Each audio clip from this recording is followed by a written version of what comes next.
The Autobiography of an Ex-Colored Man. By James Weldon Johnson. The Autobiography of an Ex-Colored Man. Chapter 1. I know that in writing the following pages I am divulging the great secret of my life, the secret which for some years I have guarded far more carefully than any of my earthly possessions. And it is a curious study to me to analyze the motives which prompt me to do it. I feel that I am led by the same impulse which forces the unfound-out criminal to take somebody into his confidence, although he knows that the act is likely, even almost certain, to lead to his undoing. I know that I am playing with fire, and I feel the thrill which accompanies that most fascinating pastime. And, back of it all, I think I find a sort of savage and diabolical desire to gather up all the little tragedies of my life, and turn them into a practical joke on society. And, too, I suffer a vague feeling of unsatisfaction, of regret, of almost remorse, from which I am seeking relief, and of which I shall speak in the last paragraph of this account. I was born in a little town of Georgia a few years after the close of the Civil War. I shall not mention the name of the town, because there are people still living there who could be connected with this narrative. I have only a faint recollection of the place of my birth. At times I can close my eyes and call up in a dreamlike way things that seem to have happened ages ago in some other world. I can see in this half-vision a little house. I am quite sure it was not a large one. I can remember that flowers grew in the front yard, and that around each bed of flowers was a hedge of varicolored glass bottles stuck in the ground neck down. I remember that once, while playing around in the sand, I became curious to know whether or not the bottles grew as the flowers did, and I proceeded to dig them up to find out. The investigation brought me a terrific spanking, which indelibly fixed the incident in my mind. I can remember, too, that behind the house was a shed under which stood 2 or 3 wooden washtubs. These tubs were the earliest aversion of my life, for regularly on certain evenings I was plunged into one of them and scrubbed until my skin ached. I can remember to this day the pain caused by the strong, rank soaps getting into my eyes. Back from the house a vegetable garden ran, perhaps 75 or 100 feet. But to my childish fancy it was an endless territory. I can still recall the thrill of joy, excitement, and wonder it gave me to go on an exploring expedition through it, to find the blackberries, both ripe and green, that grew along the edge of the fence.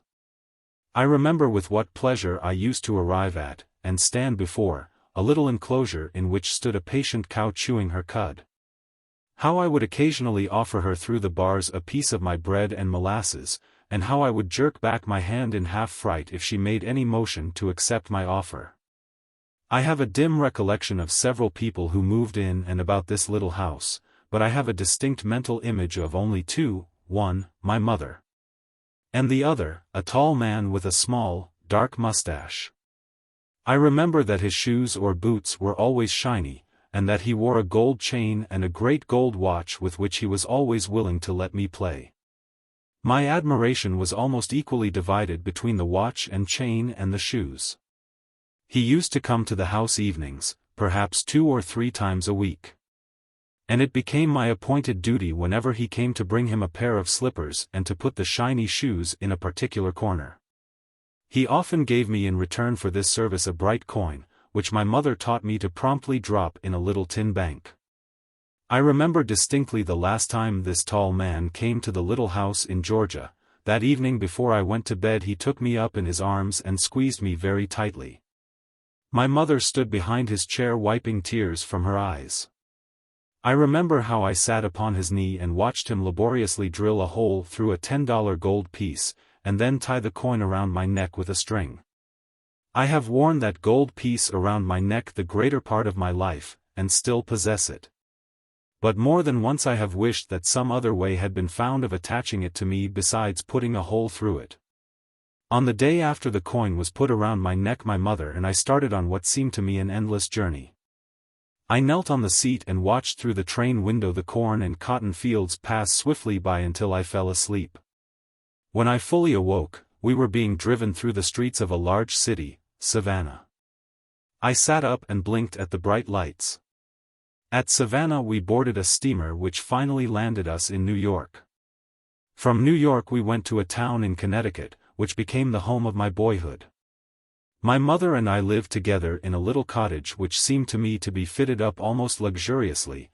There were horsehair-covered chairs in the parlor, and a little square piano. There was a stairway with red carpet on it leading to a half-second story. There were pictures on the walls, and a few books in a glass-doored case. My mother dressed me very neatly, and I developed that pride which well-dressed boys generally have. She was careful about my associates, and I myself was quite particular. As I look back now I can see that I was a perfect little aristocrat. My mother rarely went to anyone's house, but she did sewing, and there were a great many ladies coming to our cottage. If I was around they would generally call me, and ask me my name and age and tell my mother what a pretty boy I was. Some of them would pat me on the head and kiss me. My mother was kept very busy with her sewing. Sometimes she would have another woman helping her. I think she must have derived a fair income from her work. I know, too, that at least once each month she received a letter. I used to watch for the postman, get the letter, and run to her with it. Whether she was busy or not, she would take it and instantly thrust it into her bosom. I never saw her read one of these letters. I knew later that they contained money and what was to her more than money. As busy as she generally was, she found time, however, to teach me my letters and figures and how to spell a number of easy words. Always on Sunday evening she opened the little square piano and picked out hymns. I can recall now that whenever she played hymns from the book her tempos were always decidedly largo. Sometimes on other evenings, when she was not sewing, she would play simple accompaniments to some old Southern songs which she sang. In these songs she was freer, because she played them by ear. Those evenings on which she opened the little piano were the happiest hours of my childhood. Whenever she started toward the instrument, I used to follow her with all the interest and irrepressible joy that a pampered pet dog shows when a package is opened in which he knows there is a sweet bit for him. I used to stand by her side and often interrupt and annoy her by chiming in with strange harmonies which I found on either the high keys of the treble or the low keys of the bass. I remember that I had a particular fondness for the black keys. Always on such evenings, when the music was over, my mother would sit with me in her arms, often for a very long time. She would hold me close, softly crooning some old melody without words, all the while gently stroking her face against my head. Many and many a night I thus fell asleep. I can see her now, her great dark eyes looking into the fire, to where no one knew but her. The memory of that picture has more than once kept me from straying too far from the place of purity and safety in which her arms held me. At a very early age I began to thump on the piano alone, and it was not long before I was able to pick out a few tunes. When I was 7 years old, I could play by ear all of the hymns and songs that my mother knew. I had also learned the names of the notes in both clefs, but I preferred not to be hampered by notes. About this time several ladies for whom my mother sewed heard me play and they persuaded her that I should at once be put under a teacher. So arrangements were made for me to study the piano with a lady who was a fairly good musician. At the same time arrangements were made for me to study my books with this lady's daughter. My music teacher had no small difficulty at first in pinning me down to the notes. If she played my lesson over for me, I invariably attempted to reproduce the required sounds without the slightest recourse to the written characters. Her daughter, my other teacher, also had her worries. She found that, in reading, whenever I came to words that were difficult or unfamiliar, I was prone to bring my imagination to the rescue and read from the picture. She has laughingly told me, since then, that I would sometimes substitute whole sentences and even paragraphs from what meaning I thought the illustrations conveyed. She said she not only was sometimes amused at the fresh treatment I would give an author's subject, but, when I gave some new and sudden turn to the plot of the story, often grew interested and even excited in listening to hear what kind of a denouement I would bring about. But I am sure this was not due to dullness, for I made rapid progress in both my music and my books. And so for a couple of years my life was divided between my music and my school books. Music took up the greater part of my time. I had no playmates, but amused myself with games, some of them my own invention, which could be played alone. I knew a few boys whom I had met at the church which I attended with my mother, but I had formed no close friendships with any of them. Then, when I was 9 years old, my mother decided to enter me in the public school, so all at once I found myself thrown among a crowd of boys of all sizes and kinds. Some of them seemed to me like savages.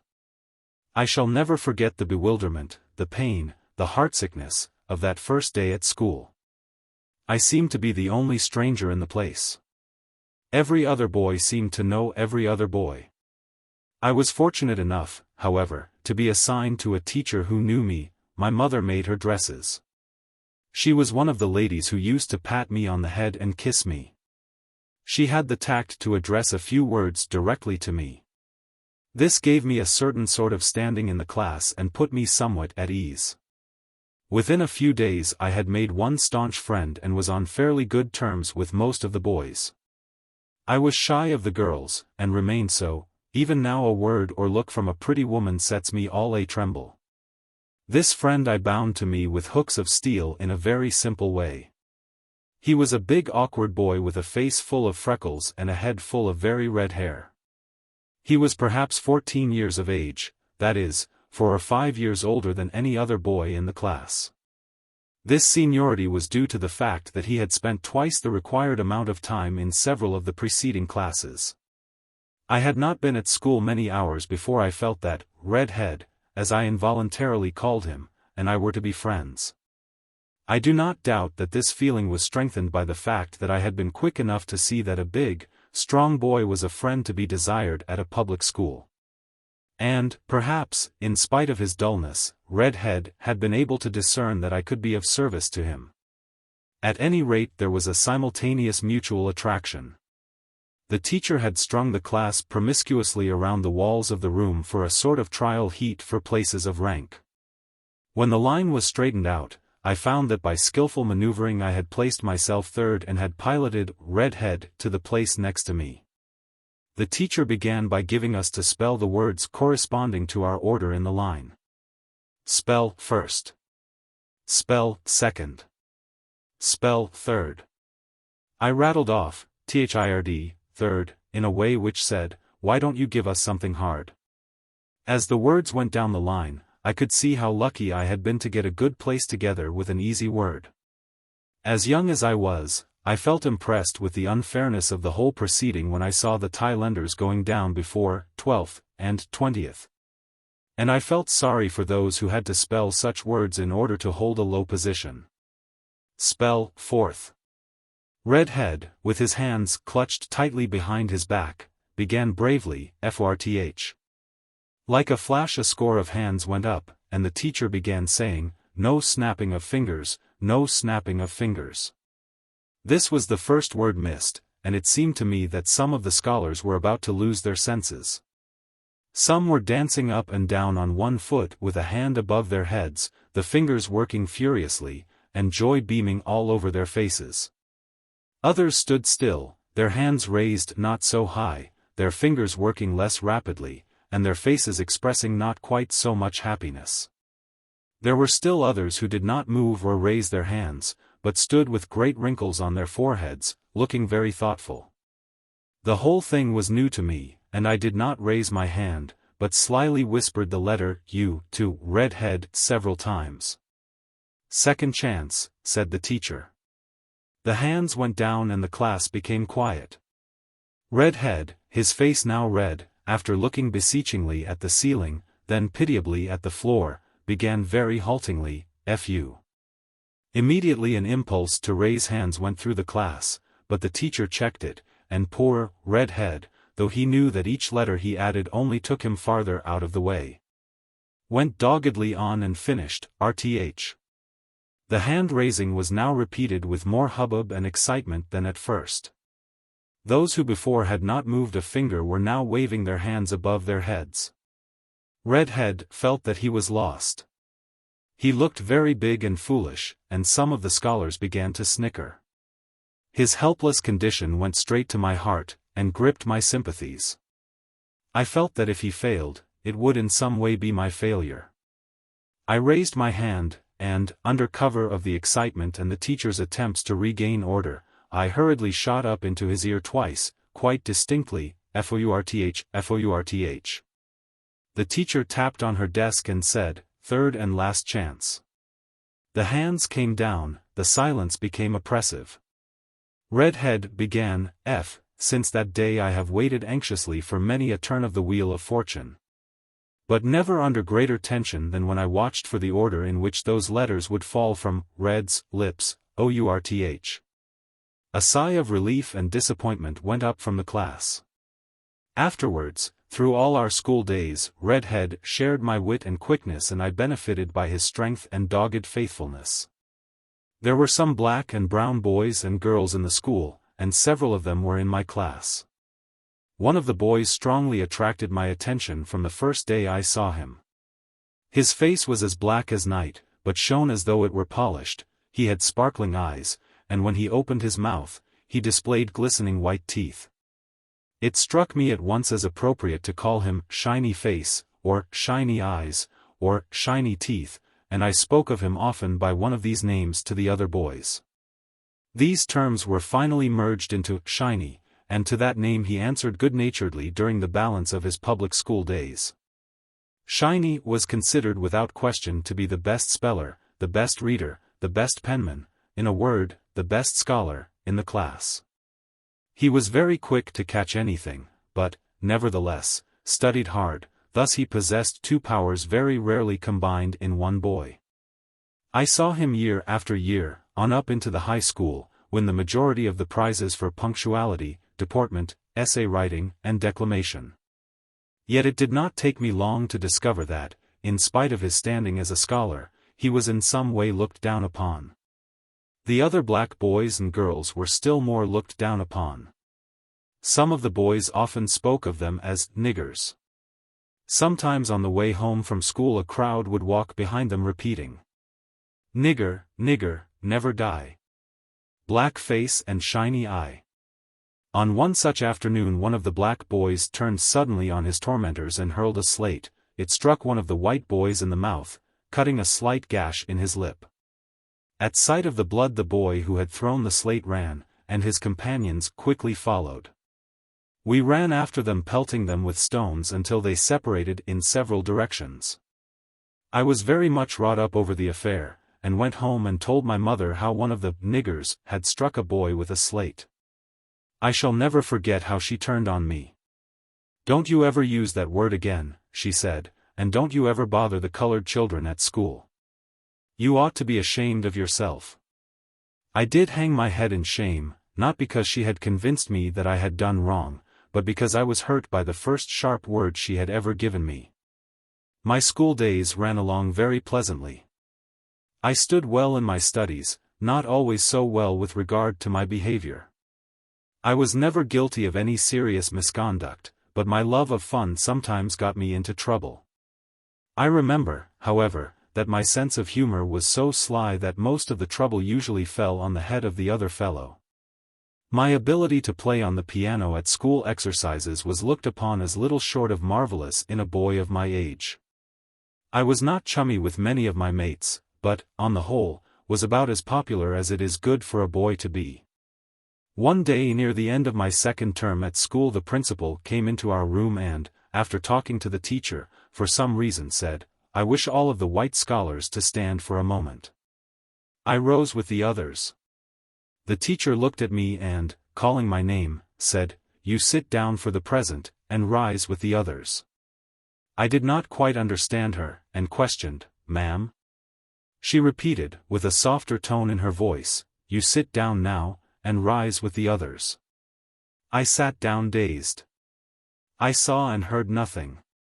When the others were asked to rise, I did not know it. When school was dismissed, I went out in a kind of stupor. A few of the white boys jeered me, saying, "Oh, you're a nigger too." I heard some black children say, "We knew he was colored." Shiny said to them, "Come along, don't tease him," and thereby won my undying gratitude. I hurried on as fast as I could, and had gone some distance before I perceived that Redhead was walking by my side. After a while he said to me, "Leave me carry your books." I gave him my strap without being able to answer. When we got to my gate, he said as he handed me my books, "Say, you know my big red agate? I can't shoot with it any more. I'm going to bring it to school for you tomorrow." I took my books and ran into the house. As I passed through the hallway, I saw that my mother was busy with one of her customers. I rushed up into my own little room, shut the door, and went quickly to where my looking-glass hung on the wall. For an instant I was afraid to look, but when I did, I looked long and earnestly. I had often heard people say to my mother, "What a pretty boy you have." I was accustomed to hear remarks about my beauty, but now, for the first time, I became conscious of it and recognized it. I noticed the ivory whiteness of my skin, the beauty of my mouth, the size and liquid darkness of my eyes, and how the long black lashes that fringed and shaded them produced an effect that was strangely fascinating even to me. I noticed the softness and glossiness of my dark hair that fell in waves over my temples, making my forehead appear whiter than it really was. How long I stood there gazing at my image I do not know. When I came out and reached the head of the stairs, I heard the lady who had been with my mother going out. I ran downstairs and rushed to where my mother was sitting, with a piece of work in her hands. I buried my head in her lap and blurted out, "Mother, mother, tell me, am I a nigger?" I could not see her face, but I knew the piece of work dropped to the floor and I felt her hands on my head. I looked up into her face and repeated, "Tell me, mother, am I a nigger?" There were tears in her eyes and I could see that she was suffering for me. And then it was that I looked at her critically for the first time. I had thought of her in a childish way only as the most beautiful woman in the world. Now I looked at her searching for defects. I could see that her skin was almost brown, that her hair was not so soft as mine, and that she did differ in some way from the other ladies who came to the house. Yet, even so, I could see that she was very beautiful, more beautiful than any of them. She must have felt that I was examining her, for she hid her face in my hair and said with difficulty, "No, my darling, you are not a nigger." She went on, "You are as good as anybody. If anyone calls you a nigger, don't notice them." But the more she talked, the less was I reassured, and I stopped her by asking, "Well, mother, am I white? Are you white?" She answered tremblingly, "No, I am not white. But your father is one of the greatest men in the country, the best blood of the South is in you." This suddenly opened up in my heart a fresh chasm of misgiving and fear. And I almost fiercely demanded, "Who is my father? Where is he?" She stroked my hair and said, "I'll tell you about him some day." I sobbed, "I want to know now." She answered, "No, not now. Perhaps it had to be done, but I have never forgiven the woman who did it so cruelly. It may be that she never knew that she gave me a sword thrust that day in school which was years in healing." How do you find this book? Any thoughts about the book or the author? Any suggestion for improvement? Please take a moment to share your thoughts in a comment. If you like it, share it with your friends who might enjoy it as well. Subscribe to keep in touch. Visit CompleteAudiobooks.com for more quality content. Chapter 2. Since I have grown older, I have often gone back and tried to analyze the change that came into my life after that fateful day in school. There did come a radical change, and, young as I was, I felt fully conscious of it, though I did not fully comprehend it. Like my first spanking, it is one of the few incidents in my life that I can remember clearly. In the life of everyone there is a limited number of unhappy experiences which are not written upon the memory, but stamped there with a die. And in long years after, they can be called up in detail, and every emotion that was stirred by them can be lived through anew. These are the tragedies of life. We may grow to include some of them among the trivial incidents of childhood, a broken toy, a promise made to us which was not kept, a harsh, heart-piercing word, but these, too, as well as the bitter experiences and disappointments of mature years, are the tragedies of life. And so I have often lived through that hour, that day, that week, in which was wrought the miracle of my transition from one world into another, for I did indeed pass into another world. From that time I looked out through other eyes, my thoughts were colored, my words dictated, my actions limited by one dominating, all-pervading idea which constantly increased in force and weight until I finally realized in it a great, tangible fact. And this is the dwarfing, warping, distorting influence which operates upon each and every colored man in the United States. He is forced to take his outlook on all things, not from the viewpoint of a citizen, or a man, or even a human being, but from the viewpoint of a colored man. It is wonderful to me that the race has progressed so broadly as it has, since most of its thought and all of its activity must run through the narrow neck of this one funnel. And it is this, too, which makes the colored people of this country, in reality, a mystery to the whites. It is a difficult thing for a white man to learn what a colored man really thinks. Because, generally, with the latter an additional and different light must be brought to bear on what he thinks. And his thoughts are often influenced by considerations so delicate and subtle that it would be impossible for him to confess or explain them to one of the opposite race. This gives to every colored man, in proportion to his intellectuality, a sort of dual personality. There is one phase of him which is disclosed only in the Freemasonry of his own race. I have often watched with interest and sometimes with amazement even ignorant colored men under cover of broad grins and minstrel antics maintain this dualism in the presence of white men. I believe it to be a fact that the colored people of this country know and understand the white people better than the white people know and understand them. I now think that this change which came into my life was at first more subjective than objective. I do not think my friends at school changed so much toward me as I did toward them. I grew reserved, I might say suspicious. I grew constantly more and more afraid of laying myself open to some injury to my feelings or my pride. I frequently saw or fancied some slight where, I am sure, none was intended. On the other hand, my friends and teachers were, if anything different, more considerate of me. But I can remember that it was against this very attitude in particular that my sensitiveness revolted. Red was the only one who did not so wound me. Up to this day I recall with a swelling heart his clumsy efforts to make me understand that nothing could change his love for me. I am sure that at this time the majority of my white schoolmates did not understand or appreciate any differences between me and themselves. But there were a few who had evidently received instructions at home on the matter, and more than once they displayed their knowledge in word and action. As the years passed, I noticed that the most innocent and ignorant among the others grew in wisdom. I myself would not have so clearly understood this difference had it not been for the presence of the other colored children at school. I had learned what their status was, and now I learned that theirs was mine. I had had no particular like or dislike for these black and brown boys and girls. In fact, with the exception of Shiny, they had occupied very little of my thought, but I do know that when the blow fell, I had a very strong aversion to being classed with them. So I became something of a solitary. Red and I remained inseparable, and there was between Shiny and me a sort of sympathetic bond, but my intercourse with the others was never entirely free from a feeling of constraint.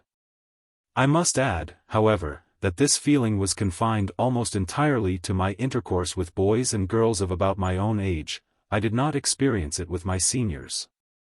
And when I grew to manhood, I found myself freer with elderly white people than with those near my own age. I was now about 11 years old, but these emotions and impressions which I have just described could not have been stronger or more distinct at an older age.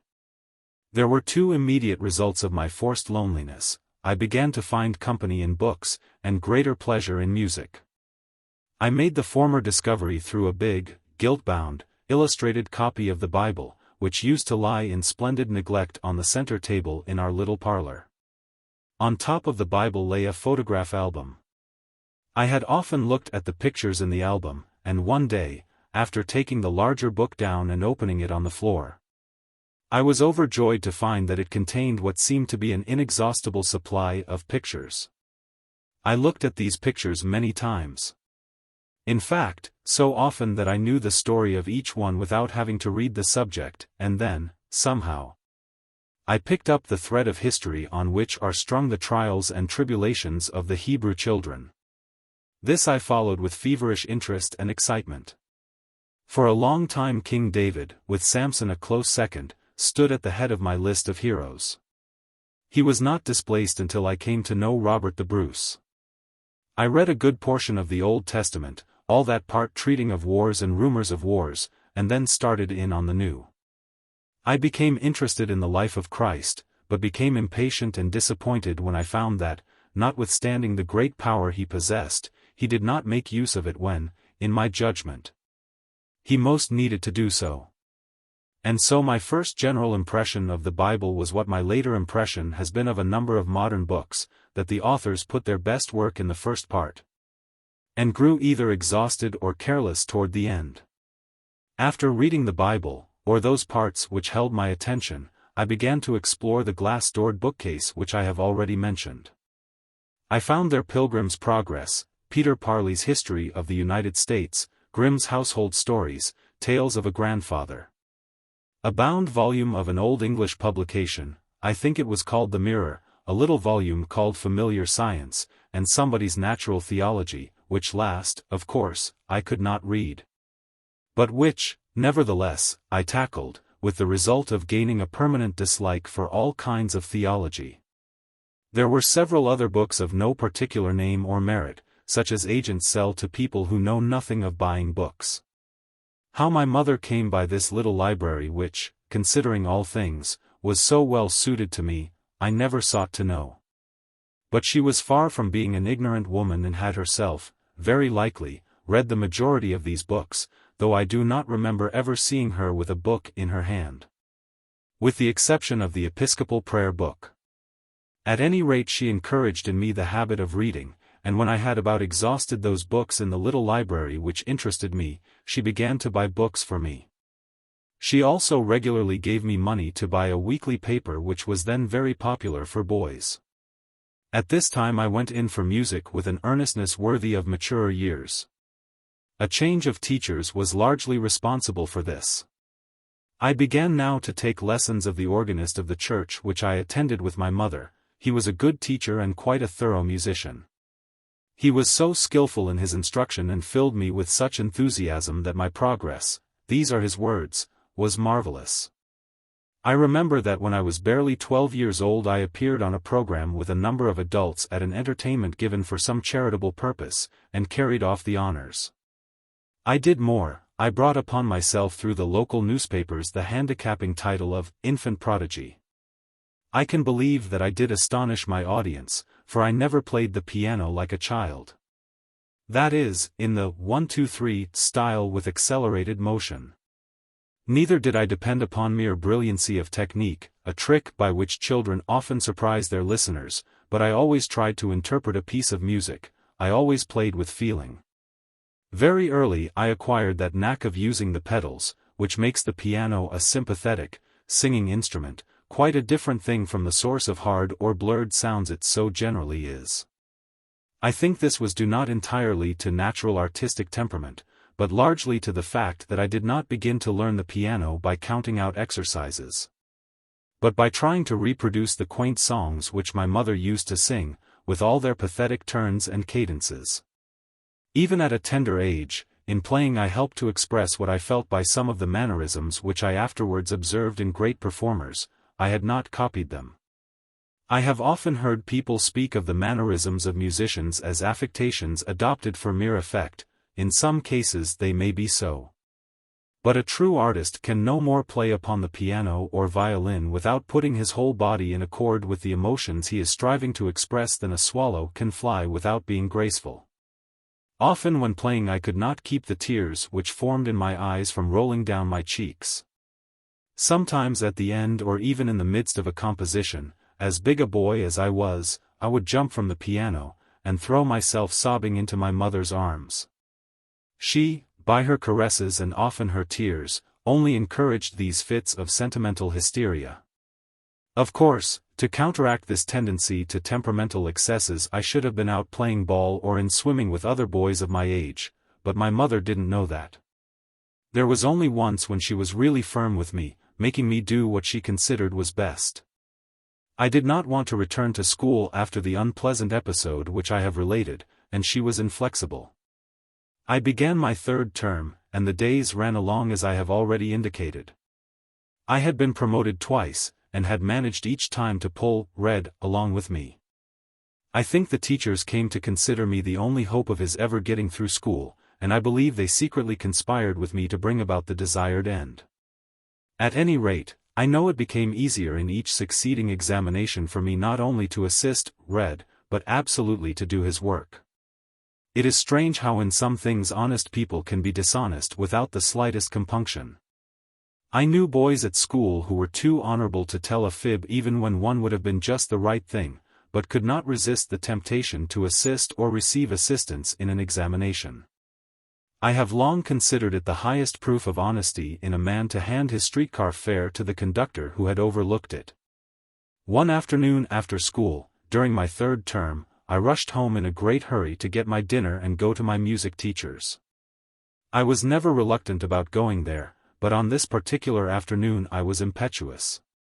The reason of this was I had been asked to play the accompaniment for a young lady who was to play a violin solo at a concert given by the young people of the church. And on this afternoon we were to have our first rehearsal. At that time playing accompaniments was the only thing in music I did not enjoy. Later this feeling grew into positive dislike. I have never been a really good accompanist because my ideas of interpretation were always too strongly individual. I constantly forced my accelerandos and rubatos upon the soloist, often throwing the duet entirely out of gear. Perhaps the reader has already guessed why I was so willing and anxious to play the accompaniment to this violin solo. If not, the violinist was a girl of 17 or 18 whom I had first heard play a short time before on a Sunday afternoon at a special service of some kind, and who had moved me to a degree which now I can hardly think of as possible. At present I do not think it was due to her wonderful playing, though I judge she must have been a very fair performer. But there was just the proper setting to produce the effect upon a boy such as I was. The half-dim church, the air of devotion on the part of the listeners, the heaving tremor of the organ under the clear wail of the violin, and she, her eyes almost closing. The escaping strands of her dark hair wildly framing her pale face, and her slender body swaying to the tones she called forth, all combined to fire my imagination and my heart with a passion, though boyish, yet strong and somehow lasting. I have tried to describe the scene. If I have succeeded, it is only half success, for words can only partially express what I would wish to convey. Always in recalling that Sunday afternoon I am subconscious of a faint but distinct fragrance which, like some old memory-awakening perfume, rises and suffuses my whole imagination, inducing a state of reverie so airy as to just evade the powers of expression. She was my first love, and I loved her as only a boy loves. I dreamed of her, I built air castles for her, she was the incarnation of each beautiful heroine I knew. When I played the piano, it was to her. Not even music furnished an adequate outlet for my passion. I bought a new notebook and, to sing her praises, made my first and last attempts at poetry. I remember one day at school, after we had given in our notebooks to have some exercises corrected. The teacher called me to her desk and said, "I couldn't correct your exercises because I found nothing in your book but a rhapsody on somebody's brown eyes." I had passed in the wrong notebook. I don't think I have felt greater embarrassment in my whole life than I did at that moment. I was ashamed not only that my teacher should see this nakedness of my heart, but that she should find out that I had any knowledge of such affairs. It did not then occur to me to be ashamed of the kind of poetry I had written. Of course, the reader must know that all of this adoration was in secret. Next to my great love for this young lady was the dread that in some way she would find it out. I did not know what some men never find out, that the woman who cannot discern when she is loved has never lived. It makes me laugh to think how successful I was in concealing it all. Within a short time after our duet all of the friends of my dear one were referring to me as her little sweetheart, or her little beau, and she laughingly encouraged it. This did not entirely satisfy me. I wanted to be taken seriously. I had definitely made up my mind that I should never love another woman. And that if she deceived me I should do something desperate. The great difficulty was to think of something sufficiently desperate, and the heartless jade, how she led me on. So I hurried home that afternoon, humming snatches of the violin part of the duet, my heart beating with pleasurable excitement over the fact that I was going to be near her. To have her attention placed directly upon me. That I was going to be of service to her, and in a way in which I could show myself to advantage. This last consideration has much to do with cheerful service. The anticipation produced in me a sensation somewhat between bliss and fear. I rushed through the gate, took the 3 steps to the house at one bound, threw open the door, and was about to hang my cap on its accustomed peg of the hall rack when I noticed that that particular peg was occupied by a black derby hat. I stopped suddenly and gazed at this hat as though I had never seen an object of its description. I was still looking at it in open-eyed wonder when my mother, coming out of the parlor into the hallway, called me and said there was someone inside who wanted to see me. Feeling that I was being made a party to some kind of mystery, I went in with her, and there I saw a man standing leaning with one elbow on the mantel, his back partly turned toward the door. As I entered, he turned and I saw a tall, handsome, well-dressed gentleman of perhaps 35. He advanced a step toward me with a smile on his face. I stopped and looked at him with the same feelings with which I had looked at the derby hat, except that they were greatly magnified. I looked at him from head to foot, but he was an absolute blank to me until my eyes rested on his slender, elegant polished shoes. Then it seemed that indistinct and partly obliterated films of memory began, at first slowly, then rapidly, to unroll, forming a vague panorama of my childhood days in Georgia. My mother broke the spell by calling me by name and saying, "This is your father." Father, father, that was the word which had been to me a source of doubt and perplexity ever since the interview with my mother on the subject. How often I had wondered about my father, who he was, what he was like, whether alive or dead, and, above all, why she would not tell me about him. More than once I had been on the point of recalling to her the promise she had made me, but I instinctively felt that she was happier for not telling me and that I was happier for not being told. Yet I had not the slightest idea what the real truth was. And here he stood before me, just the kind of looking father I had wishfully pictured him to be, but I made no advance toward him. I stood there feeling embarrassed and foolish, not knowing what to say or do. I am not sure but that he felt pretty much the same. My mother stood at my side with one hand on my shoulder, almost pushing me forward, but I did not move. I can well remember the look of disappointment, even pain, on her face. And I can now understand that she could expect nothing else but that at the name, "Father," I should throw myself into his arms. But I could not rise to this dramatic, or, better, melodramatic, climax. Somehow I could not arouse any considerable feeling of need for a father. He broke the awkward tableau by saying, "Well, boy, aren't you glad to see me?" He evidently meant the words kindly enough, but I don't know what he could have said that would have had a worse effect. However, my good breeding came to my rescue, and I answered, "Yes, sir," and went to him and offered him my hand. He took my hand into one of his, and, with the other, stroked my head, saying that I had grown into a fine youngster. He asked me how old I was, which, of course, he must have done merely to say something more, or perhaps he did so as a test of my intelligence. I replied, 12, sir. He then made the trite observation about the flight of time, and we lapsed into another awkward pause. My mother was all in smiles. I believe that was one of the happiest moments of her life. Either to put me more at ease or to show me off, she asked me to play something for my father. There is only one thing in the world that can make music, at all times and under all circumstances, up to its general standard, that is a hand organ, or one of its variations. I went to the piano and played something in a listless, half-hearted way. I simply was not in the mood. I was wondering, while playing, when my mother would dismiss me and let me go. But my father was so enthusiastic in his praise that he touched my vanity, which was great, and more than that. He displayed that sincere appreciation which always arouses an artist to his best effort, and, too, in an unexplainable manner, makes him feel like shedding tears. I showed my gratitude by playing for him a Chopin waltz with all the feeling that was in me. When I had finished, my mother's eyes were glistening with tears. My father stepped across the room, seized me in his arms, and squeezed me to his breast. I am certain that for that moment he was proud to be my father. He sat and held me standing between his knees while he talked to my mother. I, in the meantime, examined him with more curiosity, perhaps, than politeness. I interrupted the conversation by asking, "Mother, is he going to stay with us now?" I found it impossible to frame the word "father," it was too new to me, so I asked the question through my mother.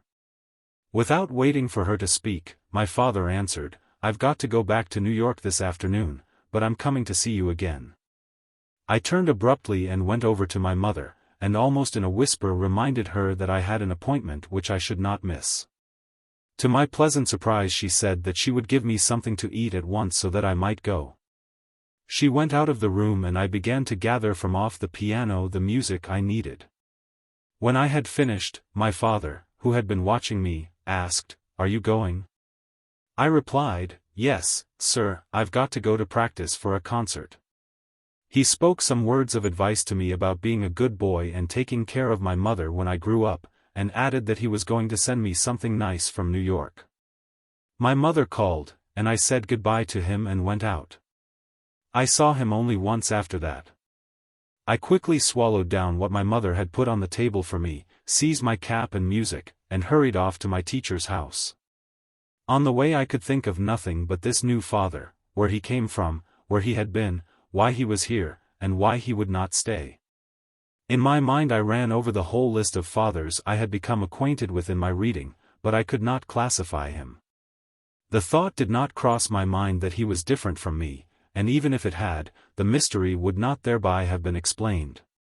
For, notwithstanding my changed relations with most of my schoolmates, I had only a faint knowledge of prejudice and no idea at all how it ramified and affected the entire social organism.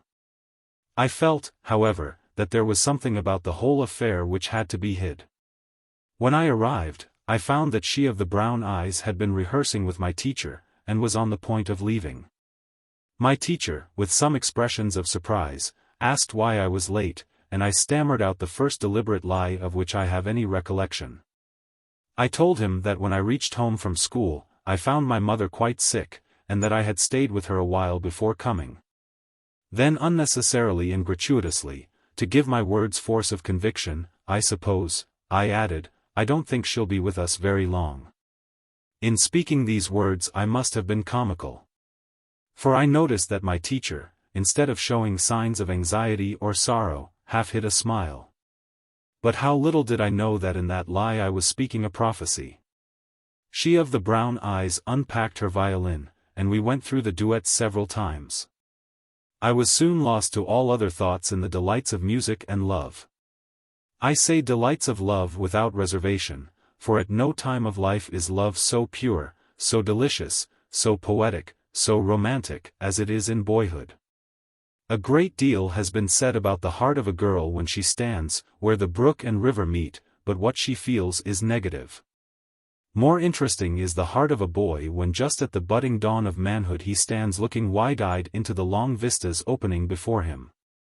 When he first becomes conscious of the awakening and quickening of strange desires and unknown powers. When what he sees and feels is still shadowy and mystical enough to be intangible, and, so, more beautiful. When his imagination is unsullied, and his faith new and whole, then it is that love wears a halo. The man who has not loved before he was 14 has missed a foretaste of Elysium. When I reached home, it was quite dark and I found my mother without a light, sitting rocking in a chair, as she so often used to do in my childhood days. Looking into the fire and singing softly to herself. I nestled close to her, and, with her arms round me, she haltingly told me who my father was, a great man, a fine gentleman, he loved me and loved her very much. He was going to make a great man of me. All she said was so limited by reserve and so colored by her feelings that it was but half truth, and so I did not yet fully understand. Chapter 3. Perhaps I ought not pass on in this narrative without mentioning that the duet was a great success, so great that we were obliged to respond with 2 encores. It seemed to me that life could hold no greater joy than it contained when I took her hand and we stepped down to the front of the stage bowing to our enthusiastic audience. When we reached the little dressing room, where the other performers were applauding as wildly as the audience, she impulsively threw both her arms round me and kissed me, while I struggled to get away. One day, a couple of weeks after my father had been to see us, a wagon drove up to our cottage loaded with a big box. I was about to tell the men on the wagon that they had made a mistake, when my mother, acting darkly wise, told them to bring their load in. She had them unpack the box, and quickly there was evolved from the boards, paper, and other packing material, a beautiful, brand-new, upright piano. Then she informed me that it was a present to me from my father. I at once sat down and ran my fingers over the keys. The full, mellow tone of the instrument was ravishing. I thought, almost remorsefully, of how I had left my father, but, even so, there momentarily crossed my mind a feeling of disappointment that the piano was not a grand. The new instrument greatly increased the pleasure of my hours of study and practice at home. Shortly after this I was made a member of the boys' choir, it being found that I possessed a clear, strong soprano voice. I enjoyed the singing very much. About a year later I began the study of the pipe organ and the theory of music. And before I finished the grammar school, I had written out several simple preludes for organ which won the admiration of my teacher, and which he did me the honor to play at services. The older I grew, the more thought I gave to the question of my mother's and my position, and what was our exact relation to the world in general. My idea of the whole matter was rather hazy. My study of United States history had been confined to those periods which were designated in my book as discovery, colonial, revolutionary, and constitutional. I now began to study about the Civil War, but the story was told in such a condensed and skipping style that I gained from it very little real information. It is a marvel how children ever learn any history out of books of that sort. And 2. I began now to read the newspapers. I often saw articles which aroused my curiosity, but did not enlighten me. But one day I drew from the circulating library a book that cleared the whole mystery, a book that I read with the same feverish intensity with which I had read the old Bible stories. A book that gave me my first perspective of the life I was entering. That book was Uncle Tom's Cabin. This work of Harriet Beecher Stowe has been the object of much unfavorable criticism. It has been assailed, not only as fiction of the most imaginative sort, but as being a direct misrepresentation. Several successful attempts have lately been made to displace the book from Northern school libraries. Its critics would brush it aside with the remark that there never was a Negro as good as Uncle Tom, nor a slaveholder as bad as Legree. For my part, I was never an admirer of Uncle Tom, nor of his type of goodness, but I believe that there were lots of old Negroes as foolishly good as he.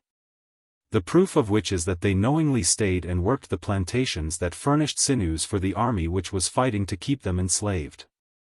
But in these later years several cases have come to my personal knowledge in which old Negroes have died and left what was a considerable fortune to the descendants of their former masters.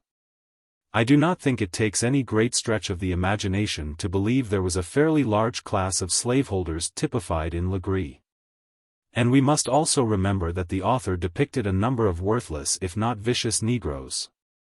And a slaveholder who was as much of a Christian and a gentleman as it was possible for one in his position to be. That she pictured the happy, singing, shuffling darky as well as the mother waiting for her child sold down river. I do not think it is claiming too much to say that Uncle Tom's Cabin was a fair and truthful panorama of slavery. However that may be, it opened my eyes as to who and what I was and what my country considered me. In fact, it gave me my bearing. But there was no shock. I took the whole revelation in a kind of stoical way. One of the greatest benefits I derived from reading the book was that I could afterwards talk frankly with my mother on all the questions which had been vaguely troubling my mind. As a result, she was entirely freed from reserve, and often herself brought up the subject, talking of things directly touching her life and mine, and of things which had come down to her through the old folks. What she told me interested and even fascinated me, and, what may seem strange, kindled in me a strong desire to see the South. She spoke to me quite frankly about herself, my father, and myself, she, the sewing girl of my father's mother, he, an impetuous young man home from college, I, the child of this unsanctioned love. She told me even the principal reason for our coming north. My father was about to be married to a young lady of another great Southern family. She did not neglect to add that another reason for our being in Connecticut was that he intended to give me an education and make a man of me. In none of her talks did she ever utter one word of complaint against my father. She always endeavored to impress upon me how good he had been and still was, and that he was all to us that custom and the law would allow. She loved him. More, she worshipped him, and she died firmly believing that he loved her more than any other woman in the world. Perhaps she was right. Who knows? All of these newly awakened ideas and thoughts took the form of a definite aspiration on the day I graduated from the grammar school. And what a day that was! The girls in white dresses, with fresh ribbons in their hair, the boys in new suits and creaky shoes, the great crowd of parents and friends. The flowers, the prizes and congratulations, made the day seem to me one of the greatest importance. I was on the program, and played a piano solo which was received by the audience with that amount of applause which I had come to look upon as being only the just due of my talent. But the real enthusiasm was aroused by Shiny. He was the principal speaker of the day, and well did he measure up to the honor. He made a striking picture, that thin little black boy standing on the platform, dressed in clothes that did not fit him any too well, his eyes burning with excitement, his shrill, musical voice vibrating in tones of appealing defiance, and his black face alight with such great intelligence and earnestness as to be positively handsome. What were his thoughts when he stepped forward and looked into that crowd of faces, all white with the exception of a score or so that were lost to view? I do not know, but I fancy he felt his loneliness. I think there must have rushed over him a feeling akin to that of a gladiator tossed into the arena and bade to fight for his life. I think that solitary little black figure standing there felt that for the particular time and place he bore the weight and responsibility of his race, that for him to fail meant general defeat. But he won, and nobly. His oration was Wendell Phillips's Toussaint Louverture, a speech which may now be classed as rhetorical, even, perhaps, bombastic. But as the words fell from Shiny's lips their effect was magical. How so young an orator could stir so great enthusiasm was to be wondered at. When, in the famous peroration, his voice, trembling with suppressed emotion, rose higher and then rested on the name Toussaint Louverture. It was like touching an electric button which loosed the pent-up feelings of his listeners. They actually rose to him. I have since known of colored men who have been chosen as class orators in our leading universities, of others who have played on the varsity football and baseball teams, of colored speakers who have addressed great white audiences. In each of these instances I believe the men were stirred by the same emotions which actuated Shiny on the day of his graduation. And too, in each case where the efforts have reached any high standard of excellence they have been followed by the same phenomenon of enthusiasm. I think the explanation of the latter lies in what is a basic, though often dormant, principle of the Anglo-Saxon heart, love of fair play. Shiny, it is true, was what is so common in his race, a natural orator, but I doubt that any white boy of equal talent could have wrought the same effect. The sight of that boy gallantly waging with puny, black arms so unequal a battle, touched the deep springs in the hearts of his audience, and they were swept by a wave of sympathy and admiration. But the effect upon me of Shiny's speech was double. I not only shared the enthusiasm of his audience, but he imparted to me some of his own enthusiasm. I felt leap within me pride that I was colored, and I began to form wild dreams of bringing glory and honor to the Negro race. For days I could talk of nothing else with my mother except my ambitions to be a great man, a great colored man, to reflect credit on the race and gain fame for myself. It was not until years after that I formulated a definite and feasible plan for realizing my dreams. I entered the high school with my class, and still continued my study of the piano, the pipe organ, and the theory of music. I had to drop out of the boys' choir on account of a changing voice. This I regretted very much. As I grew older, my love for reading grew stronger. I read with studious interest everything I could find relating to colored men who had gained prominence. My heroes had been King David, then Robert the Bruce, now Frederick Douglass was enshrined in the place of honor. When I learned that Alexander Dumas was a colored man, I reread Monte Cristo and the Three Guardsmen with magnified pleasure.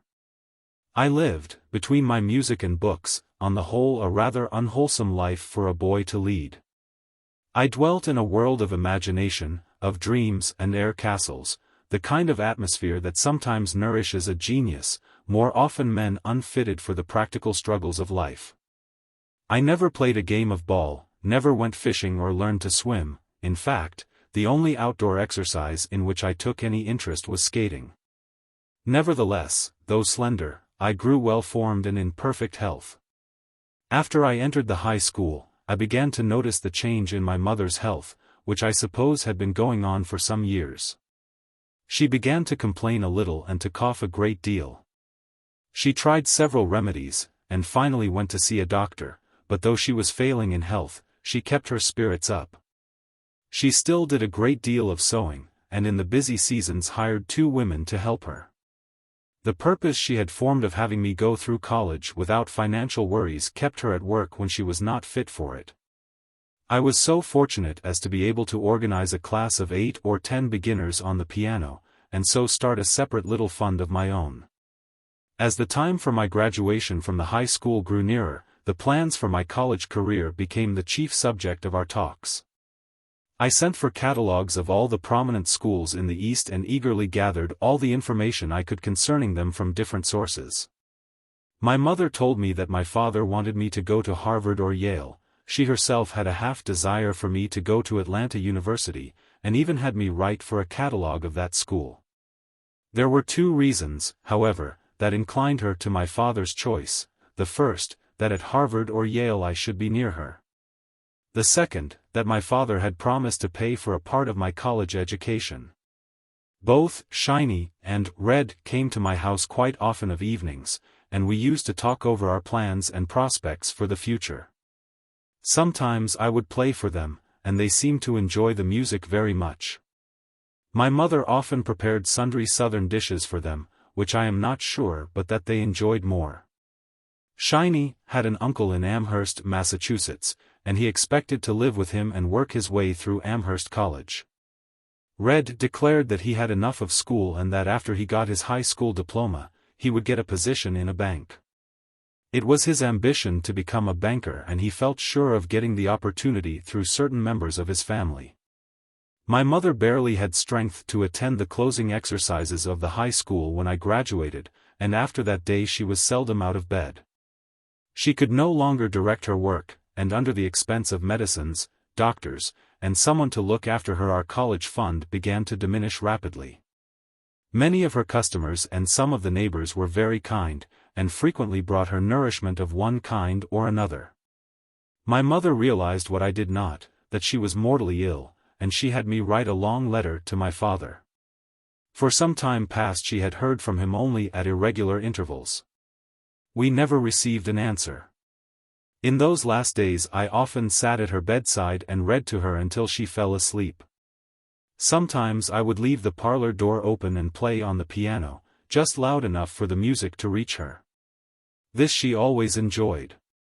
One night, near the end of July, after I had been watching beside her for some hours, I went into the parlor and, throwing myself into the big armchair, dozed off into a fitful sleep. I was suddenly aroused by one of the neighbors, who had come in to sit with her that night. She said, "Come to your mother at once." I hurried upstairs, and at the bedroom door met the woman who was acting as nurse. I noted with a dissolving heart the strange look of awe on her face.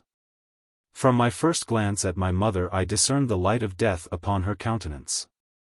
I fell upon my knees beside the bed and, burying my face in the sheets, sobbed convulsively.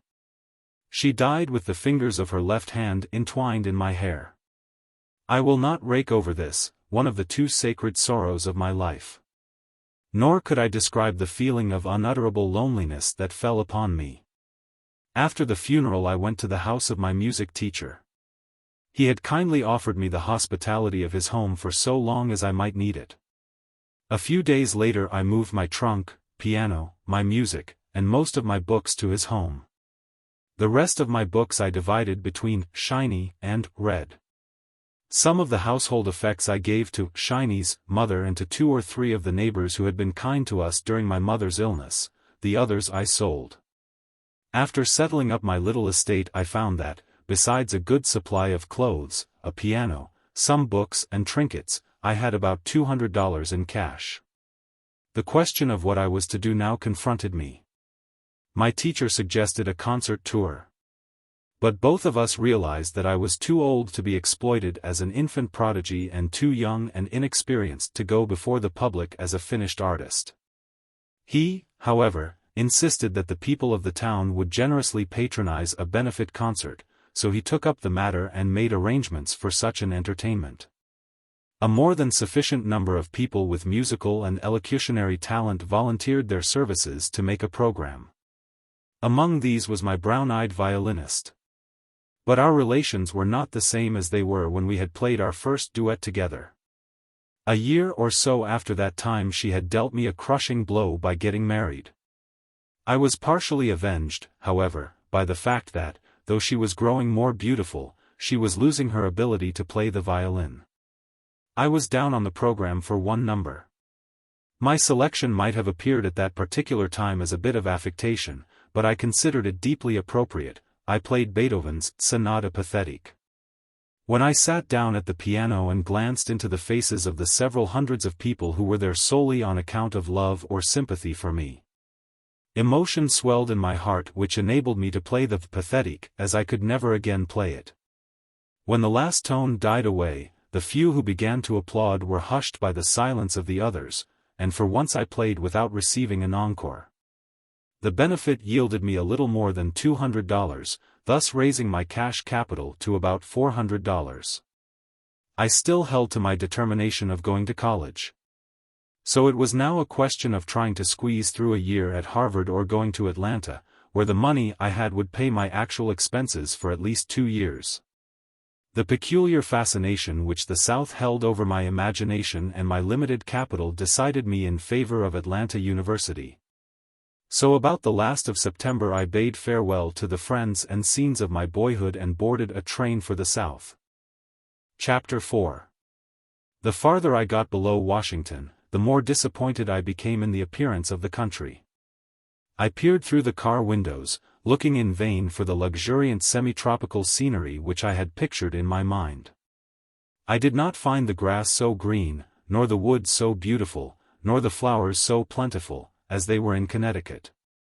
Instead, the red earth partly covered by tough, scrawny grass, the muddy, straggling roads, the cottages of unpainted pine boards, and the clay-daubed huts imparted a burnt-up impression.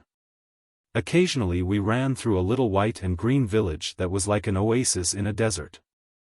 When I reached Atlanta, my steadily increasing disappointment was not lessened. I found it a big, dull, red town.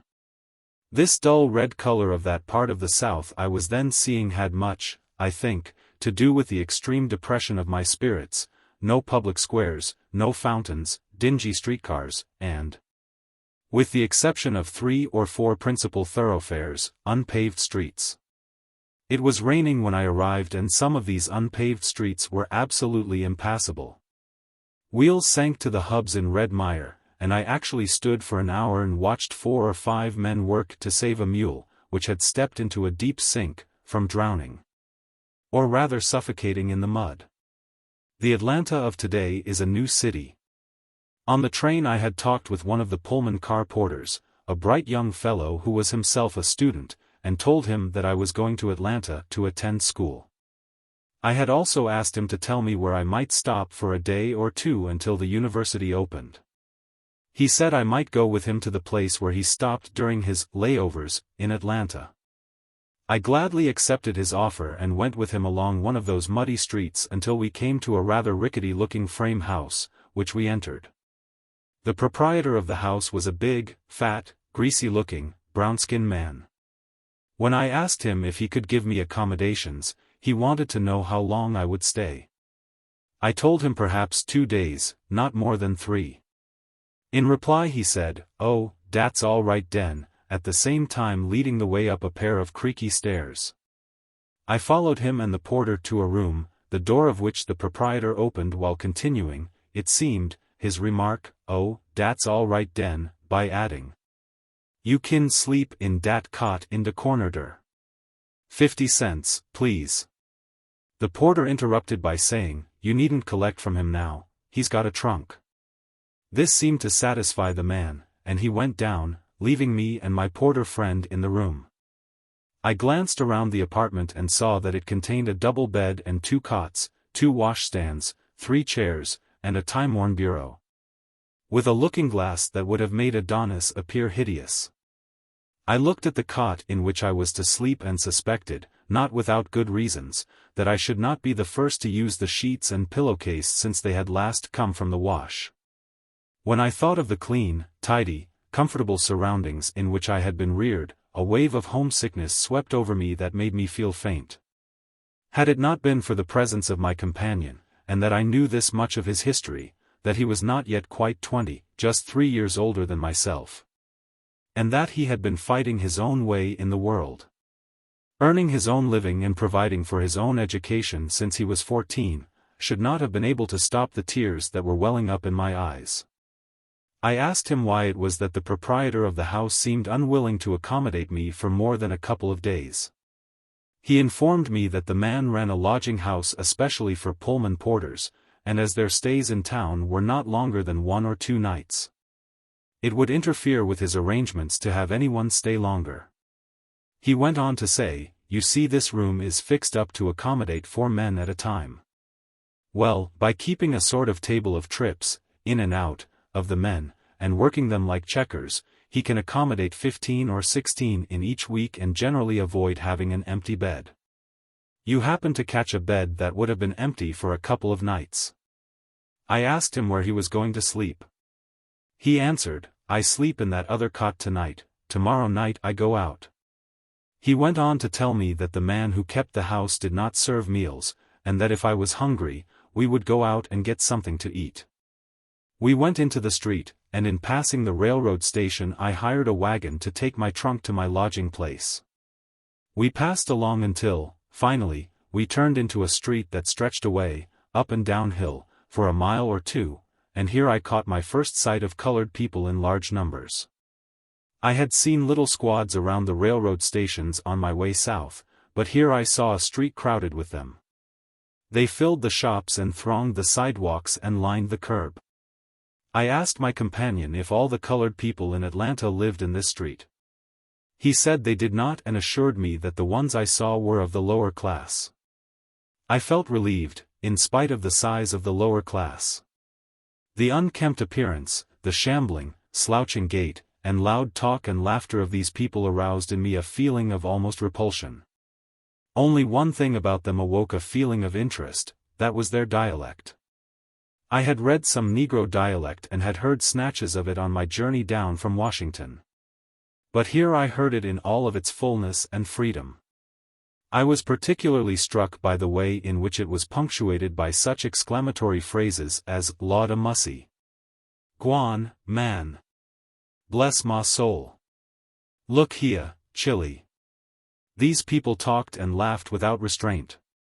In fact, they talked straight from their lungs and laughed from the pits of their stomachs. And this hearty laughter was often justified by the droll humor of some remark. I paused long enough to hear one man say to another, "What's the matter with you and, yo, FRN, Sam?" And the other came back like a flash, "Ma FRN? He ma FRN?" Man. I'd go to his funeral just the same as I'd go to a minstrel show. I have since learned that this ability to laugh heartily is, in part, the salvation of the American Negro. It does much to keep him from going the way of the Indian. The business places of the street along which we were passing consisted chiefly of low bars, cheap dry goods and notion stores, barber shops, and fish and bread restaurants. We, at length, turned down a pair of stairs that led to a basement, and I found myself in an eating house somewhat better than those I had seen in passing. But that did not mean much for its excellence. The place was smoky, the tables were covered with oilcloth, the floor with sawdust, and from the kitchen came a rancid odor of fish fried over several times, which almost nauseated me. I asked my companion if this was the place where we were to eat. He informed me that it was the best place in town where a colored man could get a meal. I then wanted to know why somebody didn't open a place where respectable colored people who had money could be accommodated. He answered, it wouldn't pay. All the respectable colored people eat at home, and the few who travel generally have friends in the towns to which they go, who entertain them. He added, of course, you could go in any place in the city, they wouldn't know you from white.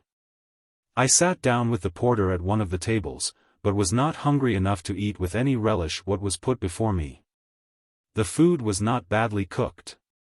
But the iron knives and forks needed to be scrubbed, the plates and dishes and glasses needed to be washed and well dried. I minced over what I took on my plate while my companion ate. When we finished, we paid the waiter 20 cents each and went out. We walked around until the lights of the city were lit. Then the porter said that he must get to bed and have some rest, as he had not had 6 hours sleep since he left Jersey City. I went back to our lodging house with him. When I awoke in the morning, there were, besides my newfound friend, 2 other men in the room, asleep in the double bed. I got up and dressed myself very quietly, so as not to awake anyone. I then drew from under the pillow my precious roll of greenbacks, took out a $10 bill, and, very softly unlocking my trunk, put the remainder, about $300, in the inside pocket of a coat near the bottom, glad of the opportunity to put it unobserved in a place of safety. When I had carefully locked my trunk, I tiptoed toward the door with the intention of going out to look for a decent restaurant where I might get something fit to eat. As I was easing the door open, my porter friend said with a yawn, "Hello. You're going out?" I answered him, "Yes." "Oh," he yawned again, "I guess I've had enough sleep."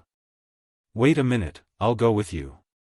For the instant his friendship bored and embarrassed me. I had visions of another meal in the greasy restaurant of the day before. He must have divined my thoughts, for he went on to say, "I know a woman across town who takes a few boarders, I think we can go over there and get a good breakfast." With a feeling of mingled fears and doubts regarding what the breakfast might be, I waited until he had dressed himself. When I saw the neat appearance of the cottage we entered, my fears vanished, and when I saw the woman who kept it, my doubts followed the same course. Scrupulously clean, in a spotless white apron and colored head handkerchief, her round face beaming with motherly kindness, she was picturesquely beautiful. She impressed me as one broad expanse of happiness and good nature. In a few minutes she was addressing me as "Chilly" and "Honey." She made me feel as though I should like to lay my head on her capacious bosom and go to sleep. And the breakfast, simple as it was, I could not have had at any restaurant in Atlanta at any price. There was fried chicken, as it is fried only in the South, hominy boiled to the consistency where it could be eaten with a fork, and biscuits so light and flaky that a fellow with any appetite at all would have no difficulty in disposing of 8 or 10. When I had finished, I felt that I had experienced the realization of at least one of my dreams of Southern life. During the meal we found out from our hostess, who had 2 boys in school, that Atlanta University opened on that very day. I had somehow mixed my dates. My friend the porter suggested that I go out to the university at once and offered to walk over and show me the way. We had to walk because, although the university was not more than 20 minutes distance from the center of the city, there were no streetcars running in that direction. My first sight of the school grounds made me feel that I was not far from home, here the red hills had been terraced and covered with green grass. Clean gravel walks, well shaded, led up to the buildings. Indeed, it was a bit of New England transplanted. At the gate my companion said he would bid me goodbye, because it was likely that he would not see me again before his car went out. He told me that he would make 2 more trips to Atlanta and that he would come out and see me. That after his second trip he would leave the Pullman service for the winter and return to school in Nashville.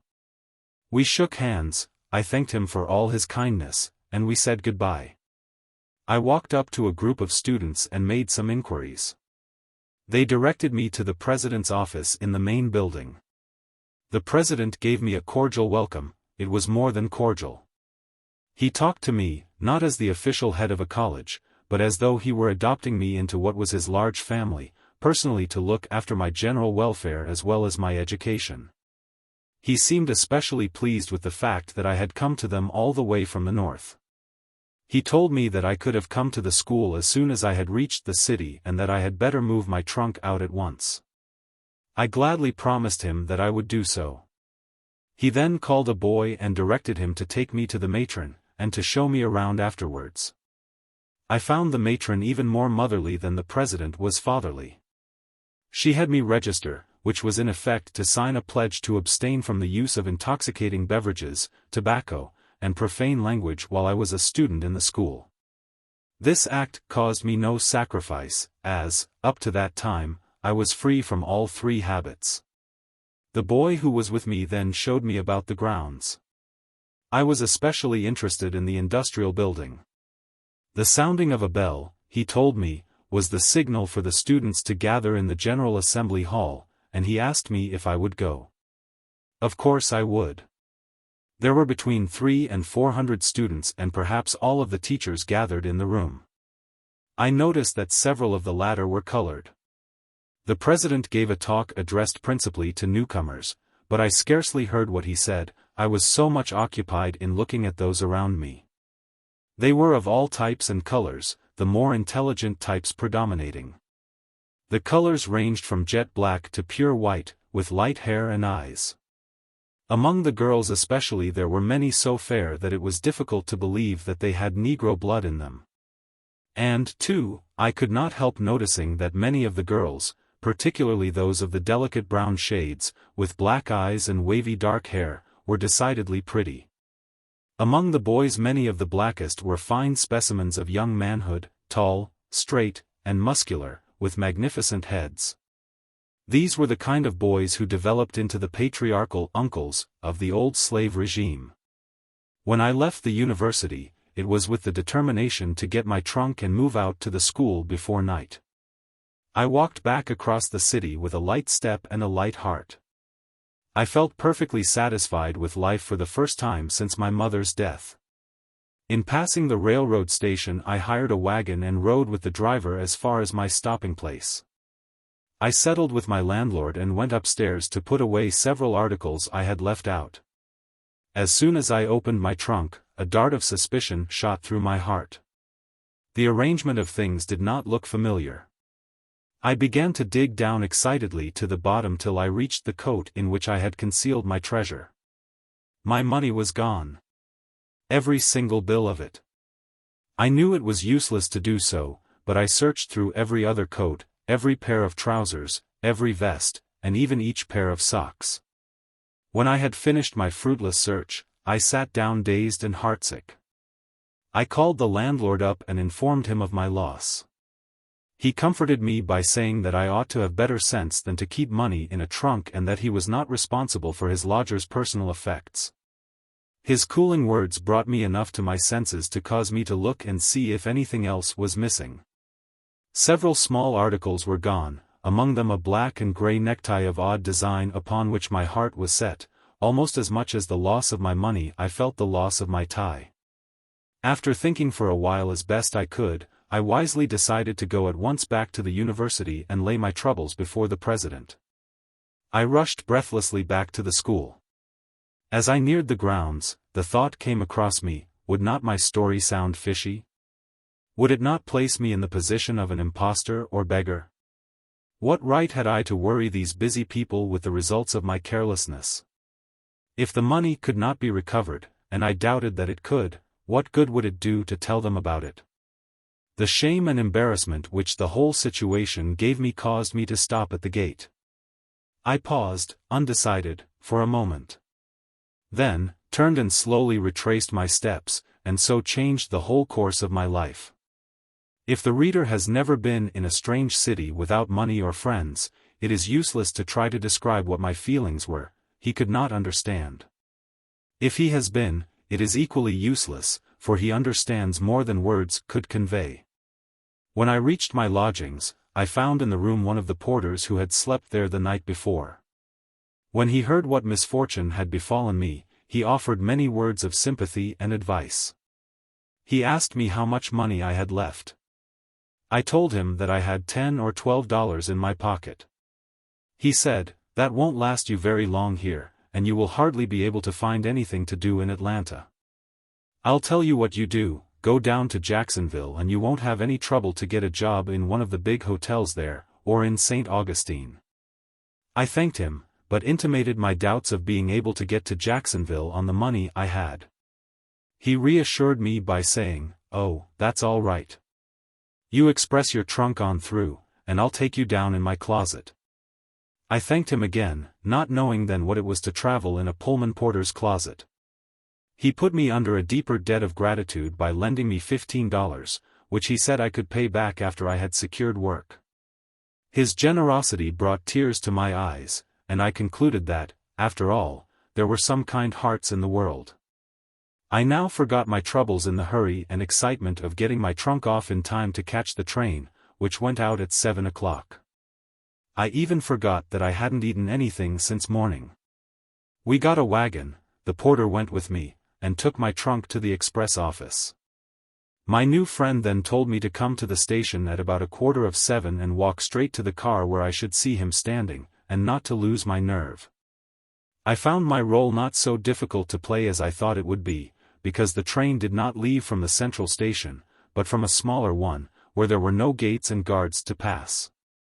I followed directions, and the porter took me on his car and locked me in his closet. In a few minutes the train pulled out for Jacksonville. I may live to be 100 years old, but I shall never forget the agonies I suffered that night. I spent 12 hours doubled up in the porter's basket for soiled linen, not being able to straighten up on account of the shelves for clean linen just over my head. The air was hot and suffocating and the smell of damp towels and used linen was sickening. At each lurch of the car over the none too smooth track I was bumped and bruised against the narrow walls of my narrow compartment. I became acutely conscious of the fact that I had not eaten for hours. Then nausea took possession of me, and at one time I had grave doubts about reaching my destination alive. If I had the trip to make again, should prefer to walk. Chapter 5. The next morning I got out of the car at Jacksonville with a stiff and aching body. I determined to ask no more porters, not even my benefactor, about stopping places. So I found myself on the street not knowing where to go. I walked along listlessly until I met a colored man who had the appearance of a preacher. I asked him if he could direct me to a respectable boarding house for colored people. He said that if I walked along with him in the direction he was going, he would show me such a place. I turned and walked at his side. He proved to be a minister, and asked me a great many direct questions about myself. I answered as many as I saw fit to answer, the others I evaded or ignored. At length we stopped in front of a frame house, and my guide informed me that it was the place. A woman was standing in the doorway, and he called to her saying that he had brought her a new boarder. I thanked him for his trouble, and after he had urged upon me to attend his church while I was in the city, he went on his way. I went in and found the house neat and not uncomfortable. The parlor was furnished with cane-bottom chairs, each of which was adorned with a white crocheted tidy. The mantel over the fireplace had a white crocheted cover. A marble-topped center table held a lamp, a photograph album and several trinkets, each of which was set upon a white crocheted mat. There was a cottage organ in a corner of the room, and I noted that the lamp racks upon it were covered with white crocheted mats. There was a matting on the floor, but a white crocheted carpet would not have been out of keeping. I made arrangements with the landlady for my board and lodging. The amount was, I think, $3.50 a week. She was a rather fine-looking, stout, brown-skinned woman of about 40 years of age. Her husband was a light-colored Cuban, a man about one-half her size, and one whose age could not be guessed from his appearance. He was small in size, but a handsome black mustache and typical Spanish eyes redeemed him from insignificance. I was in time for breakfast, and at the table I had the opportunity to see my fellow boarders. There were 8 or 10 of them. 2, as I afterwards learned, were colored Americans. All of them were cigar makers and worked in one of the large factories. Cigar making is one trade in which the color line is not drawn. The conversation was carried on entirely in Spanish, and my ignorance of the language subjected me more to alarm than embarrassment. I had never heard such uproarious conversation. Everybody talked at once, loud exclamations, rolling, carumbas, menacing gesticulations with knives, forks, and spoons. I looked every moment for the clash of blows. One man was emphasizing his remarks by flourishing a cup in his hand, seemingly forgetful of the fact that it was nearly full of hot coffee. He ended by emptying it over what was, relatively, the only quiet man at the table excepting myself, bringing from him a volley of language which made the others appear dumb by comparison. I soon learned that in all of this clatter of voices and table utensils they were discussing purely ordinary affairs and arguing about mere trifles, and that not the least ill feeling was aroused. It was not long before I enjoyed the spirited chatter and badinage at the table as much as I did my meals, and the meals were not bad. I spent the afternoon in looking around the town. The streets were sandy, but were well shaded by fine oak trees, and far preferable to the clay roads of Atlanta. 1 or 2 public squares with green grass and trees gave the city a touch of freshness. That night after supper I spoke to my landlady and her husband about my intentions. They told me that the big winter hotels would not open within 2 months. It can easily be imagined what effect this news had on me. I spoke to them frankly about my financial condition and related the main fact of my misfortune in Atlanta. I modestly mentioned my ability to teach music and asked if there was any likelihood of my being able to get some scholars. My landlady suggested that I speak to the preacher who had shown me her house. She felt sure that through his influence I should be able to get up a class in piano. She added, however, that the colored people were poor, and that the general price for music lessons was only 25 cents. I noticed that the thought of my teaching white pupils did not even remotely enter her mind. None of this information made my prospects look much brighter.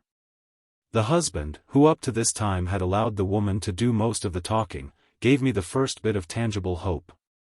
He said that he could get me a job as a stripper in the factory where he worked, and that if I succeeded in getting some music pupils, I could teach a couple of them every night. And so make a living until something better turned up. He went on to say that it would not be a bad thing for me to stay at the factory and learn my trade as a cigar maker, and impressed on me that, for a young man knocking about the country, a trade was a handy thing to have. I determined to accept his offer and thanked him heartily. In fact, I became enthusiastic, not only because I saw a way out of my financial troubles, but also because I was eager and curious over the new experience I was about to enter. I wanted to know all about the cigar-making business. This narrowed the conversation down to the husband and myself, so the wife went in and left us talking. He was what is called a regalia workman, and earned from $35 to $40 a week. He generally worked a $60 job. That is, he made cigars for which he was paid at the rate of $60 per thousand. It was impossible for him to make 1,000 in a week because he had to work very carefully and slowly. Each cigar was made entirely by hand. Each piece of filler and each wrapper had to be selected with care. He was able to make a bundle of 100 cigars in a day, not one of which could be told from the others by any difference in size or shape, or even by any appreciable difference in weight. This was the acme of artistic skill in cigar making. Workmen of this class were rare, never more than 3 or 4 in one factory, and it was never necessary for them to remain out of work. There were men who made 200, 300, and 400 cigars of the cheaper grades in a day. They had to be very fast in order to make a decent week's wages. Cigar making was a rather independent trade. The men went to work when they pleased and knocked off when they felt like doing so. As a class, the workmen were careless and improvident. Some very rapid makers would not work more than 3 or 4 days out of the week, and there were others who never showed up at the factory on Mondays. Strippers were the boys who pulled the long stems from the tobacco leaves. After they had served at that work for a certain time, they were given tables as apprentices. All of this was interesting to me, and we drifted along in conversation until my companion struck the subject nearest his heart, the independence of Cuba. He was an exile from the island, and a prominent member of the Jacksonville junta. Every week sums of money were collected from juntas all over the country. This money went to buy arms and ammunition for the insurgents. As the man sat there nervously smoking his long, green cigar, and telling me of the Gomezes, both the white one and the black one, of Maceo and Bandera, he grew positively eloquent. He also showed that he was a man of considerable education and reading. He spoke English excellently, and frequently surprised me by using words one would hardly expect from a foreigner. The first one of this class of words he employed almost shocked me, and I never forgot it. 'Twas ramify. We sat on the piazza until after 10 o'clock. When we arose to go into bed, it was with the understanding that I should start in the factory on the next day. I began work the next morning seated at a barrel with another boy, who showed me how to strip the stems from the leaves, to smooth out each half leaf, and to put the rights together in one pile, and the lefts together in another pile on the edge of the barrel. My fingers, strong and sensitive from their long training, were well adapted to this kind of work, and within 2 weeks I was accounted the fastest stripper in the factory. At first the heavy odor of the tobacco almost sickened me, but when I became accustomed to it, I liked the smell. I was now earning $4 a week, and was soon able to pick up a couple more by teaching a few scholars at night, whom I had secured through the good offices of the preacher I had met on my first morning in Jacksonville. At the end of about 3 months, through my skill as a stripper, and the influence of my landlord, I was advanced to a table and began to learn my trade, in fact, more than my trade. For I learned not only to make cigars, but also to smoke, to swear, and to speak Spanish. I discovered that I had a talent for languages as well as for music.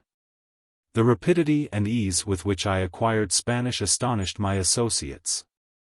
In a short time I was able not only to understand most of what was said at the table during meals, but to join in the conversation.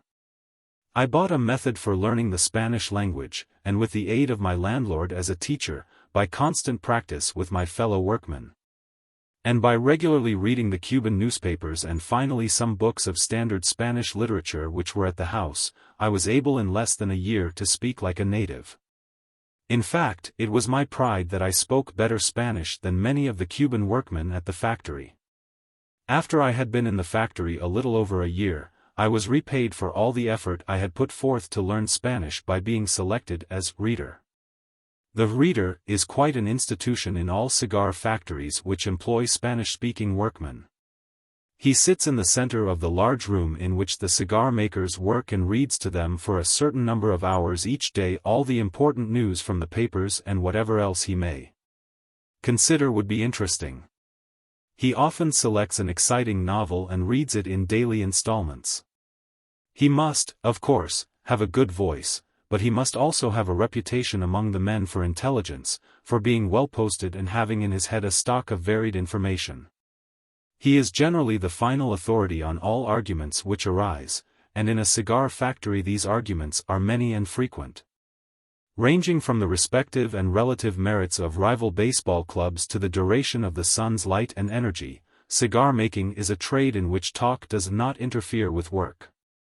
My position as reader not only released me from the rather monotonous work of rolling cigars, and gave me something more in accord with my tastes, but also added considerably to my income.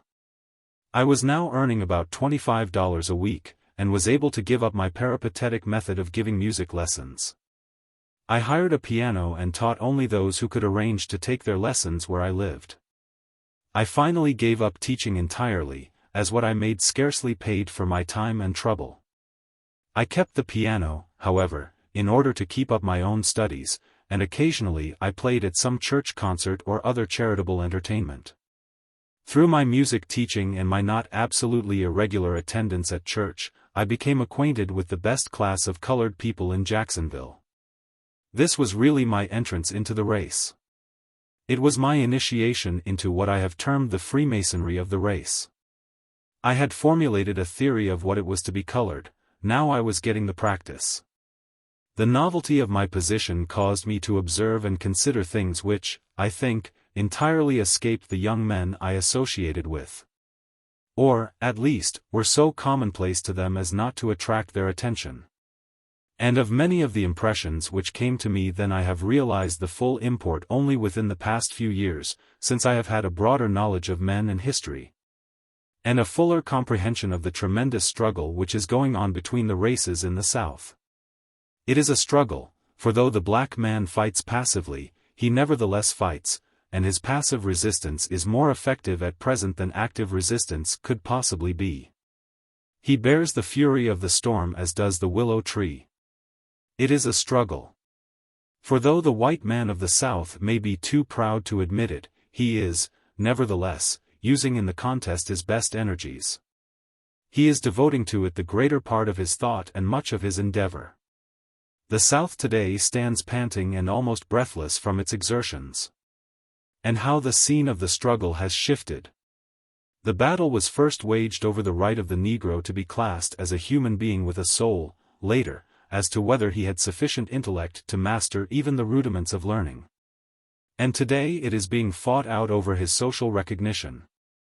I said somewhere in the early part of this narrative that because the colored man looked at everything through the prism of his relationship to society as a colored man, and because most of his mental efforts ran through the narrow channel bounded by his rights and his wrongs, it was to be wondered at that he has progressed so broadly as he has. The same thing may be said of the white man of the South. Most of his mental efforts run through one narrow channel. His life as a man and a citizen, many of his financial activities, and all of his political activities are impassably limited by the ever-present Negro question. I am sure it would be safe to wager that no group of Southern white men could get together and talk for 60 minutes without bringing up the race question. If a Northern white man happened to be in the group, the time could be safely cut to 30 minutes. In this respect I consider the conditions of the whites more to be deplored than that of the blacks. Here, a truly great people, a people that produced a majority of the great historic Americans from Washington to Lincoln, now forced to use up its energies in a conflict as lamentable as it is violent.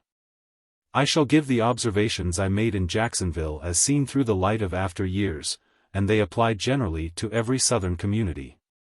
The colored people may be said to be roughly divided into three classes, not so much in respect to themselves as in respect to their relations with the whites. There are those constituting what might be called the desperate class, the men who work in the lumber and turpentine camps, the ex-convicts, the barroom loafers are all in this class. These men conform to the requirements of civilization much as a trained lion with low muttered growls goes through his stunts under the crack of the trainer's whip. They cherish a sullen hatred for all white men, and they value life as cheap. I have heard more than one of them say, "I'll go to hell for the first white man that bothers me." Many who have expressed that sentiment have kept their word, and it is that fact which gives such prominence to this class. For in numbers it is only a small proportion of the colored people, but it often dominates public opinion concerning the whole race. Happily, this class represents the black people of the South far below their normal physical and moral condition, but in its increase lies the possibility of grave dangers. I am sure there is no more urgent work before the white South, not only for its present happiness, but for its future safety, than the decreasing of this class of blacks. And it is not at all a hopeless class. For these men are but the creatures of conditions, as much so as the slum and criminal elements of all the great cities of the world are creatures of conditions. Decreasing their number by shooting and burning them off will not be successful. For these men are truly desperate, and thoughts of death, however terrible, have little effect in deterring them from acts the result of hatred or degeneracy. This class of blacks hate everything covered by a white skin, and in return they are loathed by the whites. The whites regard them just about as a man would a vicious mule, a thing to be worked, driven and beaten, and killed for kicking. The second class, as regards the relation between blacks and whites, comprises the servants, the washerwomen, the waiters, the cooks, the coachmen, and all who are connected with the whites by domestic service. These may be generally characterized as simple, kind-hearted, and faithful. Not overfine in their moral deductions, but intensely religious. And relatively, such matters can be judged only relatively, about as honest and wholesome in their lives as any other grade of society. Any white person is good who treats them kindly, and they love them for that kindness. In return, the white people with whom they have to do regard them with indulgent affection. They come into close daily contact with the whites, and may be called the connecting link between whites and blacks. In fact, it is through them that the whites know the rest of their colored neighbors. Between this class of the blacks and the whites there is little or no friction. The third class is composed of the independent workmen and tradesmen, and of the well-to-do and educated colored people. And, strange to say, for a directly opposite reason they are as far removed from the whites as the members of the first class I mentioned. These people live in a little world of their own. In fact, I concluded that if a colored man wanted to separate himself from his white neighbors, he had but to acquire some money, education, and culture, and to live in accordance. For example, the proudest and fairest lady in the South could with propriety, and it is what she would most likely do, go to the cabin of Aunt Mary, her cook, if Aunt Mary was sick, and minister to her comfort with her own hands. But if Mary's daughter, Eliza, a girl who used to run round my lady's kitchen, but who has received an education and married a prosperous young colored man, were at death's door, my lady would no more think of crossing the threshold of Eliza's cottage than she would of going into a barroom for a drink. I was walking down the street one day with a young man who was born in Jacksonville, but had been away to prepare himself for a professional life. We passed a young white man, and my companion said to me, "You see that young man? We grew up together, we have played, hunted, and fished together, we have even eaten and slept together. And now since I have come back home, he barely speaks to me." The fact that the whites of the South despise and ill-treat the desperate class of blacks is not only explainable according to the ancient laws of human nature, but it is not nearly so serious or important as the fact that as the progressive colored people advance, they constantly widen the gulf between themselves and their white neighbors. I think that the white people somehow feel that colored people who have education and money, who wear good clothes and live in comfortable houses, are putting on airs, that they do these things for the sole purpose of spiting the white folks, or are at best going through a sort of monkey-like imitation. Of course, such feelings can only cause irritation or breed disgust. It seems that the whites have not yet been able to realize and understand that these people, in striving to better their physical and social surroundings in accordance with their financial and intellectual progress, are simply obeying an impulse which is common to human nature the world over. I am in grave doubt as to whether the greater part of the friction in the South is caused by the whites having a natural antipathy to Negroes as a race, or an acquired antipathy to Negroes in certain relations to themselves. However that may be, there is to my mind no more pathetic side of this many-sided question than the isolated position into which are forced the very colored people who most need and who could best appreciate sympathetic cooperation. And their position grows tragic when the effort is made to couple them, whether or no, with the Negroes of the first class I mentioned. This latter class of colored people are well disposed towards the whites, and always willing to meet them more than halfway. They, however, feel keenly any injustice or gross discrimination, and generally show their resentment. The effort is sometimes made to convey the impression that the better class of colored people fight against riding in Jim Crow cars because they want to ride with white people or object to being with humbler members of their own race. The truth is they object to the humiliation of being forced to ride in a particular car, aside from the fact that that car is distinctly inferior. And that they are required to pay full first-class fare. To say that the whites are forced to ride in the superior car is less than a joke. And two, odd as it may sound, refined colored people get no more pleasure out of riding with offensive Negroes than anybody else would get. I can realize more fully than I could years ago that the position of the advanced element of the colored race is often very trying. They are the ones among the blacks who carry the entire weight of the race question. It worries the others very little, and I believe the only thing which at times sustains them is that they know that they are in the right. On the other hand, this class of colored people get a good deal of pleasure out of life. Their existence is far from being one long groan about their condition. Out of a chaos of ignorance and poverty they have evolved a social life of which they need not be ashamed. In cities where the professional and well-to-do class is large they have formed society as discriminating as the actual conditions will allow it to be. I should say, perhaps, society possessing discriminating tendencies which become rules as fast as actual conditions allow. This statement will, I know, sound preposterous, even ridiculous, to some persons, but as this class of colored people is the least known of the race it is not surprising. These social circles are connected throughout the country, and a person in good standing in one city is readily accepted in another. One who is on the outside will often find it a difficult matter to get in. I know personally of one case in which money to the extent of $30,000 or $40,000 in a fine house, not backed up by a good reputation, after several years of repeated effort, failed to gain entry for the possessor. These people have their dances and dinners and card parties, their musicals, and their literary societies. The women attend social affairs dressed in good taste, and the men in dress suits which they own. And the reader will make a mistake to confound these entertainments with the bellman's balls, and whitewashers' picnics, and limekill clubs, with which the humorous press of the country illustrates colored society. Jacksonville, when I was there, was a small town, and the number of educated and well-to-do colored people was few. So this society phase of life did not equal what I have since seen in Boston, Washington, Richmond, and Nashville. And it is upon what I have more recently seen in these cities that I have made the observations just above. However, there were many comfortable and pleasant homes in Jacksonville to which I was often invited. I belonged to the literary society, at which we generally discussed the race question, and attended all of the church festivals and other charitable entertainments. In this way I passed 3 years which were not at all the least enjoyable of my life.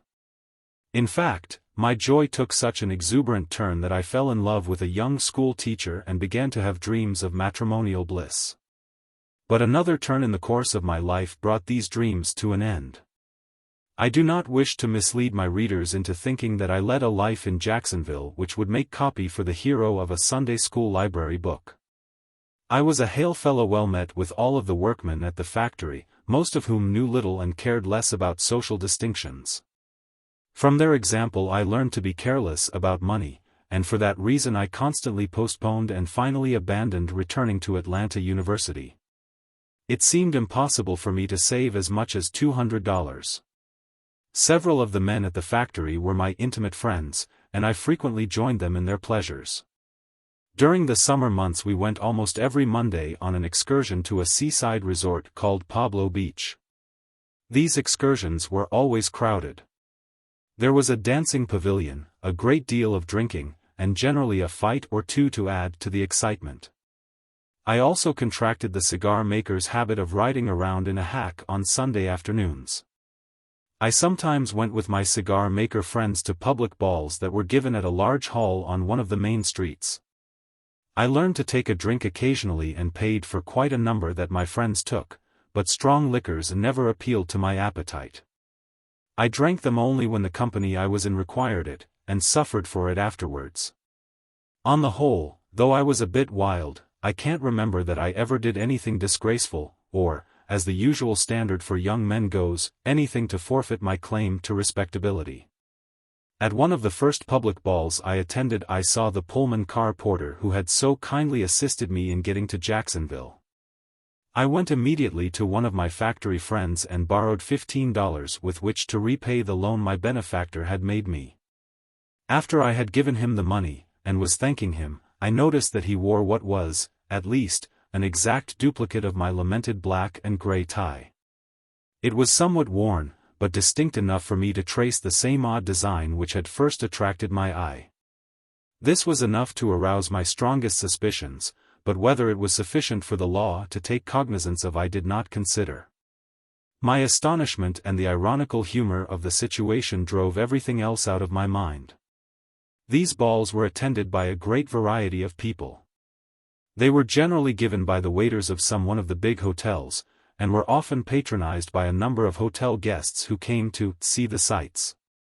The crowd was always noisy but good-natured, there was much quadrille dancing, and a strong-lunged man called figures in a voice which did not confine itself to the limits of the hall. It is not worth the while for me to describe in detail how these people acted. They conducted themselves in about the same manner as I have seen other people at similar balls conduct themselves. When one has seen something of the world and human nature, one must conclude after all that between people in like stations of life there is very little difference the world over. However, it was at one of these balls that I first saw the cakewalk. There was a contest for a gold watch, to be awarded to the hotel head waiter receiving the greatest number of votes. There was some dancing while the votes were being counted. Then the floor was cleared for the cakewalk. A half-dozen guests from some of the hotels took seats on the stage to act as judges, and 12 or 14 couples began to walk for a sure enough, highly decorated cake, which was in plain evidence. The spectators crowded about the space reserved for the contestants and watched them with interest and excitement. The couples did not walk round in a circle, but in a square, with the men on the inside. The fine points to be considered were the bearing of the men, the precision with which they turned the corners, the grace of the women, and the ease with which they swung around the pivots. The men walked with stately and soldierly step, and the women with considerable grace. The judges arrived at their decision by a process of elimination. The music and the walk continued for some minutes, then both were stopped while the judges conferred. When the walk began again, several couples were left out. In this way the contest was finally narrowed down to 3 or 4 couples. Then the excitement became intense. There was much partisan cheering as one couple or another would execute a turn in extra elegant style. When the cake was finally awarded, the spectators were about evenly divided between those who cheered the winners and those who muttered about the unfairness of the judges.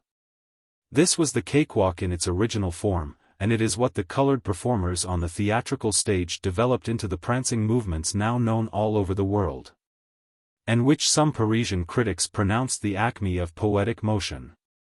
There are a great many colored people who are ashamed of the cakewalk, but I think they ought to be proud of it.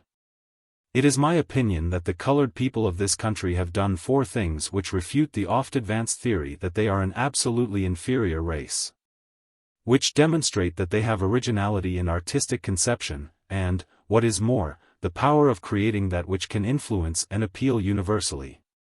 The first 2 of these are the Uncle Remus stories, collected by Joel Chandler Harris, and the Jubilee songs, to which the Fisk singers made the public and the skilled musicians of both America and Europe listen. The other 2 are ragtime music and the cakewalk. No one who has traveled can question the world-conquering influence of ragtime. And I do not think it would be an exaggeration to say that in Europe the United States is popularly known better by ragtime than by anything else it has produced in a generation. In Paris they call it American music. The newspapers have already told how the practice of intricate cakewalk steps has taken up the time of European royalty and nobility. These are lower forms of art, but they give evidence of a power that will someday be applied to the higher forms. In this measure, at least, and aside from the number of prominent individuals the colored people of the United States have produced, the race has been a world influence. And all of the Indians between Alaska and Patagonia haven't done as much. Just when I was beginning to look upon Jacksonville as my permanent home, and was beginning to plan about marrying the young school teacher, raising a family, and working in a cigar factory the rest of my life. For some reason, which I do not now remember, the factory at which I worked was indefinitely shut down. Some of the men got work in other factories in town, some decided to go to Key West and Tampa, others made up their minds to go to New York for work. All at once a desire like a fever seized me to see the North again, and I cast my lot with those bound for New York. Chapter 6. We steamed up into New York Harbor late one afternoon in spring. The last efforts of the sun were being put forth in turning the waters of the bay to glistening gold. The green islands on either side, in spite of their warlike mountings, looked calm and peaceful. The buildings of the town shone out in a reflected light which gave the city an air of enchantment. And, truly, it is an enchanted spot. New York City is the most fatally fascinating thing in America. She sits like a great witch at the gate of the country, showing her alluring white face and hiding her crooked hands and feet under the folds of her wide garments, constantly enticing thousands from far within, and tempting those who come from across the seas to go no farther. And all these become the victims of her caprice. Some she at once crushes beneath her cruel feet, others she condemns to a fate like that of galley slaves. A few she favors and fondles, riding them high on the bubbles of fortune. Then with a sudden breath she blows the bubbles out and laughs mockingly as she watches them fall. Twice I had passed through it, but this was really my first visit to New York. And as I walked about that evening, I began to feel the dread power of the city, the crowds, the lights, the excitement, the gaiety. And all its subtler stimulating influences began to take effect upon me. My blood ran quicker and I felt that I was just beginning to live. To some natures this stimulant of life in a great city becomes a thing as binding and necessary as opium is to one addicted to the habit. It becomes their breath of life. They cannot exist outside of it. Rather than be deprived of it they are content to suffer hunger, want, pain, and misery. They would not exchange even a ragged and wretched condition among the great crowd for any degree of comfort away from it. As soon as we landed, 4 of us went directly to a lodging house in 27th Street, just west of 6th Avenue. The house was run by a short, stout mulatto man, who was exceedingly talkative and inquisitive. In 15 minutes he not only knew the history of the past life of each one of us, but had a clearer idea of what we intended to do in the future than we ourselves. He sought this information so much with an air of being very particular as to whom he admitted into his house that we tremblingly answered every question that he asked. When we had become located, we went out and got supper, then walked around until about 10 o'clock. At that hour we met a couple of young fellows who lived in New York and were known to one of the members of our party. It was suggested we go to a certain place which was known by the proprietor's name. We turned into one of the cross streets and mounted the stoop of a house in about the middle of a block between 6th and 7th Avenues. One of the young men whom we had met rang a bell, and a man on the inside cracked the door a couple of inches, then opened it and let us in.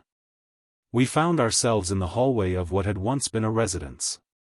The front parlor had been converted into a bar, and a half-dozen or so well-dressed men were in the room. We went in and after a general introduction had several rounds of beer. In the back parlor a crowd was sitting and standing around the walls of the room watching an exciting and noisy game of pool. I walked back and joined this crowd to watch the game, and principally to get away from the drinking party. The game was really interesting, the players being quite expert, and the excitement was heightened by the bets which were being made on the result.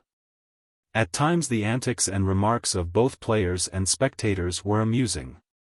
When at a critical point a player missed a shot, he was deluged, by those financially interested in his making it, with a flood of epithets synonymous with chump.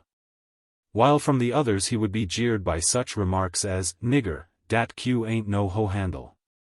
I noticed that among this class of colored men the word nigger was freely used in about the same sense as the word fellow, and sometimes as a term of almost endearment.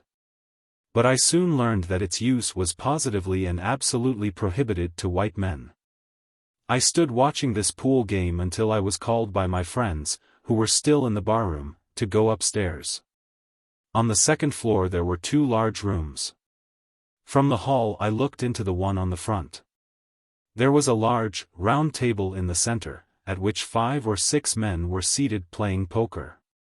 The air and conduct here were greatly in contrast to what I had just seen in the pool room. These men were evidently the aristocrats of the place. They were well perhaps a bit flashily dressed and spoke in low modulated voices, frequently using the word gentleman. In fact, they seemed to be practicing a sort of Chesterfieldian politeness towards each other. I was watching these men with a great deal of interest and some degree of admiration when I was again called by the members of our party, and I followed them on to the back room. There was a doorkeeper at this room, and we were admitted only after inspection. When we got inside, I saw a crowd of men of all ages and kinds grouped about an old billiard table, regarding some of whom, in supposing them to be white, I made no mistake. At first I did not know what these men were doing. They were using terms that were strange to me. I could hear only a confusion of voices exclaiming, "Shoot the 2. Shoot the 4. Fate me. Fate me. I've got you fated. 25 cents he don't turn." This was the ancient and terribly fascinating game of dice, popularly known as craps. I myself had played pool in Jacksonville. It is a favorite game among cigar makers, and I had seen others play cards, but here was something new. I edged my way into the table and stood between one of my newfound New York friends and a tall, slender, black fellow, who was making side bets while the dice were at the other end of the table. My companion explained to me the principles of the game, and they are so simple that they hardly need to be explained twice. The dice came around the table until they reached the man on the other side of the tall, black fellow. He lost, and the latter said, "Gimme the bones." He threw $1 on the table and said, "Shoot the dollar." His style of play was so strenuous that he had to be allowed plenty of room. He shook the dice high above his head, and each time he threw them on the table, he emitted a grunt such as men give when they are putting forth physical exertion with a rhythmic regularity.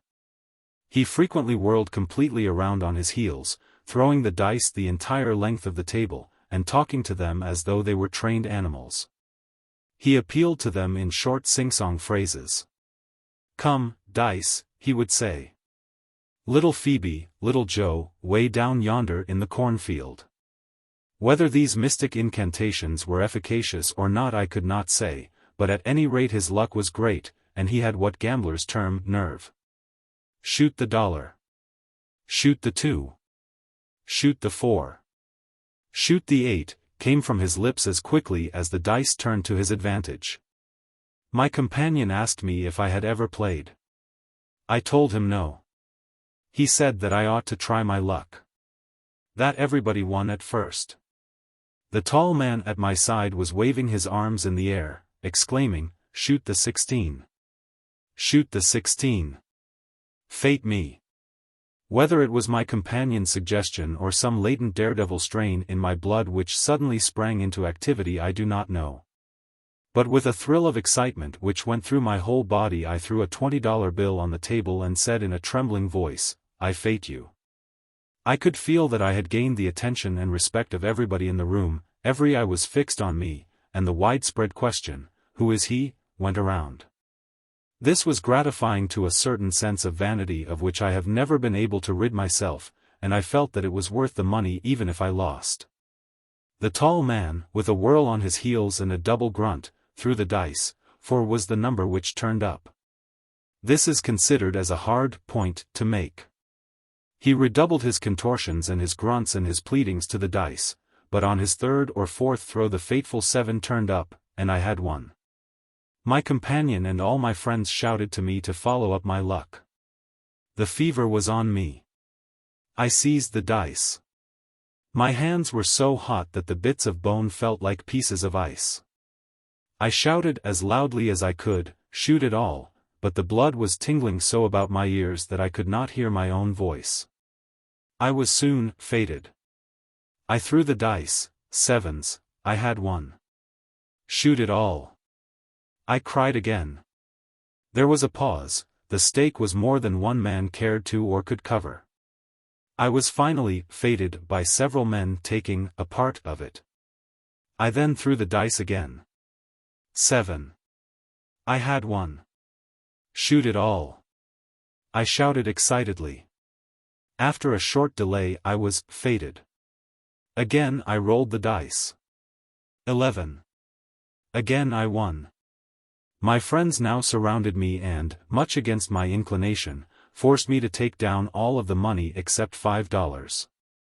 I tried my luck once more, and threw some small point which I failed to make, and the dice passed on to the next man. In less than 3 minutes I had won more than $200, a sum which afterwards cost me dearly. I was the hero of the moment and was soon surrounded by a group of men who expressed admiration for my nerve and predicted for me a brilliant future as a gambler. Although at the time I had no thought of becoming a gambler, I felt proud of my success. I felt a bit ashamed, too, that I had allowed my friends to persuade me to take down my money so soon. Another set of men also got around me and begged me for 25 or 50 cents to put them back into the game. I gave each of them something. I saw that several of them had on linen dusters, and as I looked about, I noticed that there were perhaps a dozen men in the room similarly clad. I asked the fellow who had been my prompter at the dice table why they dressed in such a manner. He told me that men who had lost all the money and jewelry they possessed, frequently, in an effort to recoup their losses, would gamble away all their outer clothing and even their shoes. And that the proprietor kept on hand a supply of linen dusters for all who were so unfortunate. My informant went on to say that sometimes a fellow would become almost completely dressed and then, by a turn of the dice, would be thrown back into a state of semi-nakedness. Some of them were virtually prisoners and unable to get into the streets for days at a time. They ate at the lunch counter, where their credit was good so long as they were fair gamblers and did not attempt to jump their debts, and they slept around in chairs. They importuned friends and winners to put them back in the game, and kept at it until fortune again smiled on them. I laughed heartily at this, not thinking the day was coming which would find me in the same ludicrous predicament. On passing downstairs I was told that the third and top floor of the house was occupied by the proprietor. When we passed through the bar, I treated everybody in the room, and that was no small number, for 8 or 10 had followed us down. Then our party went out. It was now about 12:30, but my nerves were at such a tension that I could not endure the mere thought of going to bed. I asked if there was no other place to which we could go. Our guide said yes, and suggested that we go to the club. We went to 6th Avenue, walked 2 blocks, and turned to the west into another street. We stopped in front of a house with 3 stories and a basement. In the basement was a Chinese chop suey restaurant. There was a red lantern at the iron gate to the areaway, inside of which the Chinaman's name was printed. We went up the steps of the stoop, rang the bell, and were admitted without any delay. From the outside the house bore a rather gloomy aspect, the windows being absolutely dark, but within, it was a veritable house of mirth. When we had passed through a small vestibule and reached the hallway, we heard mingled sounds of music and laughter, the clink of glasses, and the pop of bottles. We went into the main room and I was little prepared for what I saw.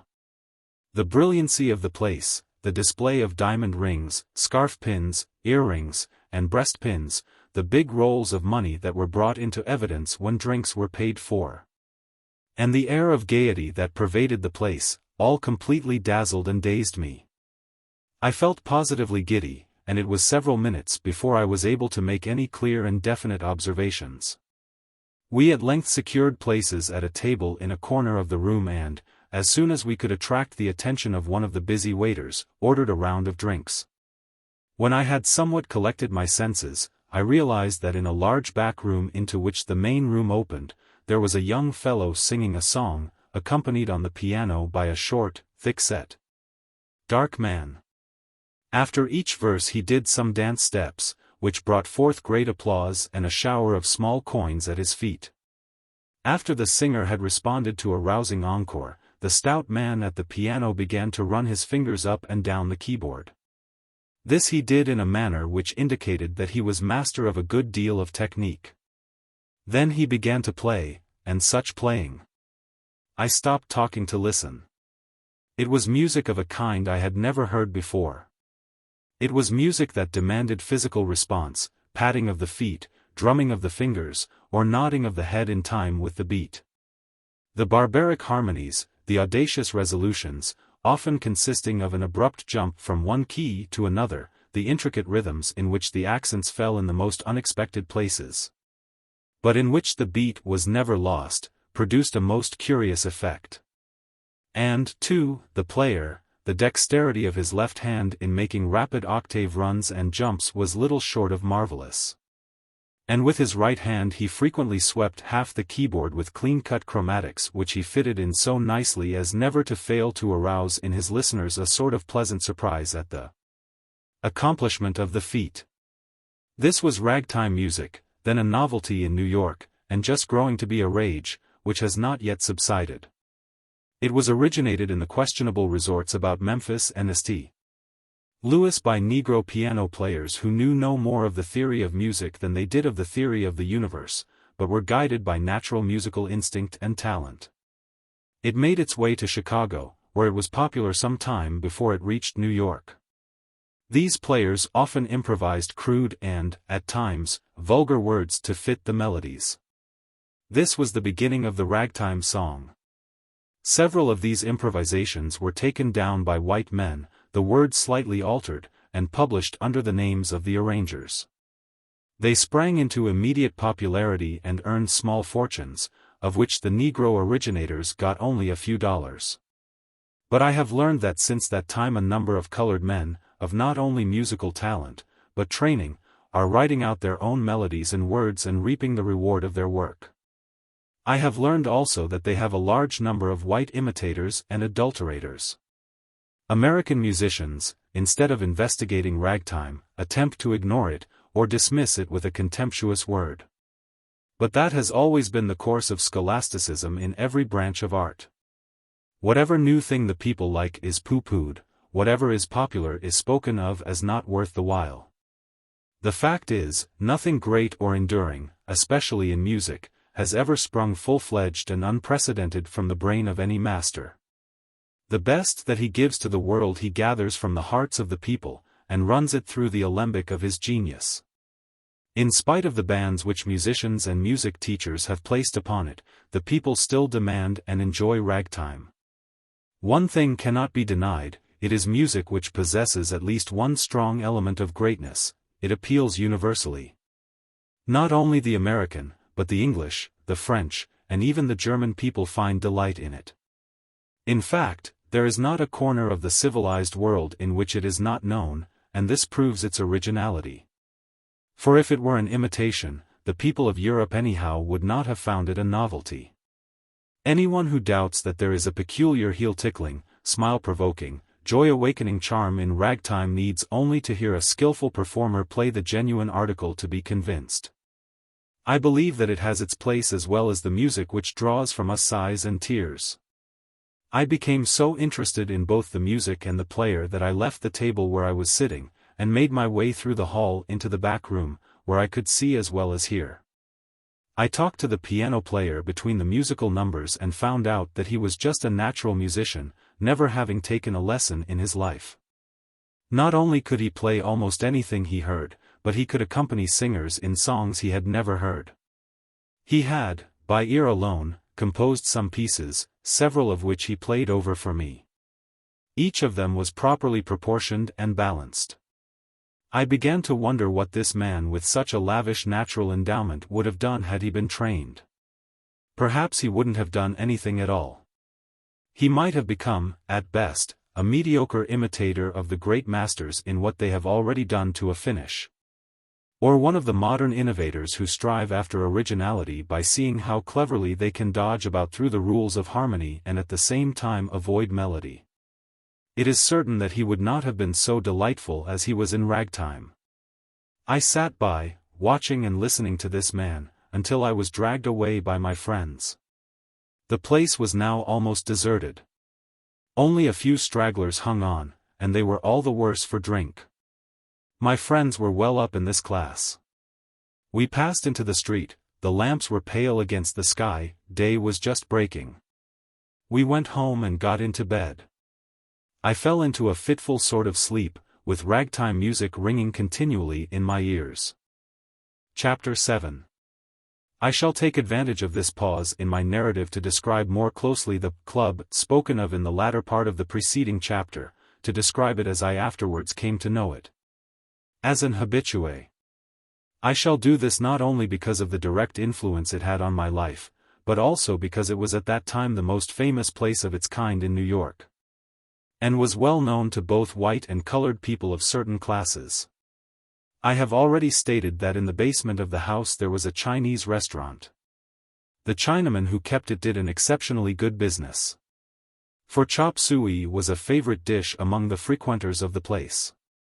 It is a food that, somehow, has the power of absorbing alcoholic liquors that have been taken into the stomach. I have heard men claim that they could sober up on chop suey. Perhaps that accounted, in some degree, for its popularity. On the main floor there were two large rooms, a parlor about 30 feet in length, and a large, square back room into which the parlor opened. The floor of the parlor was carpeted. Small tables and chairs were arranged about the room. The windows were draped with lace curtains, and the walls were literally covered with photographs or lithographs of every colored man in America who had ever done anything. There were pictures of Frederick Douglass and of Peter Jackson, of all the lesser lights of the prize-fighting ring, of all the famous jockeys and the stage celebrities, down to the newest song and dance team. The most of these photographs were autographed and, in a sense, made a really valuable collection. In the back room there was a piano, and tables were placed around the wall. The floor was bare and the center was left vacant for singers, dancers, and others who entertained the patrons. In a closet in this room which jutted out into the hall the proprietor kept his buffet. There was no open bar, because the place had no liquor license. In this back room the tables were sometimes pushed aside, and the floor given over to general dancing. The front room on the next floor was a sort of private party room. A back room on the same floor contained no furniture and was devoted to the use of new and ambitious performers. In this room song and dance teams practiced their steps, acrobatic teams practiced their tumbles, and many other kinds of acts rehearsed their turns. The other rooms of the house were used as sleeping apartments. No gambling was allowed, and the conduct of the place was surprisingly orderly. It was, in short, a center of colored bohemians and sports. Here the great prize fighters were wont to come, the famous jockeys, the noted minstrels, whose names and faces were familiar on every billboard in the country. And these drew a multitude of those who loved to dwell in the shadow of greatness. There were then no organizations giving performances of such order as are now given by several colored companies. That was because no manager could imagine that audiences would pay to see Negro performers in any other role than that of Mississippi River roustabouts, but there was lots of talent and ambition. I often heard the younger and brighter men discussing the time when they would compel the public to recognize that they could do something more than grin and cut pigeon wings. Sometimes one or two of the visiting stage professionals, after being sufficiently urged, would go into the back room and take the places of the regular amateur entertainers. But they were very sparing with these favors, and the patrons regarded them as special treats. There was one man, a minstrel, who, whenever he responded to a request to do something, never essayed anything below a reading from Shakespeare. How well he read I do not know, but he greatly impressed me, and I can say that at least he had a voice which strangely stirred those who heard it. Here was a man who made people laugh at the size of his mouth, while he carried in his heart a burning ambition to be a tragedian, and so after all he did play a part in a tragedy. These notables of the ring, the turf, and the stage drew to the place crowds of admirers, both white and colored. Whenever one of them came in, there were awe-inspired whispers from those who knew him by sight, in which they enlightened those around them as to his identity, and hinted darkly at their great intimacy with the noted one. Those who were on terms of approach immediately showed their privilege over others less fortunate by gathering around their divinity. I was, at first, among those who dwelt in darkness. Most of these celebrities I had never heard of. This made me an object of pity among many of my new associates. I soon learned, however, to fake a knowledge for the benefit of those who were greener than I. And, finally, I became personally acquainted with the majority of the famous personages who came to the club. A great deal of money was spent here, so many of the patrons were men who earned large sums. I remember one night a dapper little brown-skinned fellow was pointed out to me and I was told that he was the most popular jockey of the day, and that he earned $12,000 a year. This latter statement I couldn't doubt, for with my own eyes I saw him spending at about 30 times that rate. For his friends and those who were introduced to him he bought nothing but wine. In sporting circles, wine means champagne, and paid for it at $5 a quart. He sent a quart to every table in the place with his compliments, and on the table at which he and his party were seated there were more than a dozen bottles. It was the custom at the club for the waiter not to remove the bottles when champagne was being drunk until the party had finished. There were reasons for this. It advertised the brand of wine, it advertised that the party was drinking wine, and advertised how much they had bought. This jockey had won a great race that day, and he was rewarding his admirers for the homage they paid him, all of which he accepted with a fine air of condescension. Besides the people I have just been describing, there was at the place almost every night 1 or 2 parties of white people, men and women, who were out sightseeing or slumming. They generally came in cabs, some of them would stay only for a few minutes, while others sometimes stayed until morning. There was also another set of white people who came frequently. It was made up of variety performers and others who delineated dark characters. They came to get their imitations first-hand from the Negro entertainers they saw there. There was still another set of white patrons, composed of women. These were not occasional visitors, but 5 or 6 of them were regular habitués. When I first saw them, I was not sure that they were white. In the first place, among the many colored women who came to the club, there were several just as fair. And, secondly, I always saw these women in company with colored men. They were all good-looking and well-dressed, and seemed to be women of some education. One of these in particular attracted my attention. She was an exceedingly beautiful woman of perhaps 35. She had glistening copper-colored hair, very white skin, and eyes very much like Du Maurier's conception of trilbies, twin gray stars. When I came to know her, I found that she was a woman of considerable culture. She had traveled in Europe, spoke French, and played the piano well. She was always dressed elegantly, but in absolute good taste. She always came to the club in a cab, and was soon joined by a well-set-up, very black young fellow. He was always faultlessly dressed. One of the most exclusive tailors in New York made his clothes, and he wore a number of diamonds in about as good taste as they could be worn in by a man. I learned that she paid for his clothes and his diamonds. I learned, too, that he was not the only one of his kind. More that I learned would be better suited to a book on social phenomena than to a narrative of my life. This woman was known at the club as the Rich Widow. She went by a very aristocratic-sounding name, which corresponded to her appearance. I shall never forget how hard it was for me to get over my feelings of surprise, perhaps more than surprise, at seeing her with her black companion. Somehow I never exactly enjoyed the sight. I have devoted so much time to this pair, the widow and her companion, because it was through them that another decided turn was brought about in my life. Chapter 8. On the day following our night at the club, we slept until late in the afternoon, so late that beginning of search for work was entirely out of the question. This did not cause me much worry, for I had more than $300, and New York had impressed me as a place where there was lots of money and not much difficulty in getting it. It is needless to inform my readers that I did not long hold this opinion. We got out of the house about dark, went to a restaurant on 6th Avenue and ate something, then walked around for a couple of hours. I finally suggested that we visit the same places we had been in the night before. Following my suggestion, we started first to the gambling house. The man on the door let us in without any question. I accredited this to my success of the night before. We went straight to the crap room, and I at once made my way to a table, where I was rather flattered by the murmur of recognition which went around. I played in up and down luck for 3 or 4 hours, then, worn with nervous excitement, quit, having lost about $50.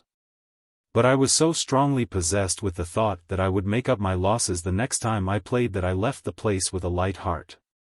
When we got into the street our party was divided against itself. 2 were for going home at once and getting to bed. They gave as a reason that we were to get up early and look for jobs.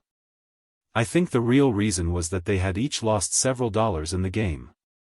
I lived to learn that in the world of sport all men win alike, but lose differently. And so gamblers are rated, not by the way in which they win, but by the way in which they lose. Some men lose with a careless smile, recognizing that losing is a part of the game. Others curse their luck and rail at fortune, and others, still, lose sadly. After each such experience they are swept by a wave of reform, they resolve to stop gambling and be good. When in this frame of mind it would take very little persuasion to lead them into a prayer meeting. Those in the first class are looked upon with admiration. Those in the second class are merely commonplace, while those in the third are regarded with contempt. I believe these distinctions hold good in all the ventures of life. After some minutes one of my friends and I succeeded in convincing the other 2 that a while at the club would put us all in better spirits. And they consented to go, on our promise not to stay longer than an hour. We found the place crowded, and the same sort of thing going on which we had seen the night before. I took a seat at once by the side of the piano player, and was soon lost to everything except the novel charm of the music. I watched the performer with the idea of catching the trick, and during one of his intermissions I took his place at the piano and made an attempt to imitate him. But even my quick ear and ready fingers were unequal to the task on first trial. We did not stay at the club very long, but went home to bed in order to be up early the next day. We had no difficulty in finding work, and my 3rd morning in New York found me at a table rolling cigars. I worked steadily for some weeks, at the same time spending my earnings between the crap game and the club. Making cigars became more and more irksome to me. Perhaps my more congenial work as a reader had unfitted me for work at the table. And, too, the late hours I was keeping made such a sedentary occupation almost beyond the powers of will and endurance. I often found it hard to keep my eyes open and sometimes had to get up and move around to keep from falling asleep. I began to miss whole days from the factory, days on which I was compelled to stay at home and sleep. My luck at the gambling table was varied. Sometimes I was $50 to $100 ahead, and at other times I had to borrow money from my fellow workmen to settle my room rent and pay for my meals. Each night after leaving the dice game I went to the club to hear the music and watch the gaiety. If I had won, this was in accord with my mood; if I had lost, it made me forget. I at last realized that making cigars for a living and gambling for a living could not both be carried on at the same time, and I resolved to give up the cigar making. This resolution led me into a life which held me bound more than a year. During that period my regular time for going to bed was somewhere between 4 and 6 o'clock in the mornings. I got up late in the afternoons, walked about a little, then went to the gambling house or the club. My New York was limited to 10 blocks. The boundaries were 6th Avenue from 23rd to 33rd Streets, with the cross streets 1 block to the west. Central Park was a distant forest, and the lower part of the city a foreign land. I look back upon the life I then led with a shudder when I think what would have been had I not escaped it. But had I not escaped it, I should have been no more unfortunate than are many young colored men who come to New York. During that dark period I became acquainted with a score of bright, intelligent young fellows who had come up to the great city with high hopes and ambitions and who had fallen under the spell of this underlife, a spell they could not throw off. There was one popularly known as the Doctor. He had had 2 years in the Harvard Medical School, but here he was, living this gaslight life, his will and moral sense so enervated and deadened that it was impossible for him to break away. I do not doubt that the same thing is going on now, but I have sympathy rather than censure for these victims. For I know how easy it is to slip into a slough from which it takes a Herculean effort to leap. I regret that I cannot contrast my views of life among colored people of New York, but the truth is, during my entire stay in this city I did not become acquainted with a single respectable family. I knew that there were several colored men worth $100,000 or so each, and some families who proudly dated their free ancestry back a half-dozen generations. I also learned that in Brooklyn there lived quite a large colony in comfortable homes which they owned, but at no point did my life come in contact with theirs. In my gambling experiences I passed through all the states and conditions that a gambler is heir to. Some days found me able to peel $10 and $20 bills from a roll, and others found me clad in a linen duster and carpet slippers. I finally caught up another method of earning money, and so did not have to depend entirely upon the caprices of fortune at the gaming table. Through continually listening to the music at the club, and through my own previous training, my natural talent and perseverance, I developed into a remarkable player of ragtime. Indeed, I had the name at that time of being the best ragtime player in New York. I brought all my knowledge of classic music to bear and, in so doing, achieved some novelties which pleased and even astonished my listeners. It was I who first made ragtime transcriptions of familiar classic selections. I used to play Mendelssohn's Wedding March in a manner that never failed to arouse enthusiasm among the patrons of the club. Very few nights passed during which I was not asked to play it. It was no secret that the great increase in slumming visitors was due to my playing.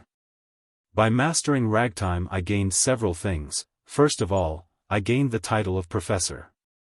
I was known as the professor as long as I remained in that world. Then, too, I gained the means of earning a rather fair livelihood. This work took up much of my time and kept me almost entirely away from the gambling table. Through it I also gained a friend who was the means by which I escaped from this lower world. And, finally, I secured a wedge which has opened to me more doors and made me a welcome guest than my playing of Beethoven and Chopin could ever have done.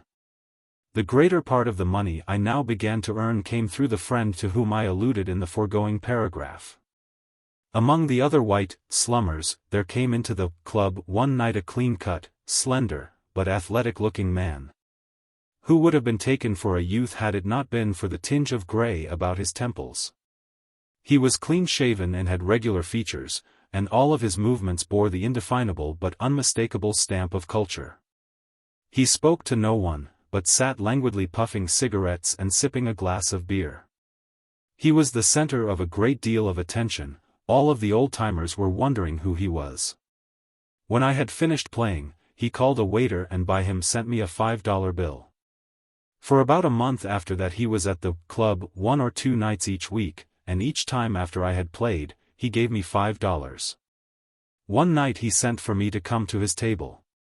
He asked me several questions about myself, then told me that he had an engagement which he wanted me to fill. He gave me a card containing his address and asked me to be there on a certain night. I was on hand promptly and found that he was giving a dinner in his own apartments to a party of ladies and gentlemen and that I was expected to furnish the musical entertainment. When the grave, dignified man at the door let me in, the place struck me as being almost dark. My eyes had been so accustomed to the garish light of the club. He took my coat and hat, bade me take a seat, and went to tell his master that I had come. When my eyes were adjusted to the soft light, I saw that I was in the midst of elegance and luxury in a degree such as I had never seen, but not the elegance which makes one ill at ease. As I sank into a great chair, the subdued tone, the delicately sensuous harmony of my surroundings, drew from me a deep sigh of relief and comfort. How long the man was gone I do not know, but I was startled by a voice saying, "Come this way, if you please, sir," and I saw him standing by my chair. I had been asleep. And I awoke very much confused and a little ashamed, because I did not know how many times he may have called me. I followed him through into the dining room, where the butler was putting the finishing touches to a table which already looked like a big jewel. The doorman turned me over to the butler, and I passed with the butler on back to where several waiters were busy polishing and assorting table utensils. Without being asked whether I was hungry or not, I was placed at a table and given something to eat. Before I had finished eating, I heard the laughter and talk of the guests who were arriving. Soon afterwards I was called in to begin my work. I passed into where the company was gathered and went directly to the piano. According to a suggestion from the host, I began with classic music. During the first number there was absolute quiet and appreciative attention, and when I had finished, I was given a round of generous applause. After that the talk and the laughter began to grow until the music was only an accompaniment to the chatter. This, however, did not disconcert me as it once would have done, for I had become accustomed to playing in the midst of uproarious noise. As the guests began to pay less attention to me, I was enabled to pay more to them. There were about a dozen of them. The men ranged in appearance from a girlish-looking youth to a big grizzled man whom everybody addressed as Judge. None of the women appeared to be under 30, but each of them struck me as being handsome. I was not long in finding out that they were all decidedly blasé.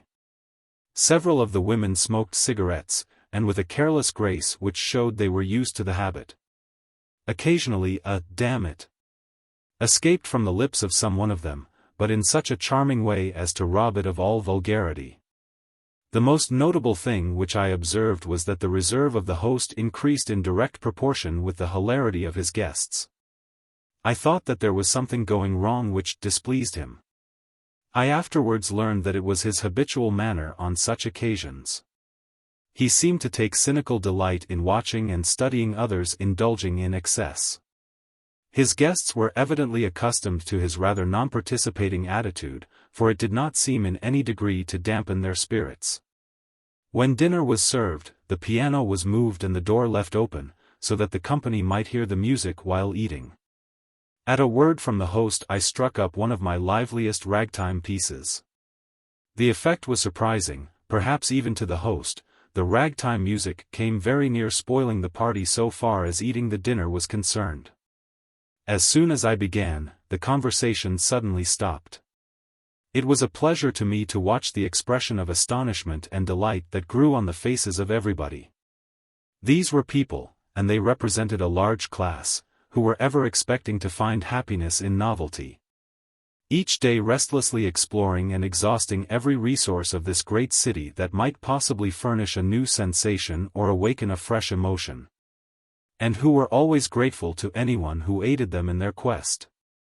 Several of the women left the table and gathered about the piano. They watched my fingers and asked what kind of music it was that I was playing, where I had learned it, and a host of other questions. It was only by being repeatedly called back to the table that they were induced to finish their dinner. When the guests arose, I struck up my ragtime transcription of Mendelssohn's Wedding March, playing it with terrific chromatic octave runs in the bass. This raised everybody's spirits to the highest point of gaiety, and the whole company involuntarily and unconsciously did an impromptu cakewalk. From that time on until the time of leaving they kept me so busy that my arms ached. I obtained a little respite when the girlish-looking youth and one or two of the ladies sang several songs, but after each of these it was back to ragtime. In leaving, the guests were enthusiastic in telling the host that he had furnished them the most unusual entertainment they had ever enjoyed. When they had gone, my millionaire friend, for he was reported to be a millionaire, said to me with a smile, "Well, I have given them something they've never had before." After I had put on my coat and was ready to leave, he made me take a glass of wine. He then gave me a cigar and $20 in bills. He told me that he would give me lots of work, his only stipulation being that I should not play any engagement such as I had just filled for him, except by his instructions. I readily accepted the proposition, for I was sure that I could not be the loser by such a contract. I afterwards played for him at many dinners and parties of one kind or another. Occasionally he loaned me to some of his friends. And, too, I often played for him alone at his apartments.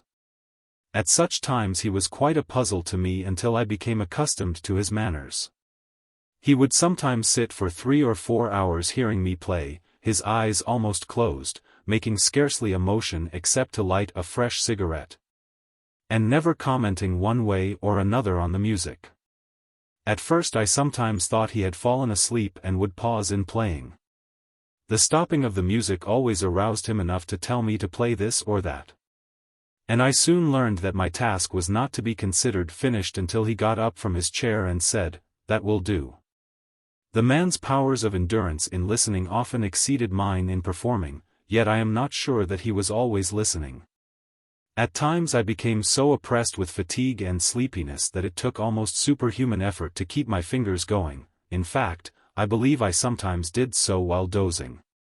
During such moments this man sitting there so mysteriously silent, almost hid in a cloud of heavy-scented smoke, filled me with a sort of unearthly terror.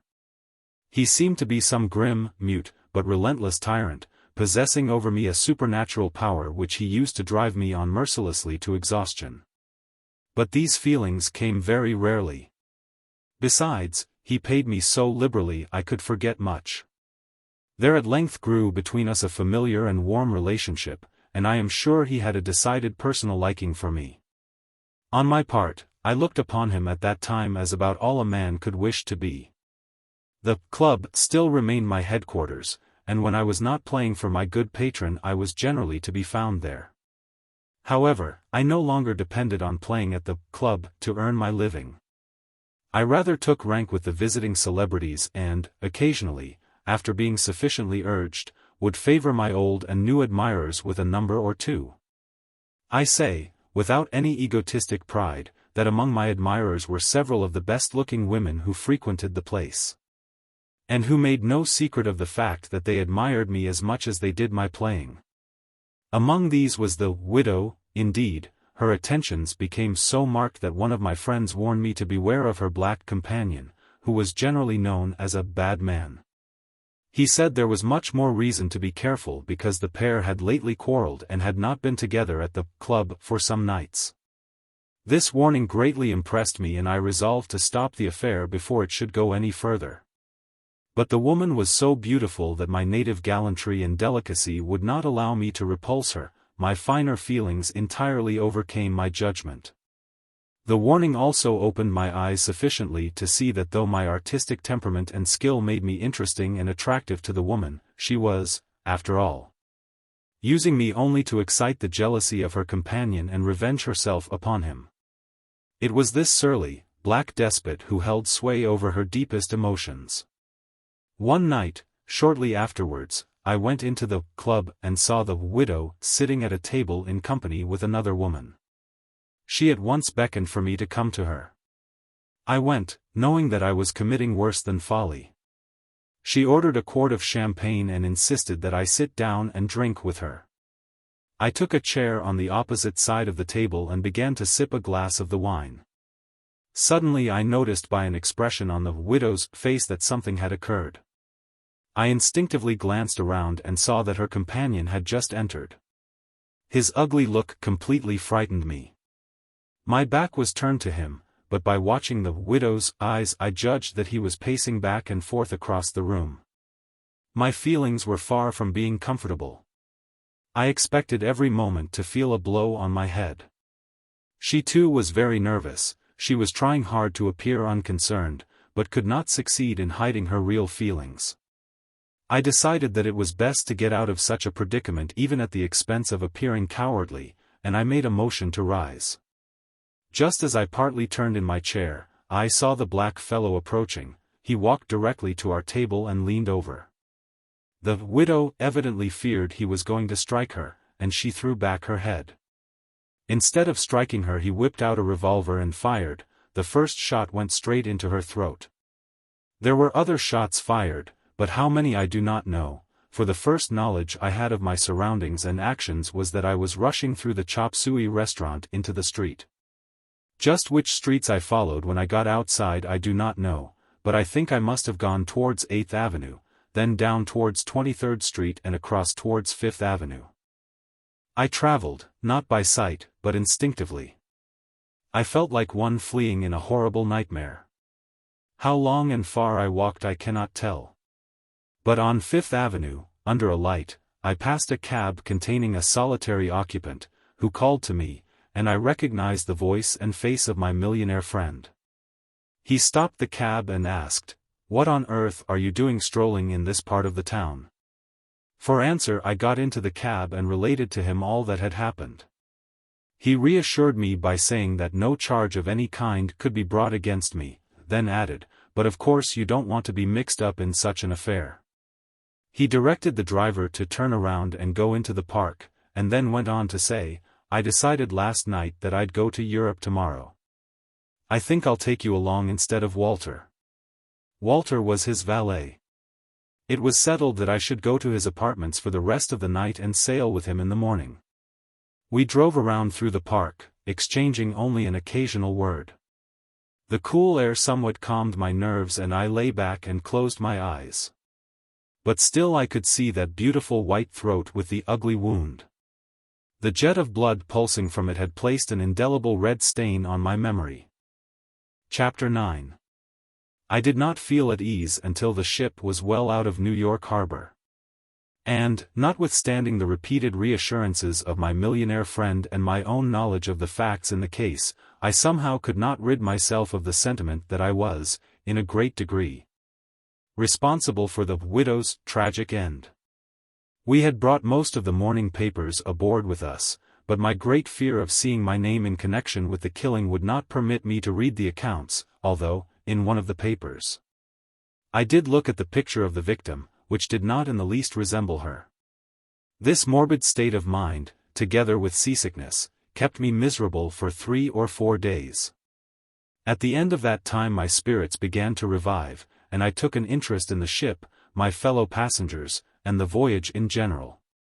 On the 2nd or 3rd day out we passed several spouting whales, but I could not arouse myself to make the effort to go to the other side of the ship to see them. A little later we ran in close proximity to a large iceberg. I was curious enough to get up and look at it, and I was fully repaid for my pains. The sun was shining full upon it, and it glistened like a mammoth diamond, cut with 1,000,000 facets. As we passed, it constantly changed its shape. At each different angle of vision it assumed new and astonishing forms of beauty. I watched it through a pair of glasses. Seeking to verify my early conception of an iceberg, in the geographies of my grammar school days the pictures of icebergs always included a stranded polar bear, standing desolately upon one of the snowy crags. I looked for the bear, but if he was there, he refused to put himself on exhibition. It was not, however, until the morning that we entered the harbor of Havre that I was able to shake off my gloom. Then the strange sights, the chatter in an unfamiliar tongue, and the excitement of landing and passing the customs officials caused me to forget completely the events of a few days before. Indeed, I grew so light-hearted that when I caught my first sight of the train which was to take us to Paris, I enjoyed a hearty laugh. The toy-looking engine, the stuffy little compartment cars, with tiny, old-fashioned wheels, struck me as being extremely funny. But before we reached Paris my respect for our train rose considerably. I found that the tiny engine made remarkably fast time, and that the old-fashioned wheels ran very smoothly. I even began to appreciate the stuffy cars for their privacy. As I watched the passing scenery from the car window, it seemed too beautiful to be real. The bright-colored houses against the green background impressed me as the work of some idealistic painter. Before we arrived in Paris, there was awakened in my heart a love for France which continued to grow stronger, a love which today makes that country for me the one above all others to be desired. We rolled into the station Saint-Lazare about 4 o'clock in the afternoon and drove immediately to the Hotel Continental. My benefactor, humoring my curiosity and enthusiasm, which seemed to please him very much, suggested that we take a short walk before dinner. We stepped out of the hotel and turned to the right into the Rue de Rivoli. When the vista of the Place de la Concorde and the Champs-Élysées suddenly burst on me, I could hardly credit my own eyes. I shall attempt no such supererogatory task as a description of Paris. I wish only to give briefly the impressions which that wonderful city made upon me. It impressed me as the perfect and perfectly beautiful city. And even after I had been there for some time, and seen not only its avenues and palaces, but its most squalid alleys and hovels, this impression was not weakened. Paris became for me a charmed spot, and whenever I have returned there, I have fallen under the spell. A spell which compels admiration for all of its manners and customs and justification of even its follies and sins. We walked a short distance up the Champs-Élysées and sat for a while in chairs along the sidewalk, watching the passing crowds on foot and in carriages. It was with reluctance that I went back to the hotel for dinner. After dinner we went to one of the summer theaters, and after the performance my friend took me to a large café on one of the grand boulevards. Here it was that I had my first glimpse of the French life of popular literature, so different from real French life. There were several hundred people, men and women, in the place drinking, smoking, talking, and listening to the music.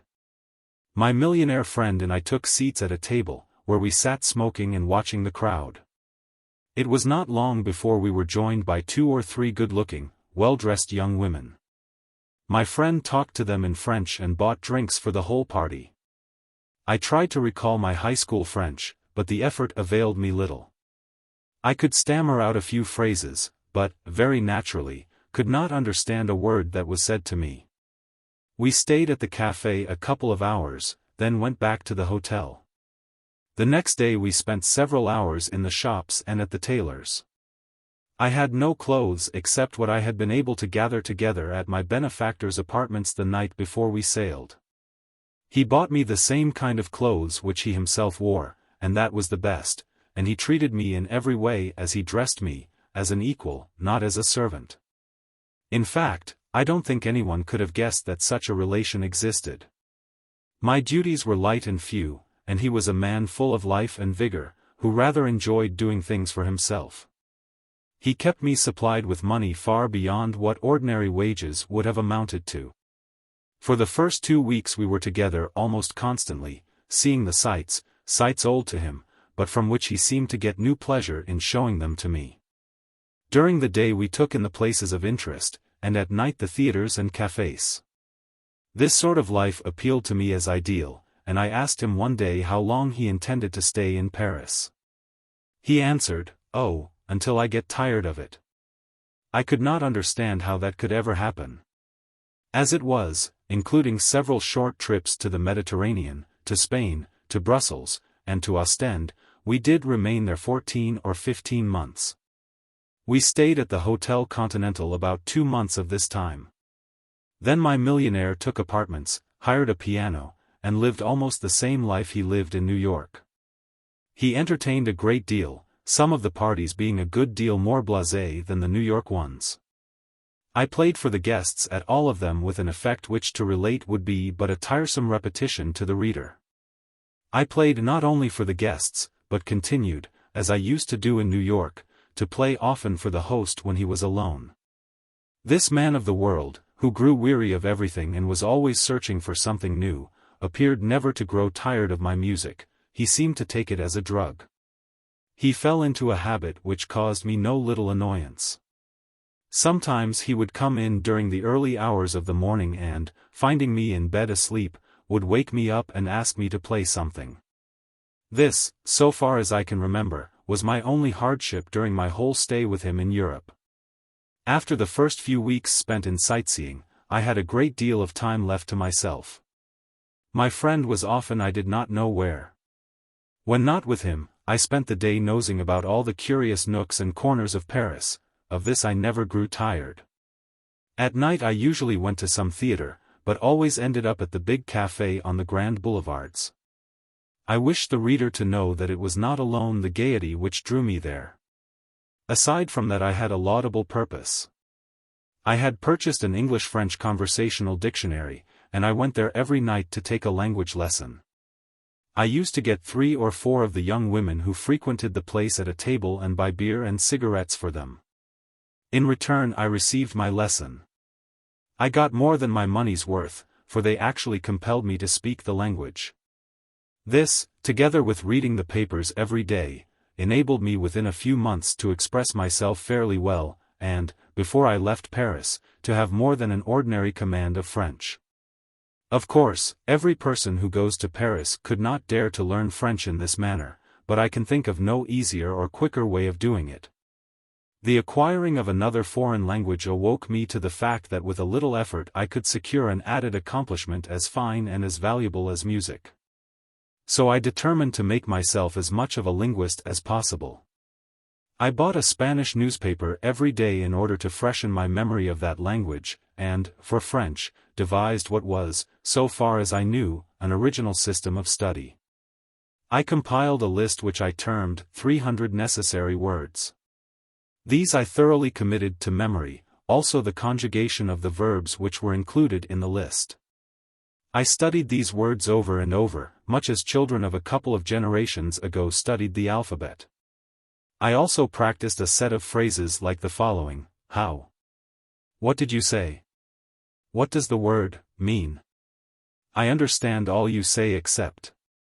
Please repeat. What do you call? How do you say? These I called my working sentences. In an astonishingly short time I reached the point where the language taught itself, where I learned to speak merely by speaking. This point is the place which students taught foreign languages in our schools and colleges find great difficulty in reaching. I think the main trouble is that they learn too much of a language at a time. A French child with a vocabulary of 200 words can express more spoken ideas than a student of French can with a knowledge of 2,000. A small vocabulary, the smaller the better, which embraces the common, everyday used ideas, thoroughly mastered, is the key to a language. When that much is acquired, the vocabulary can be increased simply by talking. And it is easy. Who cannot commit 300 words to memory? Later I tried my method, if I may so term it, with German, and found that it worked in the same way. I spent a good many evenings at the Grand Opera. The music there made me strangely reminiscent of my life in Connecticut. It was an atmosphere in which I caught a fresh breath of my boyhood days and early youth. Generally, in the morning after I had attended a performance, I would sit at the piano and for a couple of hours play the music which I used to play in my mother's little parlor. One night I went to hear Faust. I got into my seat just as the lights went down for the first act. At the end of the act I noticed that my neighbor on the left was a young girl. I cannot describe her either as to feature, or color of her hair, or of her eyes. She was so young, so fair, so ethereal, that I felt to stare at her would be a violation. Yet I was distinctly conscious of her beauty. During the intermission she spoke English in a low voice to a gentleman and a lady who sat in the seats to her left, addressing them as father and mother. I held my program as though studying it, but listened to catch every sound of her voice. Her observations on the performance and the audience were so fresh and naive as to be almost amusing. I gathered that she was just out of school, and that this was her first trip to Paris. I occasionally stole a glance at her, and each time I did so my heart leaped into my throat. Once I glanced beyond to the gentleman who sat next to her. My glance immediately turned into a stare. Yes, there he was, unmistakably, my father. Looking hardly a day older than when I had seen him some 10 years before. What a strange coincidence. What should I say to him? What would he say to me? Before I had recovered from my first surprise, there came another shock in the realization that the beautiful, tender girl at my side was my sister. Then all the springs of affection in my heart, stopped since my mother's death, burst out in fresh and terrible torrents, and I could have fallen at her feet and worshipped her. They were singing the second act, but I did not hear the music.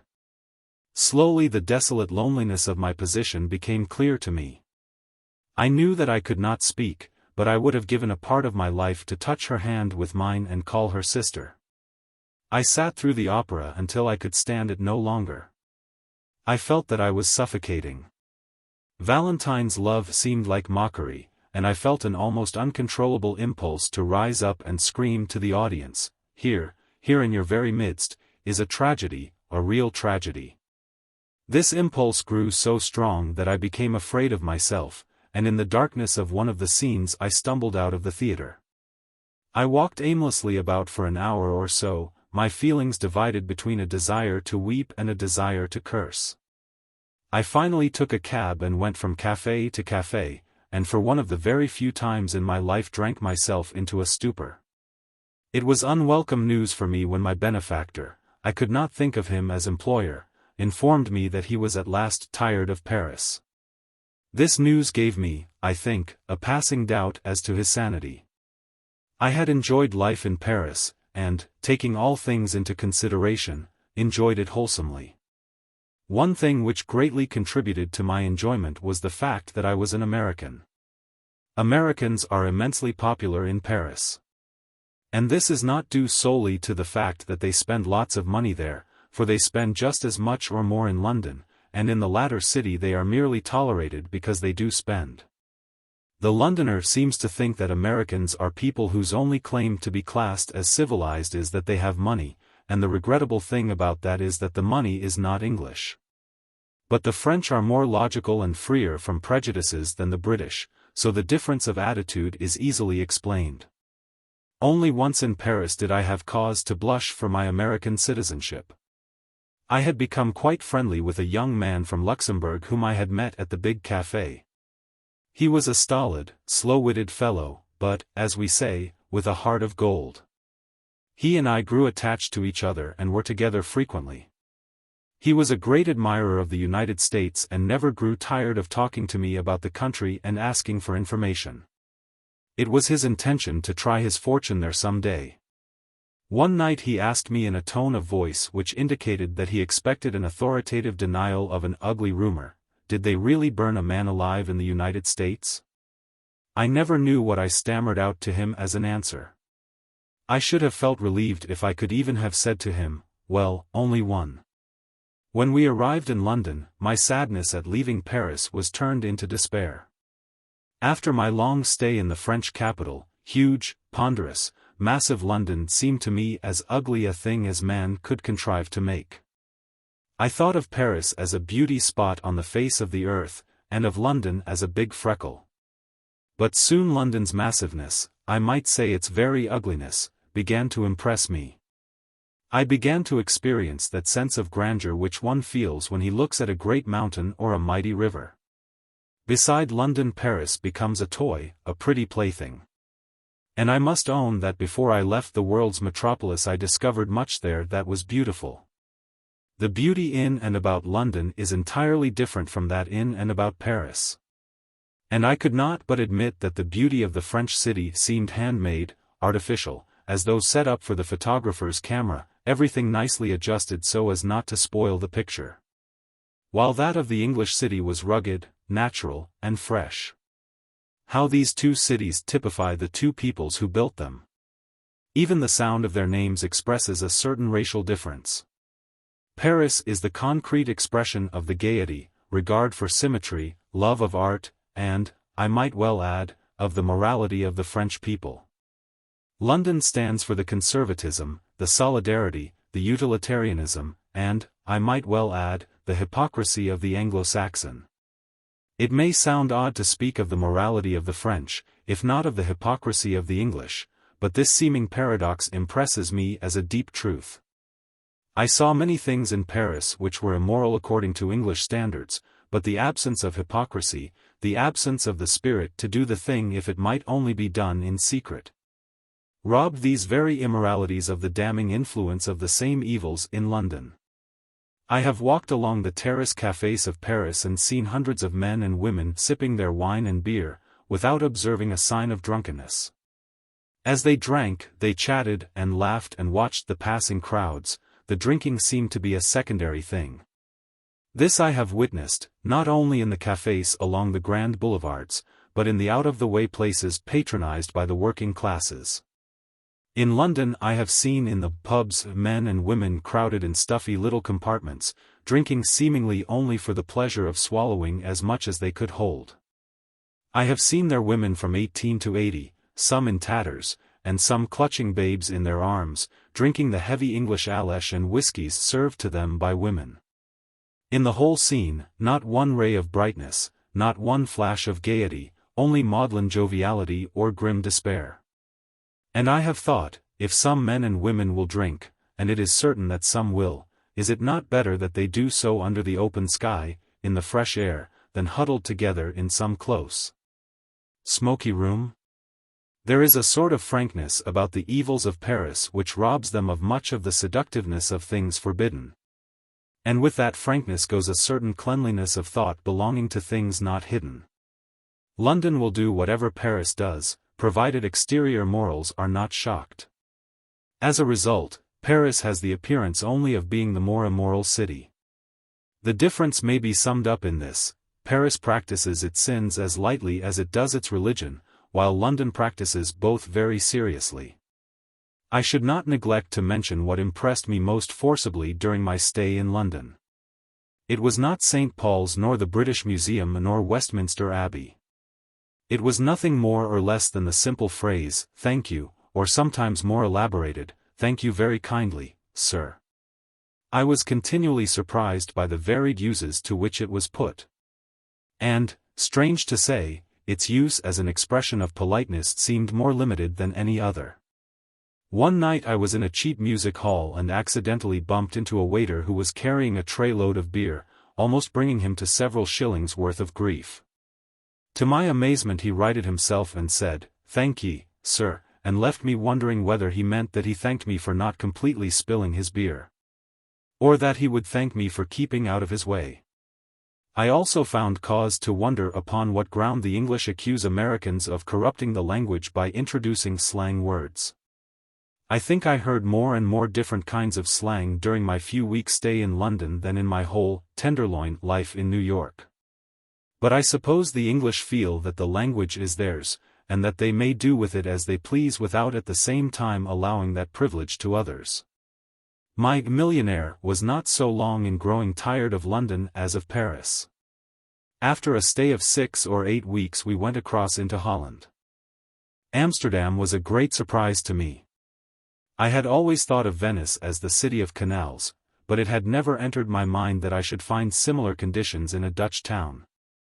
I don't suppose the comparison goes far beyond the fact that there are canals in both cities. I have never seen Venice, but Amsterdam struck me as being extremely picturesque. From Holland we went to Germany, where we spent 5 or 6 months, most of the time in Berlin. I found Berlin more to my taste than London, and occasionally I had to admit that in some things it was superior to Paris. In Berlin I especially enjoyed the orchestral concerts, and I attended a large number of them. I formed the acquaintance of a good many musicians, several of whom spoke of my playing in high terms. It was in Berlin that my inspiration was renewed. One night my millionaire entertained a party of men composed of artists, musicians, writers, and, for aught I know, a count or two. They drank and smoked a great deal, talked art and music, and discussed, it seemed to me, everything that ever entered man's mind. I could only follow the general drift of what they were saying. When they discussed music, it was more interesting to me. For then some fellow would run excitedly to the piano and give a demonstration of his opinions, and another would follow quickly, doing the same. In this way, I learned that regardless of what his specialty might be, every man in the party was a musician. I was at the same time impressed with the falsity of the general idea that Frenchmen are excitable and emotional, and that Germans are calm and phlegmatic. Frenchmen are merely gay and never overwhelmed by their emotions. When they talk loud and fast, it is merely talk, while Germans get worked up and red in the face when sustaining an opinion, and in heated discussions are likely to allow their emotions to sweep them off their feet. My millionaire planned, in the midst of the discussion on music, to have me play the new American music and astonish everybody present. The result was that I was more astonished than anyone else. I went to the piano and played the most intricate ragtime piece I knew. Before there was time for anybody to express an opinion on what I had done, a big bespectacled, bushy-headed man rushed over, and, shoving me out of the chair, exclaimed, "Get up!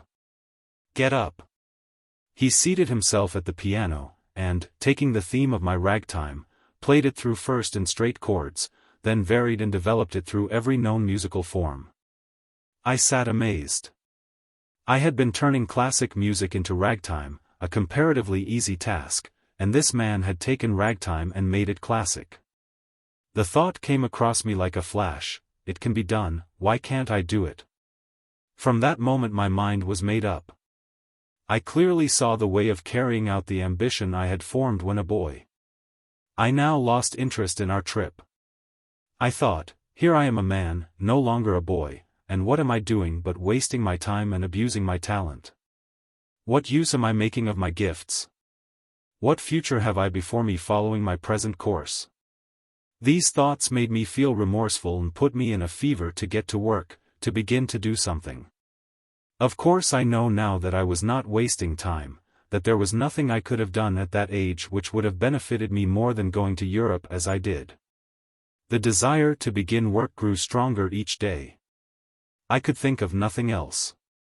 I made up my mind to go back into the very heart of the South, to live among the people, and drink in my inspiration firsthand. I gloated over the immense amount of material I had to work with, not only modern ragtime, but also the old slave songs, material which no one had yet touched. The more decided and anxious I became to return to the United States, the more I dreaded the ordeal of breaking with my millionaire. Between this peculiar man and me there had grown a very strong bond of affection, backed up by a debt which each owed to the other. He had taken me from a terrible life in New York and, by giving me the opportunity of traveling and of coming in contact with the people with whom he associated, had made me a polished man of the world. On the other hand, I was his chief means of disposing of the thing which seemed to sum up all in life that he dreaded, time. As I remember him now, I can see that time was what he was always endeavoring to escape, to bridge over, to blot out. And it is not strange that some years later he did escape it forever, by leaping into eternity. For some weeks I waited for just the right moment in which to tell my patron of my decision. Those weeks were a trying time to me. I felt that I was playing the part of a traitor to my best friend. At length, one day he said to me, "Well, get ready for a long trip. We are going to Egypt, and then to Japan." The temptation was for an instant almost overwhelming, but I summoned determination enough to say, "I don't think I want to go." "What?" he exclaimed, "you want to go back to your dear Paris? You still think that the only spot on earth? Wait until you see Cairo and Tokyo, you may change your mind." "No," I stammered, "it is not because I want to go back to Paris. I want to go back to the United States." He wished to know my reason, and I told him, as best I could, my dreams, my ambition, and my decision. While I was talking, he watched me with a curious, almost cynical, smile growing on his lips. When I had finished he put his hand on my shoulder. This was the first physical expression of tender regard he had ever shown me, and looking at me in a big brotherly way, said, "My boy. You are by blood, by appearance, by education, and by tastes a white man. Now, why do you want to throw your life away amidst the poverty and ignorance, in the hopeless struggle, of the black people of the United States? Then look at the terrible handicap you are placing on yourself by going home and working as a Negro composer. You can never be able to get the hearing for your work which it might deserve. I doubt that even a white musician of recognized ability could succeed there by working on the theory that American music should be based on Negro themes. Music is a universal art. Anybody's music belongs to everybody, you can't limit it to race or country. Now, if you want to become a composer, why not stay right here in Europe? I will put you under the best teachers on the continent. Then if you want to write music on Negro themes, why, go ahead and do it." We talked for some time on music and the race question. On the latter subject I had never before heard him express any opinion. Between him and me no suggestion of racial differences had ever come up. I found that he was a man entirely free from prejudice, but he recognized that prejudice was a big stubborn entity which had to be taken into account. He went on to say, "This idea you have of making a Negro out of yourself is nothing more than a sentiment, and you do not realize the fearful import of what you intend to do. What kind of a Negro would you make now, especially in the South? If you had remained there, or perhaps even in your club in New York, you might have succeeded very well. But now you would be miserable. I can imagine no more dissatisfied human being than an educated, cultured, and refined colored man in the United States. I have given more study to the race question in the United States than you may suppose, and I sympathize with the Negroes there, but what's the use? I can't right their wrongs, and neither can you. They must do that themselves. They are unfortunate in having wrongs to right, and you would be foolish to take their wrongs unnecessarily on your shoulders. Perhaps some day, through study and observation, you will come to see that evil is a force, and, like the physical and chemical forces, we cannot annihilate it, we may only change its form. We light upon one evil and hit it with all the might of our civilization, but only succeed in scattering it into a dozen other forms. We hit slavery through a great civil war. Did we destroy it?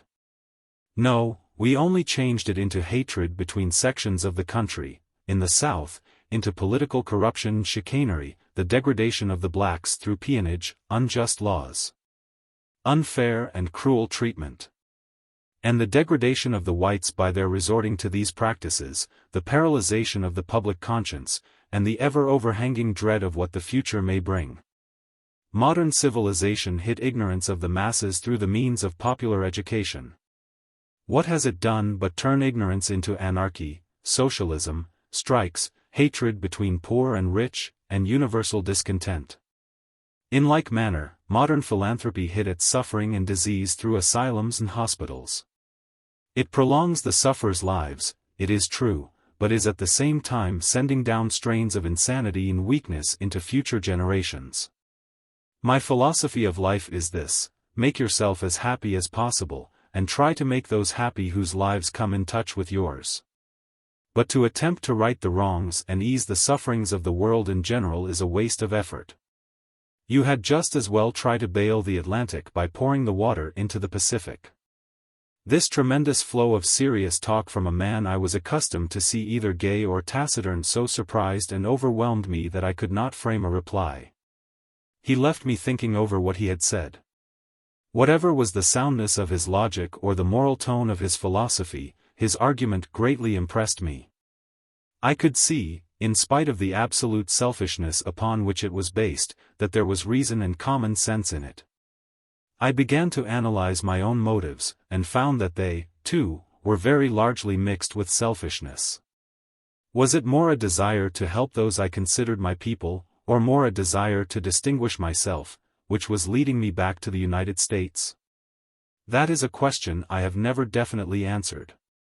For several weeks longer I was in a troubled state of mind. Added to the fact that I was loath to leave my good friend was the weight of the question he had aroused in my mind, whether I was not making a fatal mistake. I suffered more than one sleepless night during that time. Finally, I settled the question on purely selfish grounds, in accordance with my millionaire's philosophy. I argued that music offered me a better future than anything else I had any knowledge of, and, in opposition to my friend's opinion, that I should have greater chances of attracting attention as a colored composer than as a white one. But I must own that I also felt stirred by an unselfish desire to voice all the joys and sorrows, the hopes and ambitions, of the American Negro, in classic musical form. When my mind was fully made up, I told my friend. He asked me when I intended to start. I replied that I would do so at once. He then asked me how much money I had. I told him that I had saved several $100s out of sums he had given me. He gave me a check for $500, told me to write to him in care of his Paris bankers if I ever needed his help, wished me good luck, and bade me goodbye. All this he did almost coldly. And I often wondered whether he was in a hurry to get rid of what he considered a fool, or whether he was striving to hide deeper feelings of sorrow. And so I separated from the man who was, all in all, the best friend I ever had, except my mother, the man who exerted the greatest influence ever brought into my life. Except that exerted by my mother. My affection for him was so strong, my recollections of him are so distinct, he was such a peculiar and striking character, that I could easily fill several chapters with reminiscences of him. But for fear of tiring the reader I shall go on with my narration. I decided to go to Liverpool and take ship for Boston. I still had an uneasy feeling about returning to New York. And in a few days I found myself aboard ship headed for home. Chapter 10. Among the first of my fellow passengers of whom I took any particular notice was a tall, broad-shouldered, almost gigantic, colored man. His dark brown face was clean-shaven. He was well-dressed and bore a decidedly distinguished air. In fact, if he was not handsome, he at least compelled admiration for his fine physical proportions.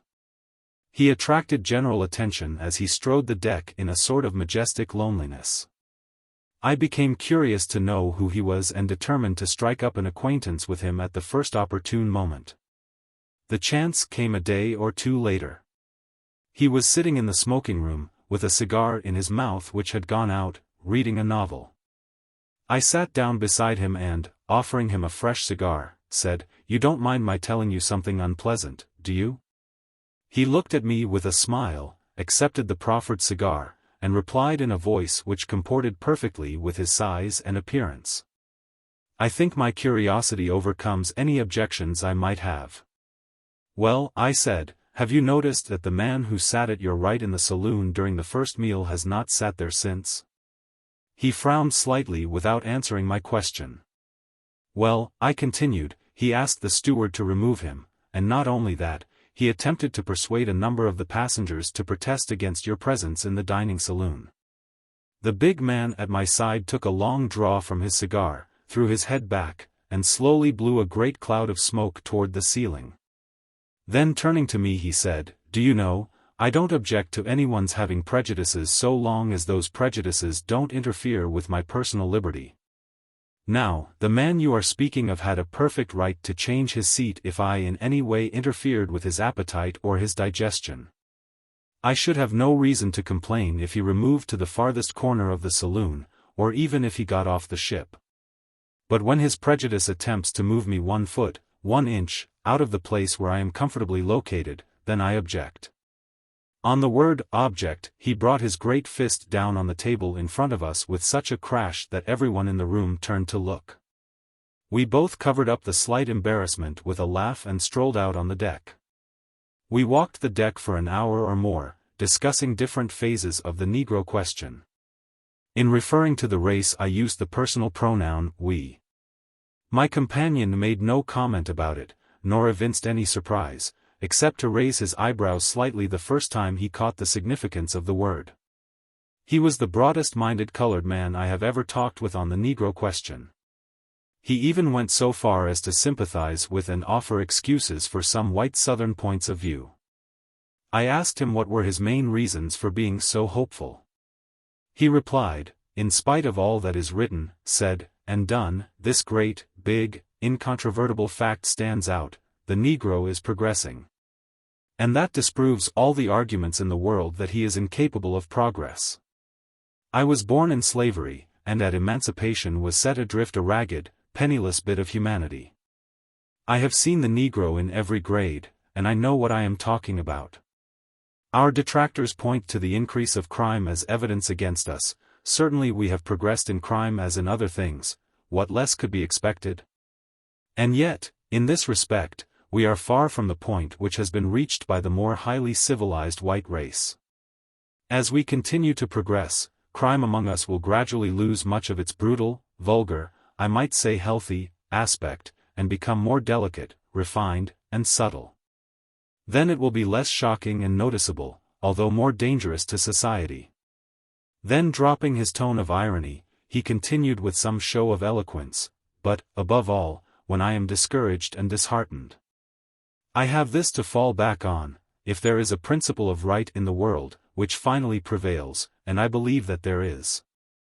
If there is a merciful but justice-loving God in heaven, and I believe that there is, we shall win. For we have right on our side, while those who oppose us can defend themselves by nothing in the moral law, nor even by anything in the enlightened thought of the present age."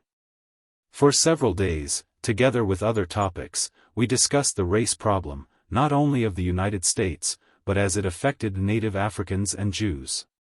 Finally, before we reached Boston, our conversation had grown familiar and personal. I had told him something of my past and much about my intentions for the future. I learned that he was a physician, a graduate of Howard University, Washington, and had done postgraduate work in Philadelphia, and this was his second trip abroad to attend professional courses. He had practiced for some years in the city of Washington, and though he did not say so, I gathered that his practice was a lucrative one. Before we left the ship, he had made me promise that I would stop 2 or 3 days in Washington before going on south. We put up at a hotel in Boston for a couple of days and visited several of my new friends' acquaintances. They were all people of education and culture and, apparently, of means. I could not help being struck by the great difference between them and the same class of colored people in the South. In speech and thought they were genuine Yankees. The difference was especially noticeable in their speech. There was none of that heavy-tongued enunciation which characterizes even the best educated colored people of the South. It is remarkable, after all, what an adaptable creature the Negro is. I have seen the black West India gentleman in London, and he is in speech and manners a perfect Englishman. I have seen natives of Haiti and Martinique in Paris, and they are more Frenchy than a Frenchman. I have no doubt that the Negro would make a good Chinaman, with exception of the pigtail. My stay in Washington, instead of being 2 or 3 days, was 2 or 3 weeks. This was my first visit to the national capital, and I was, of course, interested in seeing the public buildings and something of the working of the government. But most of my time I spent with the doctor among his friends and acquaintances. The social phase of life among colored people is more developed in Washington than in any other city in the country. This is on account of the large number of individuals earning good salaries and having a reasonable amount of leisure time to draw from. There are dozens of physicians and lawyers, scores of school teachers, and hundreds of clerks in the departments. As to the colored department clerks, I think it fair to say that in educational equipment they average above the white clerks of the same grade.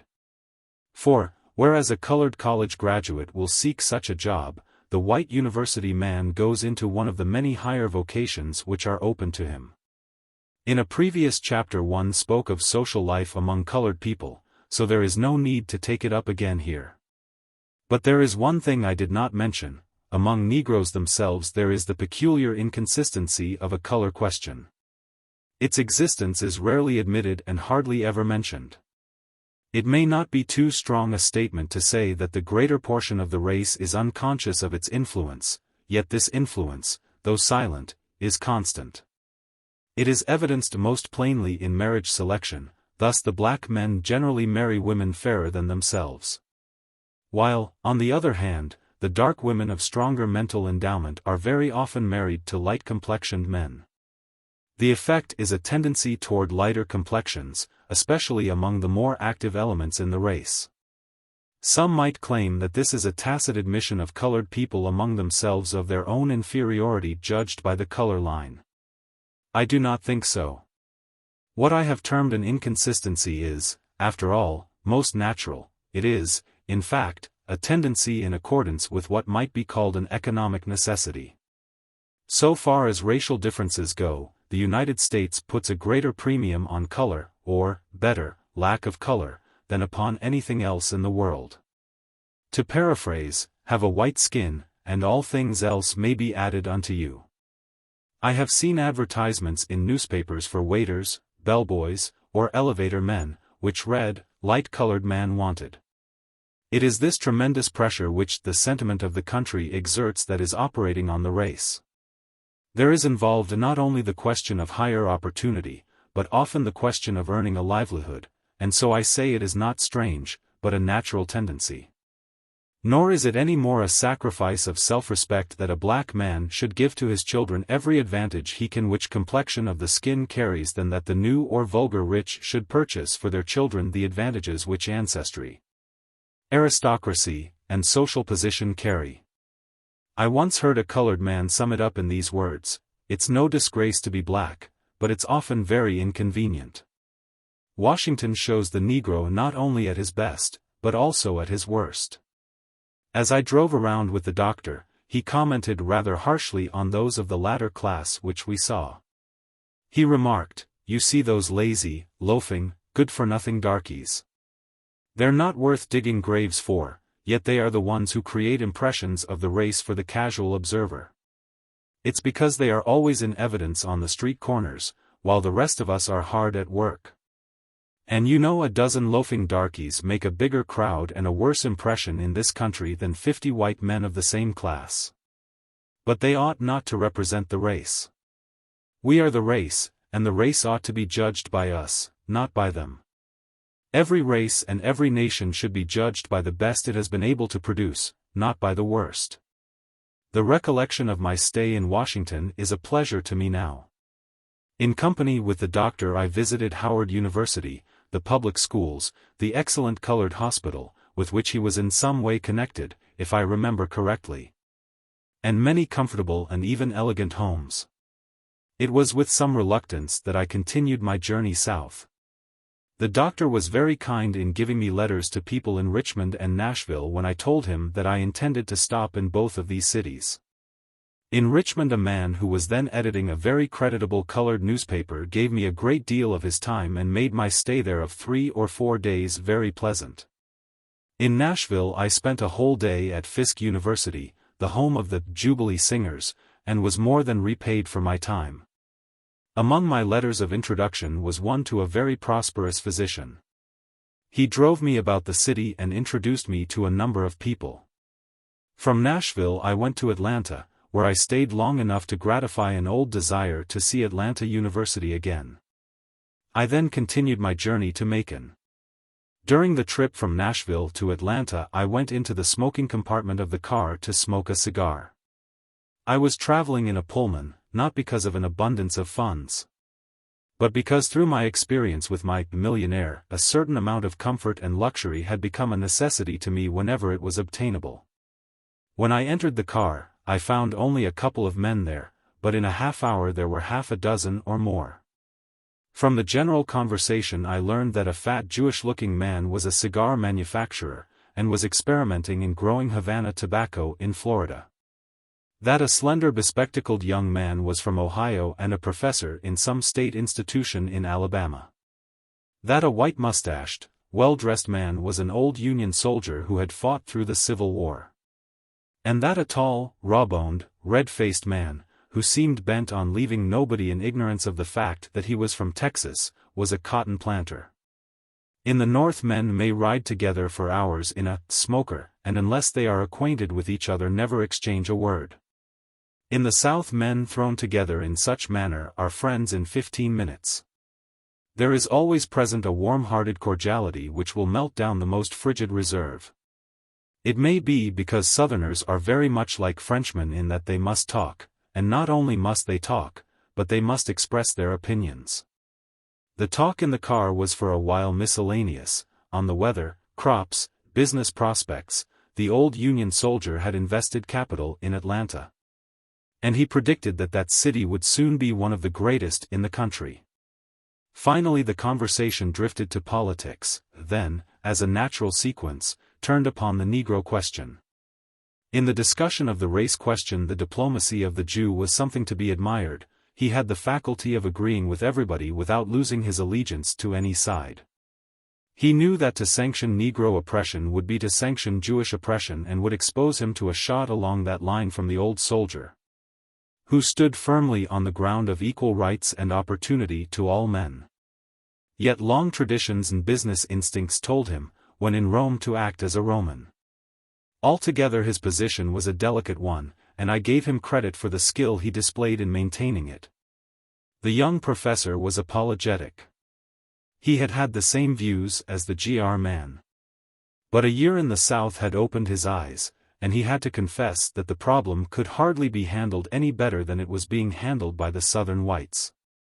To which the GR man responded somewhat rudely that he had spent 10 times as many years in the South as his young friend and that he could easily understand how holding a position in a state institution in Alabama would bring about a change of views. The professor turned very red and had very little more to say. The Texan was fierce, eloquent, and profane in his argument, and, in a lower sense, there was a direct logic in what he said, which was convincing. It was only by taking higher ground, by dealing in what Southerners call theories, that he could be combated. Occasionally some one of the several other men in the smoker would throw in a remark to reinforce what he said, but he really didn't need any help, he was sufficient in himself. In the course of a short time the controversy narrowed itself down to an argument between the old soldier and the Texan. The latter maintained hotly that the Civil War was a criminal mistake on the part of the North, and that the humiliation which the South suffered during Reconstruction could never be forgotten. The Union man retorted just as hotly that the South was responsible for the war and that the spirit of unforgetfulness on its part was the greatest cause of present friction. That it seemed to be the one great aim of the South to convince the North that the latter made a mistake in fighting to preserve the Union and liberate the slaves. Can you imagine, he went on to say, what would have been the condition of things eventually if there had been no war, and the South had been allowed to follow its course? Instead of one great, prosperous country with nothing before it but the conquests of peace, a score of petty republics, as in Central and South America, wasting their energies in war with each other or in revolutions. Well, replied the Texan, anything, no country at all, is better than having niggers over you. But anyhow, the war was fought and the niggers were freed. For it's no use beating around the bush, the niggers, and not the Union, was the cause of it. And now do you believe that all the niggers on earth are worth the good white blood that was spilt? You freed the nigger and you gave him the ballot, but you couldn't make a citizen out of him. He don't know what he's voting for, and we buy M like so many hogs. You're giving M education, but that only makes slick rascals out of M. Don't fancy for a moment, said the Northern man, that you have any monopoly in buying ignorant votes. The same thing is done on a larger scale in New York and Boston, and in Chicago and San Francisco, and they are not black votes either. As to education's making the Negro worse, you might just as well tell me that religion does the same thing. And, by the way, how many educated colored men do you know personally? The Texan admitted that he knew only one, and added that he was in the penitentiary. But, he said, do you mean to claim, ballot or no ballot, education or no education, that niggers are the equals of white men? That's not the question, answered the other, but if the Negro is so distinctly inferior. It is a strange thing to me that it takes such tremendous effort on the part of the white man to make him realize it, and to keep him in the same place into which inferior men naturally fall. However, let us grant for sake of argument that the Negro is inferior in every respect to the white man. That fact only increases our moral responsibility in regard to our actions toward him. Inequalities of numbers, wealth, and power, even of intelligence and morals, should make no difference in the essential rights of men. If he's inferior and weaker, and is shoved to the wall, that's his own lookout, said the Texan. That's the law of nature, and he's bound to go to the wall. For no race in the world has ever been able to stand competition with the Anglo-Saxon. The Anglo-Saxon race has always been and always will be the masters of the world, and the niggers in the South ain't going to change all the records of history. My friend, said the old soldier slowly, if you have studied history, will you tell me, as confidentially between white men, what the Anglo-Saxon has ever done? The Texan was too much astonished by the question to venture any reply. His opponent continued, can you name a single one of the great fundamental and original intellectual achievements which have raised man in the scale of civilization that may be credited to the Anglo-Saxon? The art of letters, of poetry, of music, of sculpture, of painting, of the drama, of architecture. The science of mathematics, of astronomy, of philosophy, of logic, of physics, of chemistry, the use of the metals, and the principles of mechanics, were all invented or discovered by darker and what we now call inferior races and nations. We have carried many of these to their highest point of perfection, but the foundation was laid by others. Do you know the only original contribution to civilization we can claim is what we have done in steam and electricity and in making implements of war more deadly?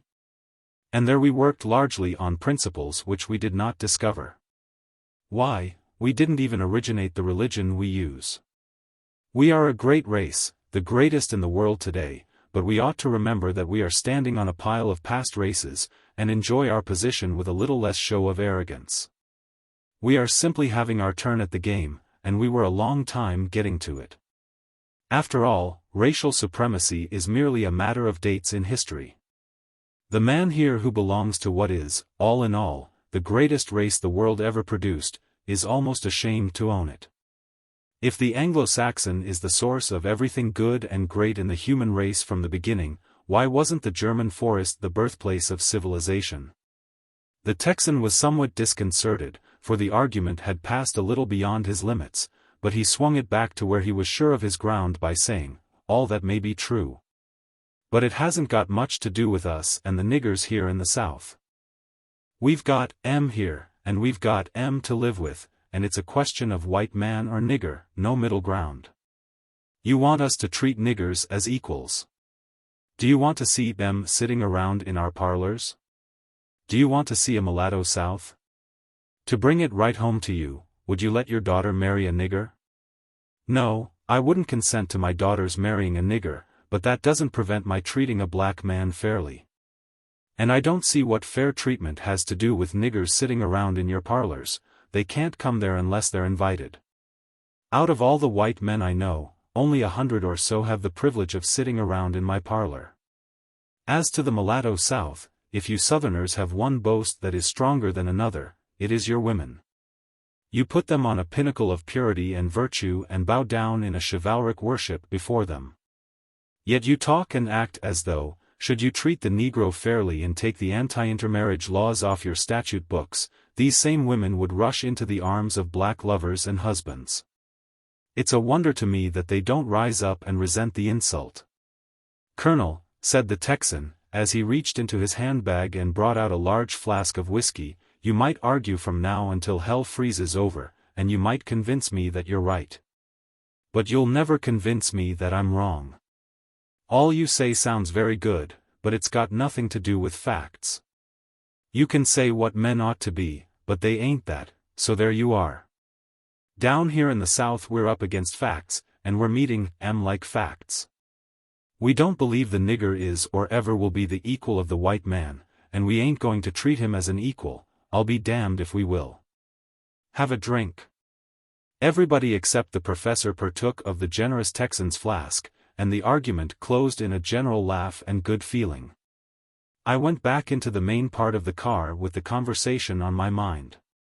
Here I had before me the bald, raw, naked aspects of the race question in the South.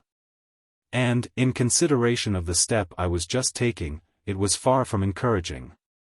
The sentiments of the Texan, and he expressed the sentiments of the South, fell upon me like a chill. I was sick at heart. Yet I must confess that underneath it all I felt a certain sort of admiration for the man who could not be swayed from what he held as his principles. Contrasted with him, the young Ohio professor was indeed a pitiable character. And all along, in spite of myself, I have been compelled to accord the same kind of admiration to the Southern white man for the manner in which he defends not only his virtues, but his vices. He knows that, judged by a high standard, he is narrow and prejudiced, that he is guilty of unfairness, oppression, and cruelty, but this he defends as stoutly as he would his better qualities. This same spirit obtains in a great degree among the blacks. They, too, defend their faults and failings. This they generally do whenever white people are concerned. And yet among themselves they are their own most merciless critics. I have never heard the race so terribly arraigned as I have by colored speakers to strictly colored audiences. It is the spirit of the South to defend everything belonging to it. The North is too cosmopolitan and tolerant for such a spirit. If you should say to an Easterner that Paris is a gayer city than New York, he would be likely to agree with you, or at least to let you have your own way. But to suggest to a South Carolinian that Boston is a nicer city to live in than Charleston would be to stir his greatest depths of argument and eloquence. But today, as I think over that smoking car argument, I can see it in a different light. The Texan's position does not render things so hopeless. For it indicates that the main difficulty of the race question does not lie so much in the actual condition of the blacks as it does in the mental attitude of the whites. And a mental attitude, especially one not based on truth, can be changed more easily than actual conditions. That is to say, the burden of the question is not that the whites are struggling to save 10 million despondent and moribund people from sinking into a hopeless slough of ignorance, poverty, and barbarity in their very midst, but that they are unwilling to open certain doors of opportunity and to accord certain treatment to 10 million aspiring, education and property acquiring people. In a word, the difficulty of the problem is not so much due to the facts presented as to the hypothesis assumed for its solution. In this it is similar to the problem of the solar system. By a complex, confusing, and almost contradictory mathematical process, by the use of zigzags instead of straight lines, the Earth can be proved to be the center of things celestial. But by an operation so simple that it can be comprehended by a schoolboy, its position can be verified among the other worlds which revolve about the sun, and its movements harmonized with the laws of the universe. So, when the white race assumes as a hypothesis that it is the main object of creation and that all things else are merely subsidiary to its well-being, sophism, subterfuge, perversion of conscience, arrogance, injustice, oppression, cruelty, sacrifice of human blood, all are required to maintain the position, and its dealings with other races become indeed a problem which, if based on a hypothesis of common humanity, could be solved by the simple rules of justice. When I reached Macon, I decided to leave my trunk and all my surplus belongings, to pack my bag, and strike out into the interior. This I did. And by train, by mule and oxcart, I traveled through many counties. This was my first real experience among rural colored people, and all that I saw was interesting to me. But there was a great deal which does not require description at my hands.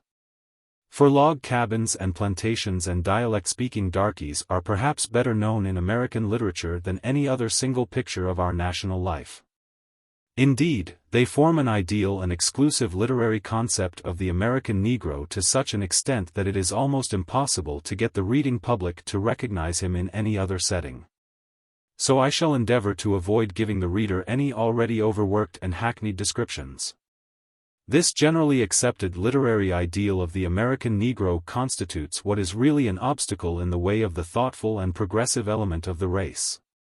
His character has been established as a happy-go-lucky, laughing, shuffling, banjo-picking being, and the reading public has not yet been prevailed upon to take him seriously. His efforts to elevate himself socially are looked upon as a sort of absurd caricature of white civilization. A novel dealing with colored people who lived in respectable homes and amidst a fair degree of culture and who naturally acted just like white folks would be taken in a comic opera sense. In this respect the Negro is much in the position of a great comedian who gives up the lighter roles to play tragedy. No matter how well he may portray the deeper passions, the public is loath to give him up in his old character. They even conspire to make him a failure in serious work, in order to force him back into comedy. In the same respect, the public is not too much to be blamed, for great comedians are far more scarce than mediocre tragedians. Every amateur actor is a tragedian. However, this very fact constitutes the opportunity of the future Negro novelist and poet to give the country something new and unknown, in depicting the life, the ambitions, the struggles, and the passions of those of their race who are striving to break the narrow limits of traditions. A beginning has already been made in that remarkable book by Dr. Du Bois, The Souls of Black Folk. Much, too, that I saw while on this trip, in spite of my enthusiasm, was disheartening. Often I thought of what my millionaire had said to me, and wished myself back in Europe. The houses in which I had to stay were generally uncomfortable, sometimes worse. I often had to sleep in a division or compartment with several other people. Once or twice I was not so fortunate as to find divisions, everybody slept on pallets on the floor. Frequently I was able to lie down and contemplate the stars which were in their zenith. The food was at times so distasteful and poorly cooked that I could not eat it. I remember that once I lived for a week or more on buttermilk, on account of not being able to stomach the fat bacon, the rank turnip tops, and the heavy damp mixture of meal, salt, and water which was called corn bread. It was only my ambition to do the work which I had planned that kept me steadfast to my purpose.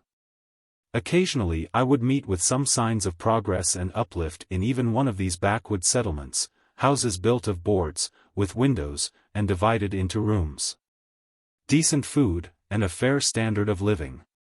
This condition was due to the fact that there was in the community some exceptionally capable Negro farmer whose thrift served as an example.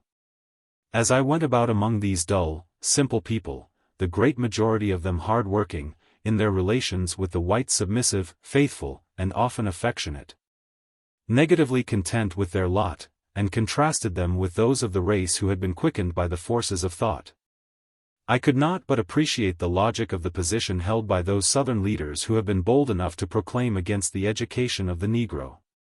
They are consistent in their public speech with Southern sentiment and desires. Those public men of the South who have not been daring or heedless enough to defy the ideals of 20th-century civilization and of modern humanitarianism and philanthropy, find themselves in the embarrassing situation of preaching one thing and praying for another.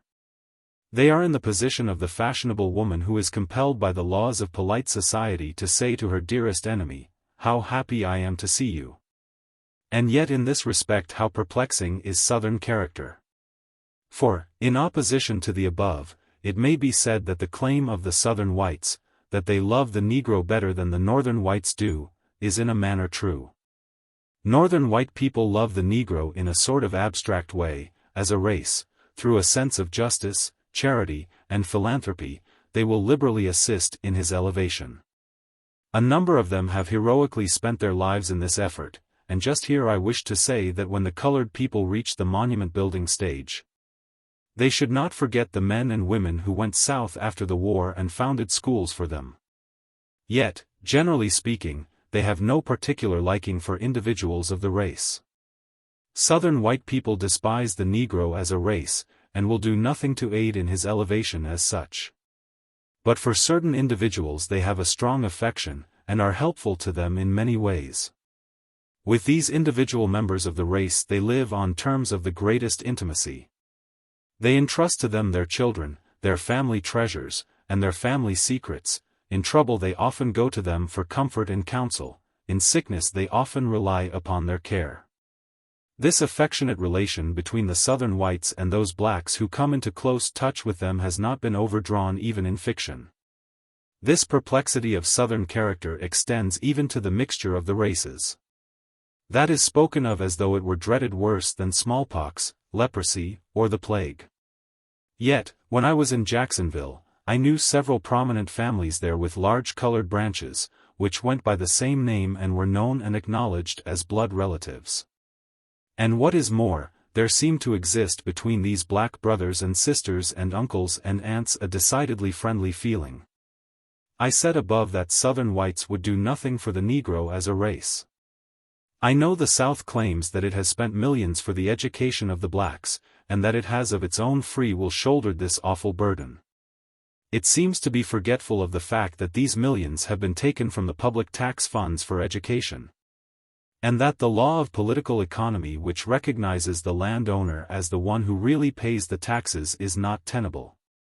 It would be just as reasonable for the relatively few landowners of Manhattan to complain that they had to stand the financial burden of the education of the thousands and thousands of children whose parents pay rent for tenements and flats. Let the millions of producing and consuming Negroes be taken out of the South, and it would be quickly seen how much less of public funds there would be to appropriate for education or any other purpose. In thus traveling about through the country I was sometimes amused on arriving at some little railroad station town to be taken for and treated as a white man, and 6 hours later, when it was learned that I was stopping at the house of the colored preacher or school teacher, to note the attitude of the whole town change. At times this led even to embarrassment. Yet it cannot be so embarrassing for a colored man to be taken for white as for a white man to be taken for colored. And I have heard of several cases of the latter kind. All this while I was gathering material for work, jotting down in my notebook themes and melodies, and trying to catch the spirit of the Negro in his relatively primitive state. I began to feel the necessity of hurrying so that I might get back to some city like Nashville to begin my compositions. and at the same time earn at least a living by teaching and performing before my funds gave out. At the last settlement in which I stopped I found a mine of material. This was due to the fact that Big Meeting was in progress. Big Meeting is an institution something like camp meeting, the difference being that it is held in a permanent church, and not in a temporary structure. All the churches of some one denomination, of course, either Methodist or Baptist, in a county, or, perhaps, in several adjoining counties, are closed. And the congregations unite at some centrally located church for a series of meetings lasting a week. It is really a social as well as a religious function. The people come in great numbers, making the trip, according to their financial status, in buggies drawn by sleek, fleet-footed mules, in ox teams, or on foot. It was amusing to see some of the latter class trudging down the hot and dusty road with their shoes, which were brand new, strung across their shoulders. When they got near the church, they sat on the side of the road and, with many grimaces, tenderly packed their feet into those instruments of torture. This furnished, indeed, a trying test of their religion. The famous preachers come from near and far and take turns in warning sinners of the day of wrath. Food, in the form of those two southern luxuries, fried chicken and roast pork, is plentiful, and no one need go hungry. On the opening Sunday the women are immaculate in starched stiff white dresses adorned with ribbons, either red or blue. Even a great many of the men wear streamers of varicolored ribbons in the buttonholes of their coats. A few of them carefully cultivate a forelock of hair by wrapping it in twine, and on such festive occasions decorate it with a narrow ribbon streamer. Big meetings afford a fine opportunity to the younger people to meet each other dressed in their Sunday clothes, and much rustic courting, which is as enjoyable as any other kind, is indulged in. This big meeting which I was lucky enough to catch was particularly well attended. The extra-large attendance was due principally to two attractions, a man by the name of John Brown, who was renowned as the most powerful preacher for miles around, and a wonderful leader of singing, who was known as Singing Johnson. These two men were a study and a revelation to me. They caused me to reflect upon how great an influence their types have been in the development of the Negro in America. Both these types are now looked upon generally with condescension or contempt by the progressive element among the colored people. But it should never be forgotten that it was they who led the race from paganism and kept it steadfast to Christianity through all the long, dark years of slavery. John Brown was a jet-black man of medium size, with a strikingly intelligent head and face, and a voice like an organ peal. He preached each night after several lesser lights had successively held the pulpit during an hour or so. As far as subject matter is concerned, all of the sermons were alike. Each began with the fall of man, ran through various trials and tribulations of the Hebrew children, on to the redemption by Christ, and ended with a fervid picture of the judgment day and the fate of the damned. But John Brown possessed magnetism and an imagination so free and daring that he was able to carry through what the other preachers would not attempt. He knew all the arts and tricks of oratory, the modulation of the voice to almost a whisper, the pause for effect, the rise through light, rapid-fire sentences to the terrific, thundering outburst of an electrifying climax. In addition, he had the intuition of a born theatrical manager. Night after night this man held me fascinated. He convinced me that, after all, eloquence consists more in the manner of saying than in what is said. It is largely a matter of tone pictures.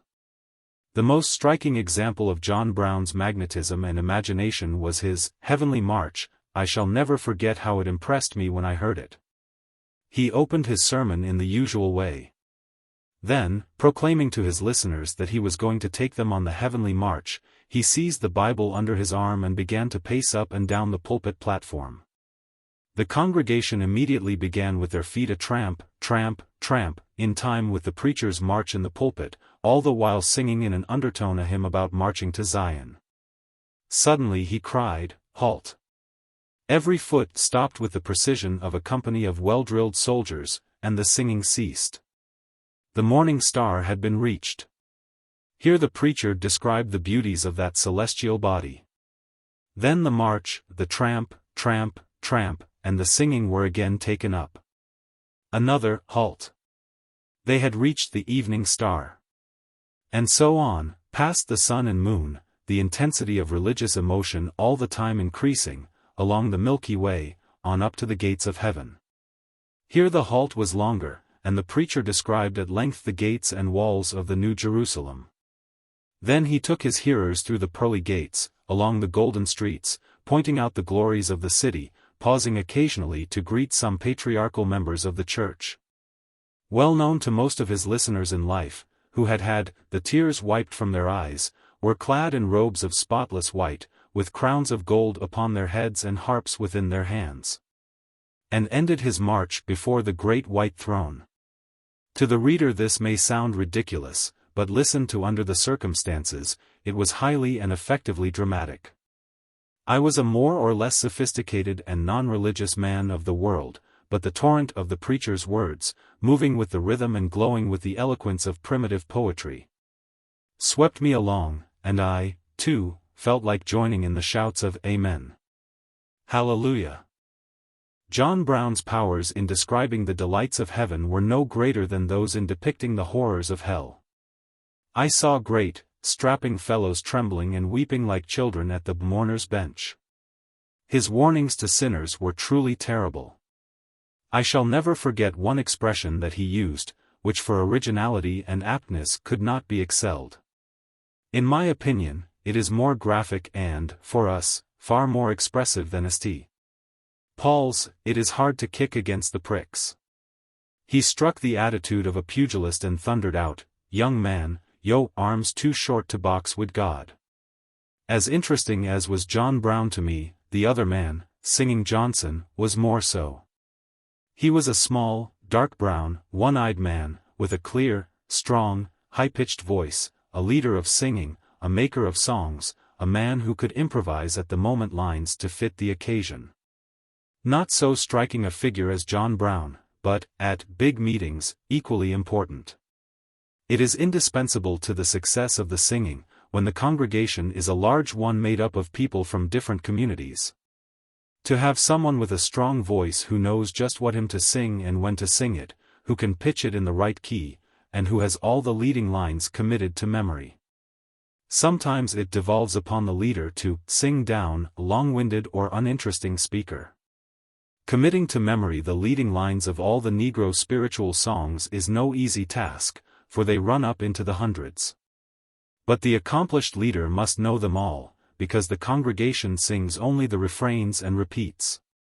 Every ear in the church is fixed upon him, and if he becomes mixed in his lines or forgets them, the responsibility falls directly on his shoulders.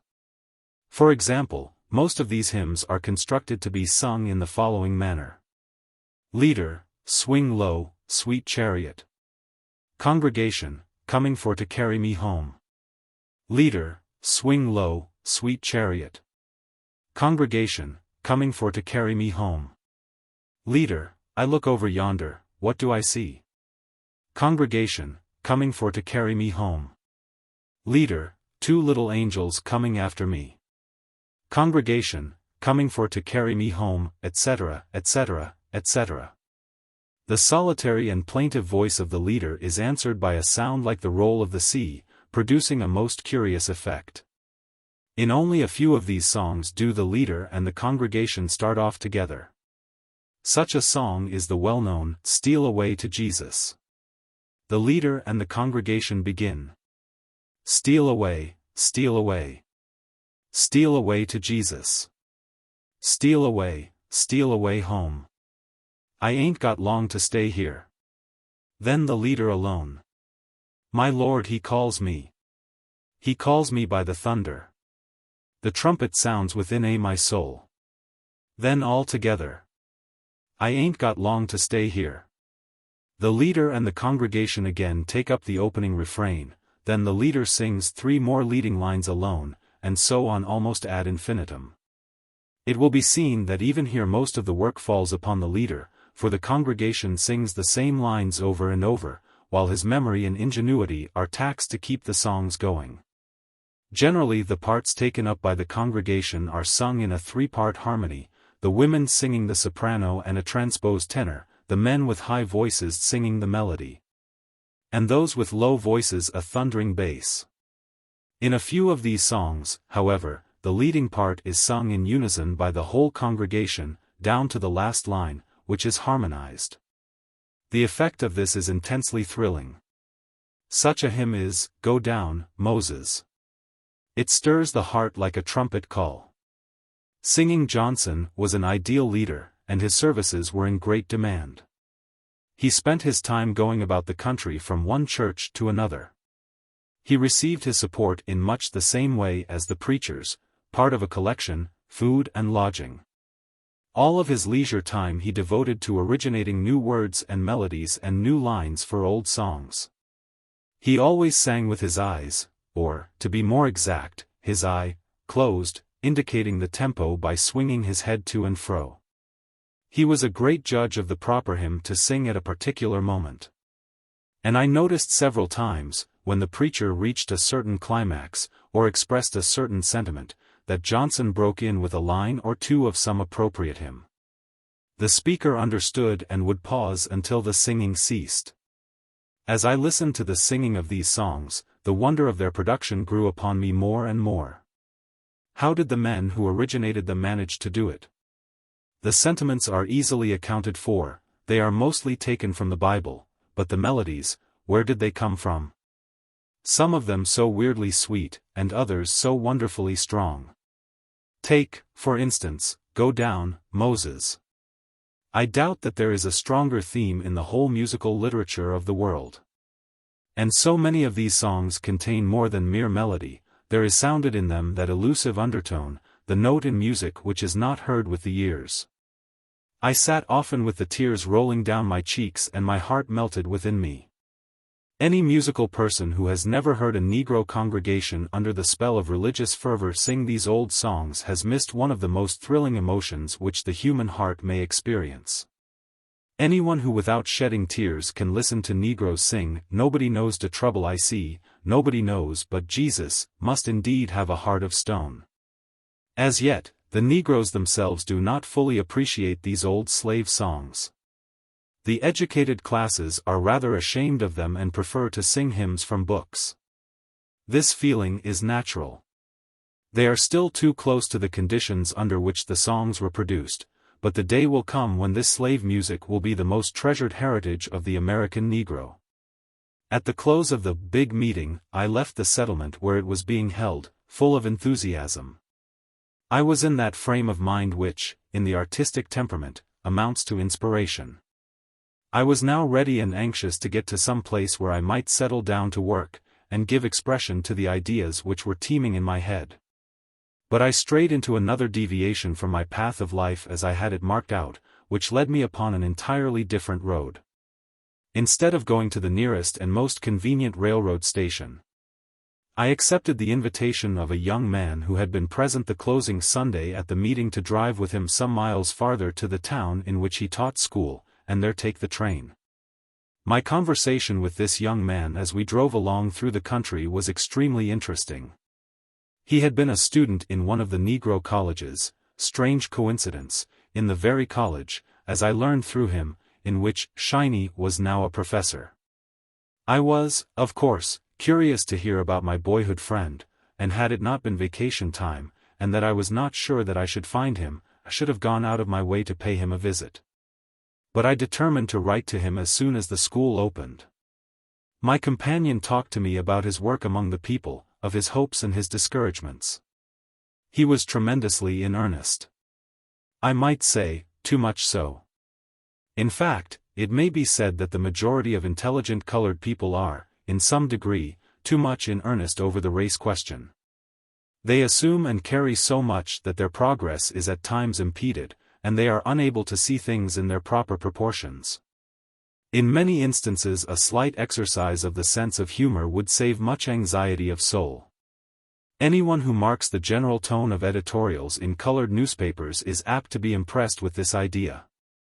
If the mass of Negroes took their present and future as seriously as do the most of their leaders, the race would be in no mental condition to sustain the terrible pressure which it undergoes. It would sink of its own weight. Yet it must be acknowledged that in the making of a race over seriousness is a far lesser failing than its reverse, and even the faults resulting from it lean toward the right. We drove into the town just before dark. As we passed a large, unpainted church, my companion pointed it out as the place where he held his school. I promised that I would go there with him the next morning and stay a while. The town was of that kind which hardly requires or deserves description. A straggling line of brick and wooden stores on one side of the railroad track and some cottages of various sizes on the other side constituted about the whole of it. The young school teacher boarded at the best house in the place, owned by a colored man. It was painted, had glass windows, contained store-bought furniture, an organ, and lamps with chimneys. The owner held a job of some kind on the railroad. After supper it was not long before everybody was sleepy. I occupied the room with the school teacher. In a few minutes after we got into the room he was in bed and asleep. But I took advantage of the unusual luxury of a lamp which gave light, and sat looking over my notes and jotting down some ideas which were still fresh in my mind. Suddenly I became conscious of that sense of alarm which is always aroused by the sound of hurrying footsteps on the silence of the night. I stopped work and looked at my watch. It was after 11. I listened, straining every nerve to hear above the tumult of my quickening pulse. I caught the murmur of voices, then the gallop of a horse, then of another and another. Now thoroughly alarmed, I woke my companion, and together we both listened. After a moment he put out the light, softly opened the window blind, and we cautiously peeped out. We saw men moving in one direction, and from the mutterings we vaguely caught the rumor that some terrible crime had been committed, murder. Rape.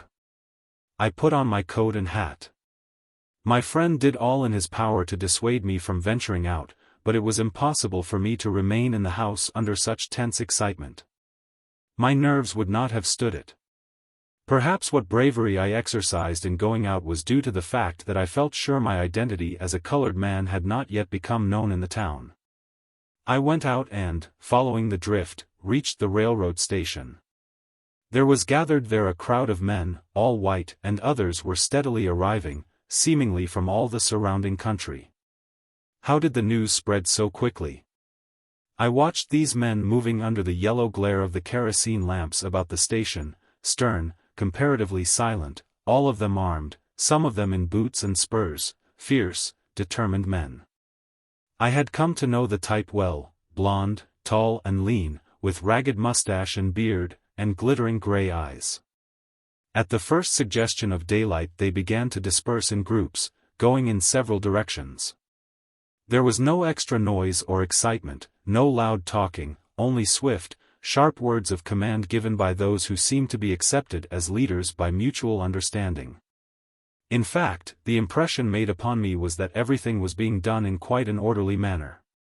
In spite of so many leaving, the crowd around the station continued to grow. At sunrise there were a great many women and children. By this time I also noticed some colored people, a few seemed to be going about customary tasks. Several were standing on the outskirts of the crowd, but the gathering of Negroes usually seen in such towns was missing. Before noon they brought him in. 2 horsemen rode abreast. Between them, half dragged, the poor wretch made his way through the dust. His hands were tied behind him, and ropes around his body were fastened to the saddle horns of his double guard. The men who at midnight had been stern and silent were now emitting that terror-instilling sound known as the rebel yell. A space was quickly cleared in the crowd, and a rope placed about his neck, when from somewhere came the suggestion, "Burn him." It ran like an electric current. Have you ever witnessed the transformation of human beings into savage beasts? Nothing can be more terrible. A railroad tie was sunk into the ground, the rope was removed, and a chain brought and securely coiled around the victim and the stake. There he stood, a man only in form and stature, every sign of degeneracy stamped upon his countenance. His eyes were dull and vacant, indicating not a single ray of thought. Evidently the realization of his fearful fate had robbed him of whatever reasoning power he had ever possessed. He was too stunned and stupefied even to tremble. Fuel was brought from everywhere, oil, the torch. The flames crouched for an instant as though to gather strength, then leaped up as high as their victim's head. He squirmed, he writhed, strained at his chains, then gave out cries and groans that I shall always hear. The cries and groans were choked off by the fire and smoke. But his eyes, bulging from their sockets, rolled from side to side, appealing in vain for help. Some of the crowd yelled and cheered, others seemed appalled at what they had done, and there were those who turned away sickened at the sight. I was fixed to the spot where I stood, powerless to take my eyes from what I did not want to see. It was over before I realized that time had elapsed. Before I could make myself believe that what I saw was really happening, I was looking at a scorched post, a smoldering fire, blackened bones, charred fragments sifting down through coils of chain. And the smell of burnt flesh, human flesh, was in my nostrils. I walked a short distance away and sat down in order to clear my dazed mind. A great wave of humiliation and shame swept over me. Shame that I belonged to a race that could be so dealt with. And shame for my country, that it, the great example of democracy to the world, should be the only civilized, if not the only state on earth, where a human being would be burned alive. My heart turned bitter within me. I could understand why Negroes are led to sympathize with even their worst criminals and to protect them when possible. By all the impulses of normal human nature they can and should do nothing less. Whenever I hear protests from the South that it should be left alone to deal with the Negro question, my thoughts go back to that scene of brutality and savagery. I do not see how a people that can find in its conscience any excuse whatever for slowly burning to death a human being, or for tolerating such an act, can be entrusted with the salvation of a race. Of course, there are in the South men of liberal thought who do not approve lynching, but I wonder how long they will endure the limits which are placed upon free speech. They still cower and tremble before Southern opinion. Even so late as the recent Atlanta riot, those men who were brave enough to speak a word in behalf of justice and humanity felt called upon, by way of apology, to preface what they said with a glowing rhetorical tribute to the Anglo-Saxon superiority and to refer to the great and impassable gulf between the races fixed by the Creator at the foundation of the world. The question of the relative qualities of the two races is still an open one. The reference to the Great Gulf loses force in face of the fact that there are in this country perhaps 3 or 4 million people with the blood of both races in their veins. But I fail to see the pertinency of either statement subsequent to the beating and murdering of scores of innocent people in the streets of a civilized and Christian city. The Southern whites are in many respects a great people. Looked at from a certain point of view, they are picturesque. If one will put oneself in a romantic frame of mind, one can admire their notions of chivalry and bravery and justice. In this same frame of mind an intelligent man can go to the theater and applaud the impossible hero, who with his single sword slays everybody in the play except the equally impossible heroine. So can an ordinary peace-loving citizen sit by a comfortable fire and read with enjoyment of the bloody deeds of pirates and the fierce brutality of Vikings. This is the way in which we gratify the old, underlying animal instincts and passions. But we should shudder with horror at the mere idea of such practices being realities in this day of enlightened and humanitarianized thought. The Southern whites are not yet living quite in the present age, many of their general ideas hark back to a former century, some of them to the Dark Ages. In the light of other days they are sometimes magnificent. Today they are often ludicrous and cruel. How long I sat with bitter thoughts running through my mind I do not know. Perhaps an hour or more. When I decided to get up and go back to the house, I found that I could hardly stand on my feet. I was as weak as a man who had lost blood. However, I dragged myself along, with the central idea of a general plan well fixed in my mind. I did not find my school teacher friend at home, so did not see him again. I swallowed a few mouthfuls of food, packed my bag, and caught the afternoon train. When I reached Macon, I stopped only long enough to get the main part of my luggage and to buy a ticket for New York. All along the journey I was occupied in debating with myself the step which I had decided to take. I argued that to forsake one's race to better one's condition was no less worthy an action than to forsake one's country for the same purpose.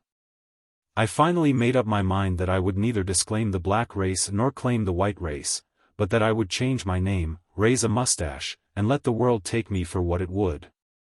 That it was not necessary for me to go about with a label of inferiority pasted across my forehead.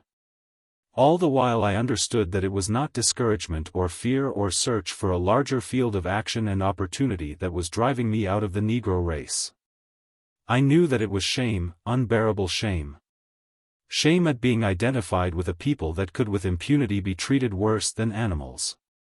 For certainly the law would restrain and punish the malicious burning alive of animals. So once again I found myself gazing at the towers of New York and wondering what future that city held in store for me. Chapter 11. I have now reached that part of my narrative where I must be brief, and touch only lightly on important facts. Therefore the reader must make up his mind to pardon skips and jumps and meager details. When I reached New York, I was completely lost. I could not have felt more a stranger had I been suddenly dropped into Constantinople. I knew not where to turn or how to strike out.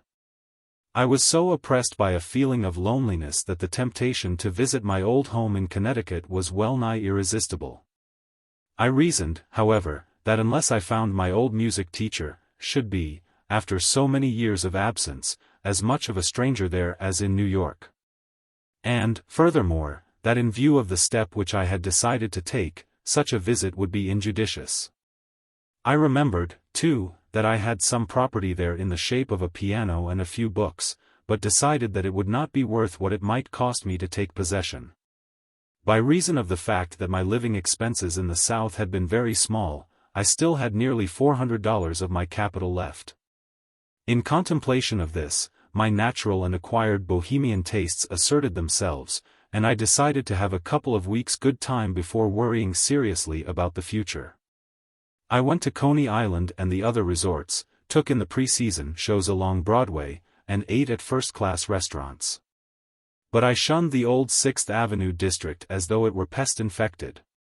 My few days of pleasure made appalling inroads upon what cash I had, and caused me to see that it required a good deal of money to live in New York as I wished to live and that I should have to find, very soon, some more or less profitable employment. I was sure that unknown, without friends or prestige, it would be useless to try to establish myself as a teacher of music, so I gave that means of earning a livelihood scarcely any consideration. And even had I considered it possible to secure pupils, as I then felt, I should have hesitated about taking up a work in which the chances for any considerable financial success are necessarily so small. I had made up my mind that since I was not going to be a Negro, I would avail myself of every possible opportunity to make a white man's success. And that, if it can be summed up in any one word, means money. I watched the want columns in the newspapers and answered a number of advertisements, but in each case found the positions were such as I could not fill or did not want. I also spent several dollars for ads, which brought me no replies. In this way I came to know the hopes and disappointments of a large and pitiable class of humanity in this great city, the people who look for work through the newspapers. After some days of this sort of experience I concluded that the main difficulty with me was that I was not prepared for what I wanted to do. I then decided upon a course which, for an artist, showed an uncommon amount of practical sense and judgment. I made up my mind to enter a business college. I took a small room, ate at lunch counters, in order to economize, and pursued my studies with the zeal that I have always been able to put into any work upon which I set my heart. Yet, in spite of all my economy, when I had been at the school for several months, my funds gave out completely. I reached the point where I could not afford sufficient food for each day. In this plight I was glad to get, through one of the teachers, a job as an ordinary clerk in a downtown wholesale house. I did my work faithfully, and received a raise of salary before I expected it. I even managed to save a little money out of my modest earnings. In fact, I began then to contract the money fever, which later took strong possession of me. I kept my eyes open, watching for a chance to better my condition. It finally came in the form of a position with a house which was at the time establishing a South American department. My knowledge of Spanish was, of course, the principal cause of my good luck, and it did more for me. It placed me where the other clerks were practically put out of competition with me. I was not slow in taking advantage of the opportunity to make myself indispensable to the firm. What an interesting and absorbing game is money-making. After each deposit at my savings bank, I used to sit and figure out, all over again, my principal and interest, and make calculations on what the increase would be in such and such time. Out of this I derived a great deal of pleasure.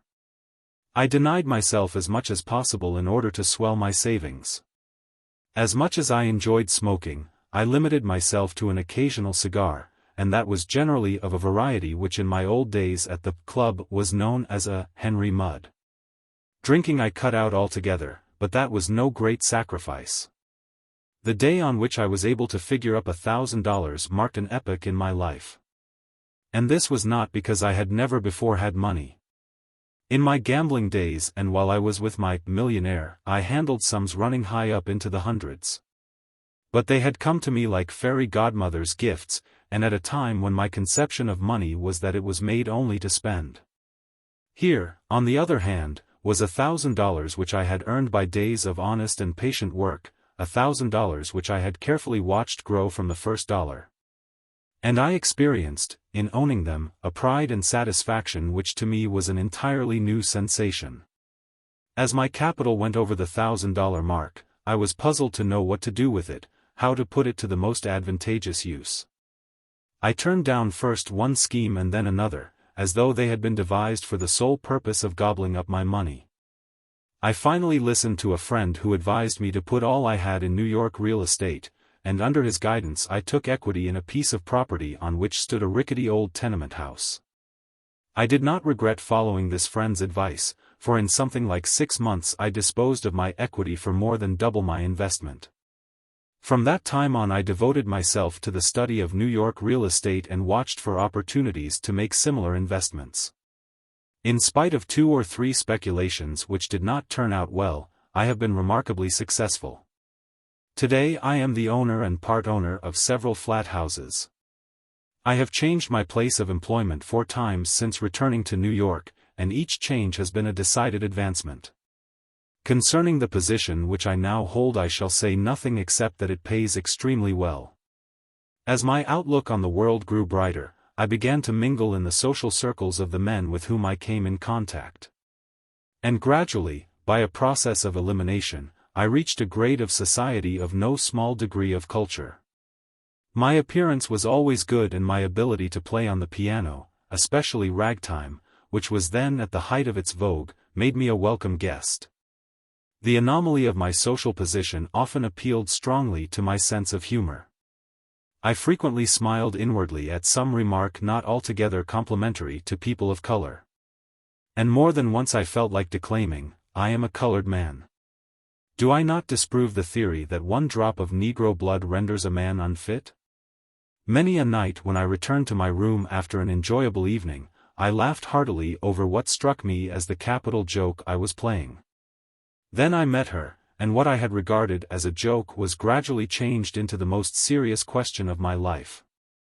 I first saw her at a musical which was given one evening at a house to which I was frequently invited. I did not notice her among the other guests before she came forward and sang 2 sad little songs. When she began, I was out in the hallway, where many of the men were gathered. But with the first few notes I crowded with others into the doorway to see who the singer was.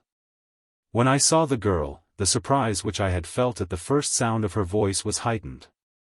She was almost tall and quite slender, with lustrous yellow hair and eyes so blue as to appear almost black. She was as white as a lily, and she was dressed in white. Indeed, she seemed to me the most dazzlingly white thing I had ever seen. But it was not her delicate beauty which attracted me most. It was her voice, a voice which made one wonder how tones of such passionate color could come from so fragile a body. I determined that when the program was over, I would seek an introduction to her. But at the moment, instead of being the easy man of the world, I became again the bashful boy of 14, and my courage failed me. I contented myself with hovering as near her as politeness would permit, near enough to hear her voice, which in conversation was low, yet thrilling, like the deeper middle tones of a flute.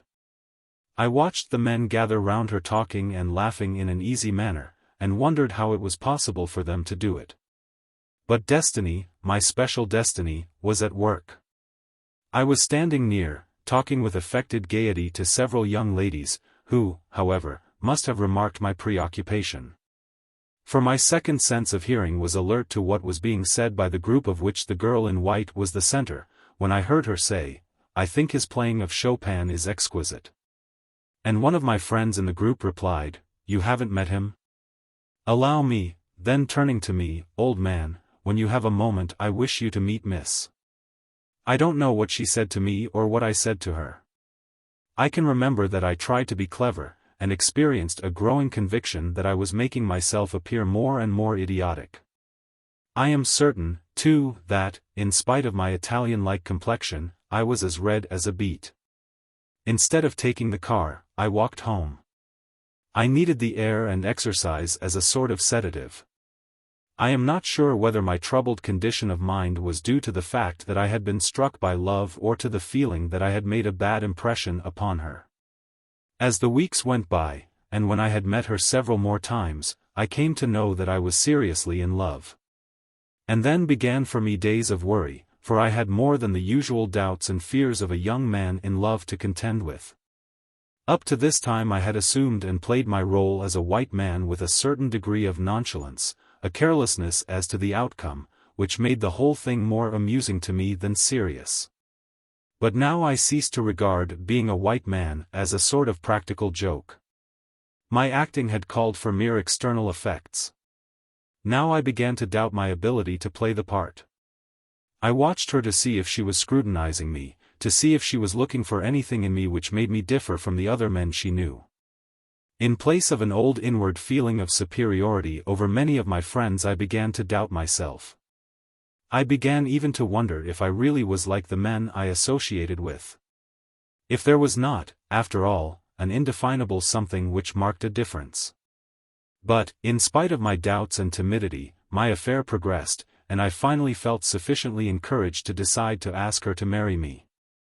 Then began the hardest struggle of my life, whether to ask her to marry me under false colors or to tell her the whole truth.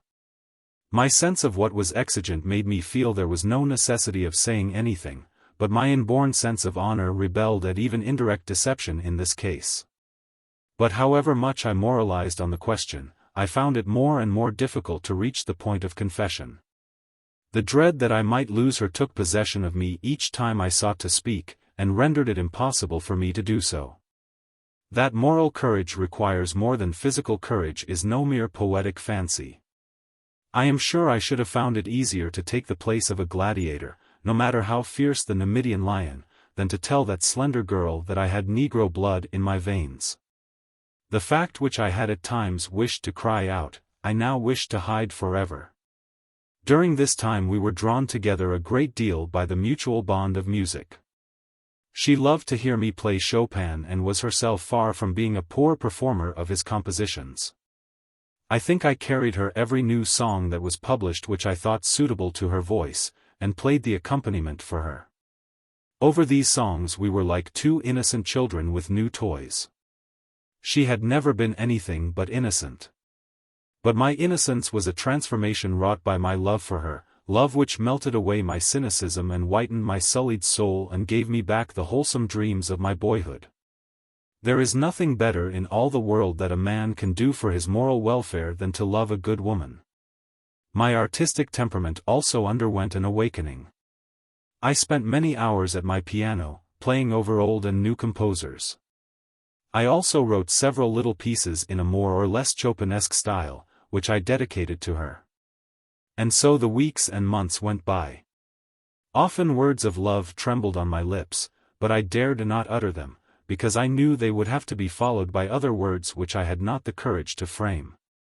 There might have been some other woman in my set whom I could have fallen in love with and asked to marry me without a word of explanation. But the more I knew this girl, the less could I find it in my heart to deceive her. And yet, In spite of this specter that was constantly looming up before me, I could never have believed that life held such happiness as was contained in those dream days of love. One Saturday afternoon, in early June, I was coming up Fifth Avenue, and at the corner of 23rd Street I met her.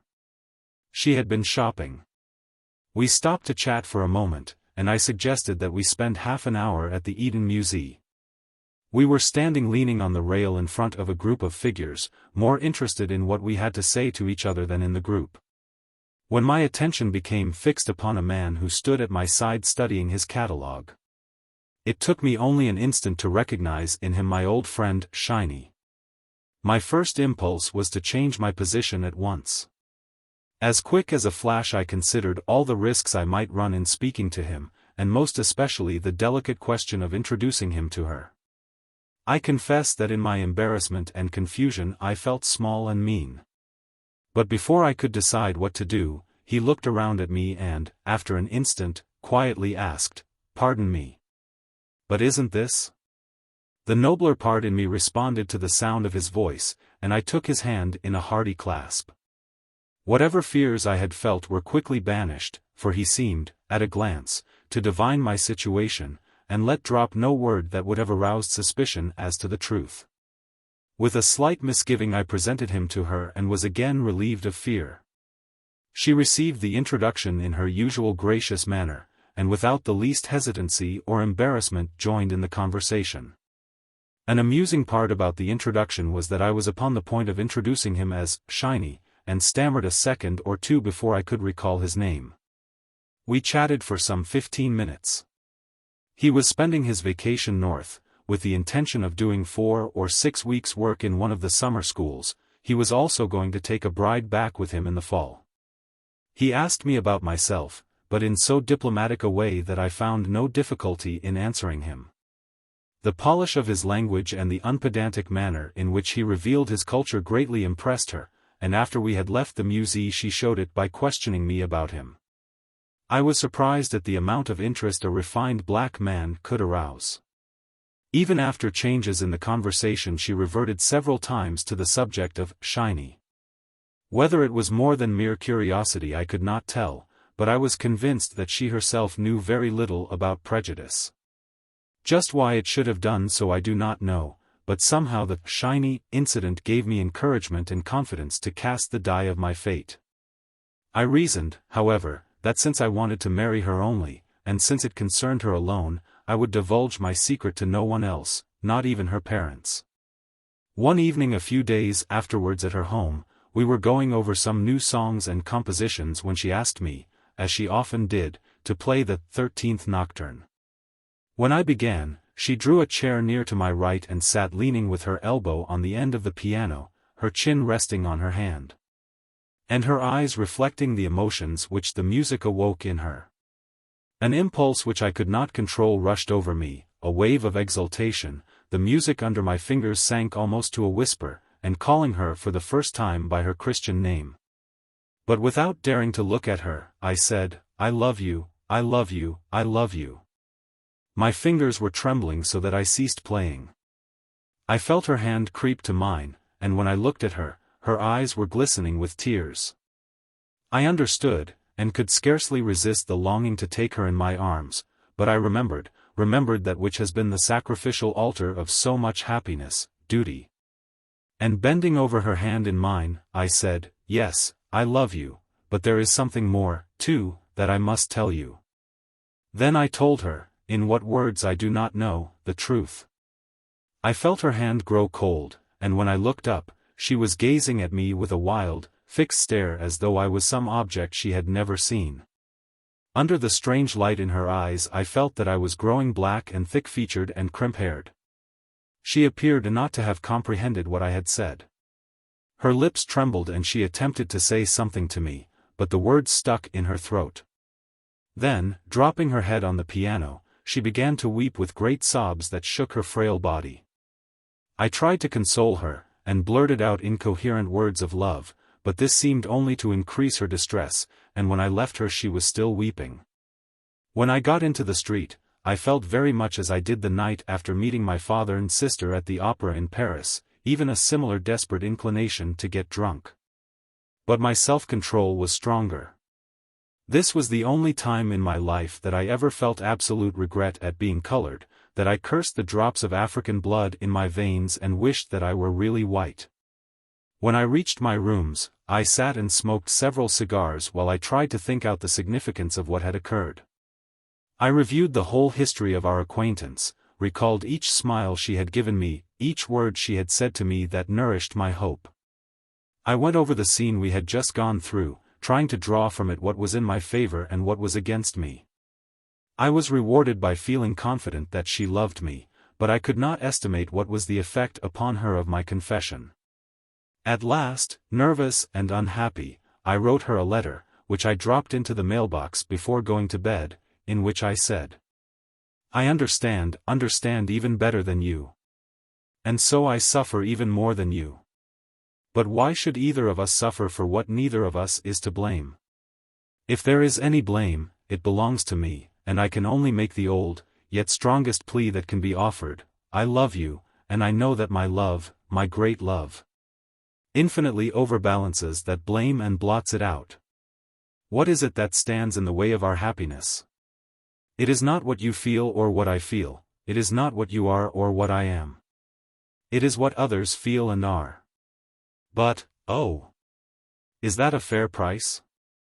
In all the endeavors and struggles of life, in all our strivings and longings, there is only one thing worth seeking, only one thing worth winning, and that is love. It is not always found. But when it is, there is nothing in all the world for which it can be profitably exchanged. The second morning after, I received a note from her which stated briefly that she was going up into New Hampshire to spend the summer with relatives there. She made no reference to what had passed between us, nor did she say exactly when she would leave the city. The note contained no single word that gave me any clue to her feelings. I could gather hope only from the fact that she had written at all. On the same evening, with a degree of trepidation which rendered me almost frightened, I went to her house. I met her mother, who told me that she had left for the country that very afternoon. Her mother treated me in her usual pleasant manner, which fact greatly reassured me. And I left the house with a vague sense of hope stirring in my breast, which sprang from the conviction that she had not yet divulged my secret. But that hope did not remain with me long. I waited 1, 2, 3 weeks, nervously examining my mail every day, looking for some word from her. All of the letters received by me seemed so insignificant, so worthless, because there was none from her. The slight buoyancy of spirit which I had felt gradually dissolved into gloomy heartsickness. I became preoccupied, I lost appetite, lost sleep, and lost ambition. Several of my friends intimated to me that perhaps I was working too hard. She stayed away the whole summer. I did not go to the house, but saw her father at various times, and he was as friendly as ever. Even after I knew that she was back in town, I did not go to see her. I determined to wait for some word or sign. I had finally taken refuge and comfort in my pride which, I suppose, I came by naturally enough. The first time I saw her after her return was one night at the theater. She and her mother sat in company with a young man whom I knew slightly, not many seats away from me.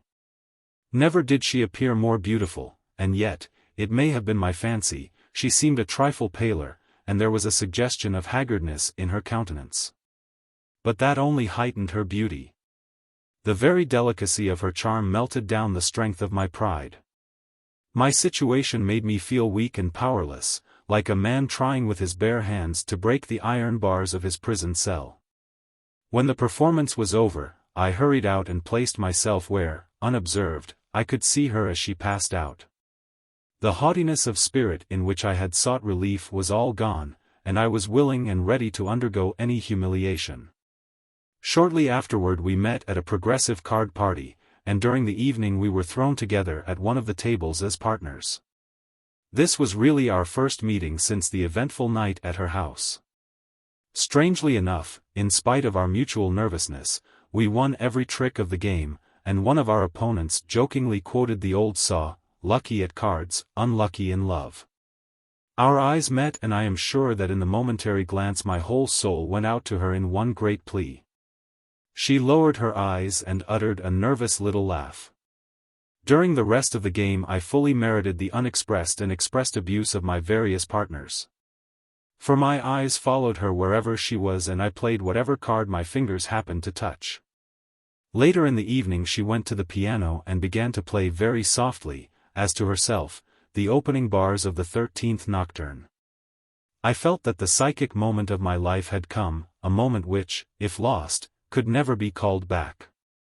And, in as careless a manner as I could assume, I sauntered over to the piano and stood almost bending over her. She continued playing, but, in a voice that was almost a whisper, she called me by my Christian name and said, "I love you, I love you, I love you." I took her place at the piano and played the nocturne in a manner that silenced the chatter of the company both in and out of the room, involuntarily closing it with the major triad. We were married the following spring, and went to Europe for several months. It was a double joy for me to be in France again under such conditions. First there came to us a little girl, with hair and eyes dark like mine, but who is growing to have ways like her mother. 2 years later there came a boy, who has my temperament, but is fair like his mother, a little golden-headed god, with a face and head that would have delighted the heart of an old Italian master. And this boy, with his mother's eyes and features, occupies an inner sanctuary of my heart, for it was for him that she gave all, and that is the second sacred sorrow of my life. The few years of our married life were supremely happy, and perhaps she was even happier than I. For after our marriage, in spite of all the wealth of her love which she lavished upon me, there came a new dread to haunt me, a dread which I cannot explain and which was unfounded, but one that never left me. I was in constant fear that she would discover in me some shortcoming which she would unconsciously attribute to my blood rather than to a failing of human nature. But no cloud ever came to mar our life together. Her loss to me is irreparable. My children need a mother's care, but I shall never marry again. It is to my children that I have devoted my life. I no longer have the same fear for myself of my secrets being found out, for since my wife's death I have gradually dropped out of social life. But there is nothing I would not suffer to keep the brand from being placed upon them. It is difficult for me to analyze my feelings concerning my present position in the world. Sometimes it seems to me that I have never really been a Negro, that I have been only a privileged spectator of their inner life. At other times I feel that I have been a coward, a deserter, and I am possessed by a strange longing for my mother's people. Several years ago I attended a great meeting in the interest of Hampton Institute at Carnegie Hall. The Hampton students sang the old songs and awoke memories that left me sad.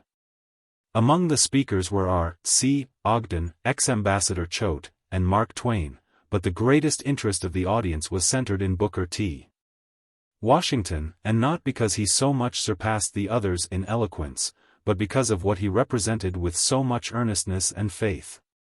And it is this that all of that small but gallant band of colored men who are publicly fighting the cause of their race have behind them. Even those who oppose them know that these men have the eternal principles of right on their side, and they will be victors even though they should go down in defeat. Beside them I feel small and selfish. I am an ordinarily successful white man who has made a little money. They are men who are making history and a race. I, too, might have taken part in a work so glorious. My love for my children makes me glad that I am what I am and keeps me from desiring to be otherwise. And yet, when I sometimes open a little box in which I still keep my fast yellowing manuscripts, the only tangible remnants of a vanished dream, a dead ambition, a sacrificed talent, I cannot repress the thought that, after all, I have chosen the lesser part, that I have sold my birthright for a mess of pottage.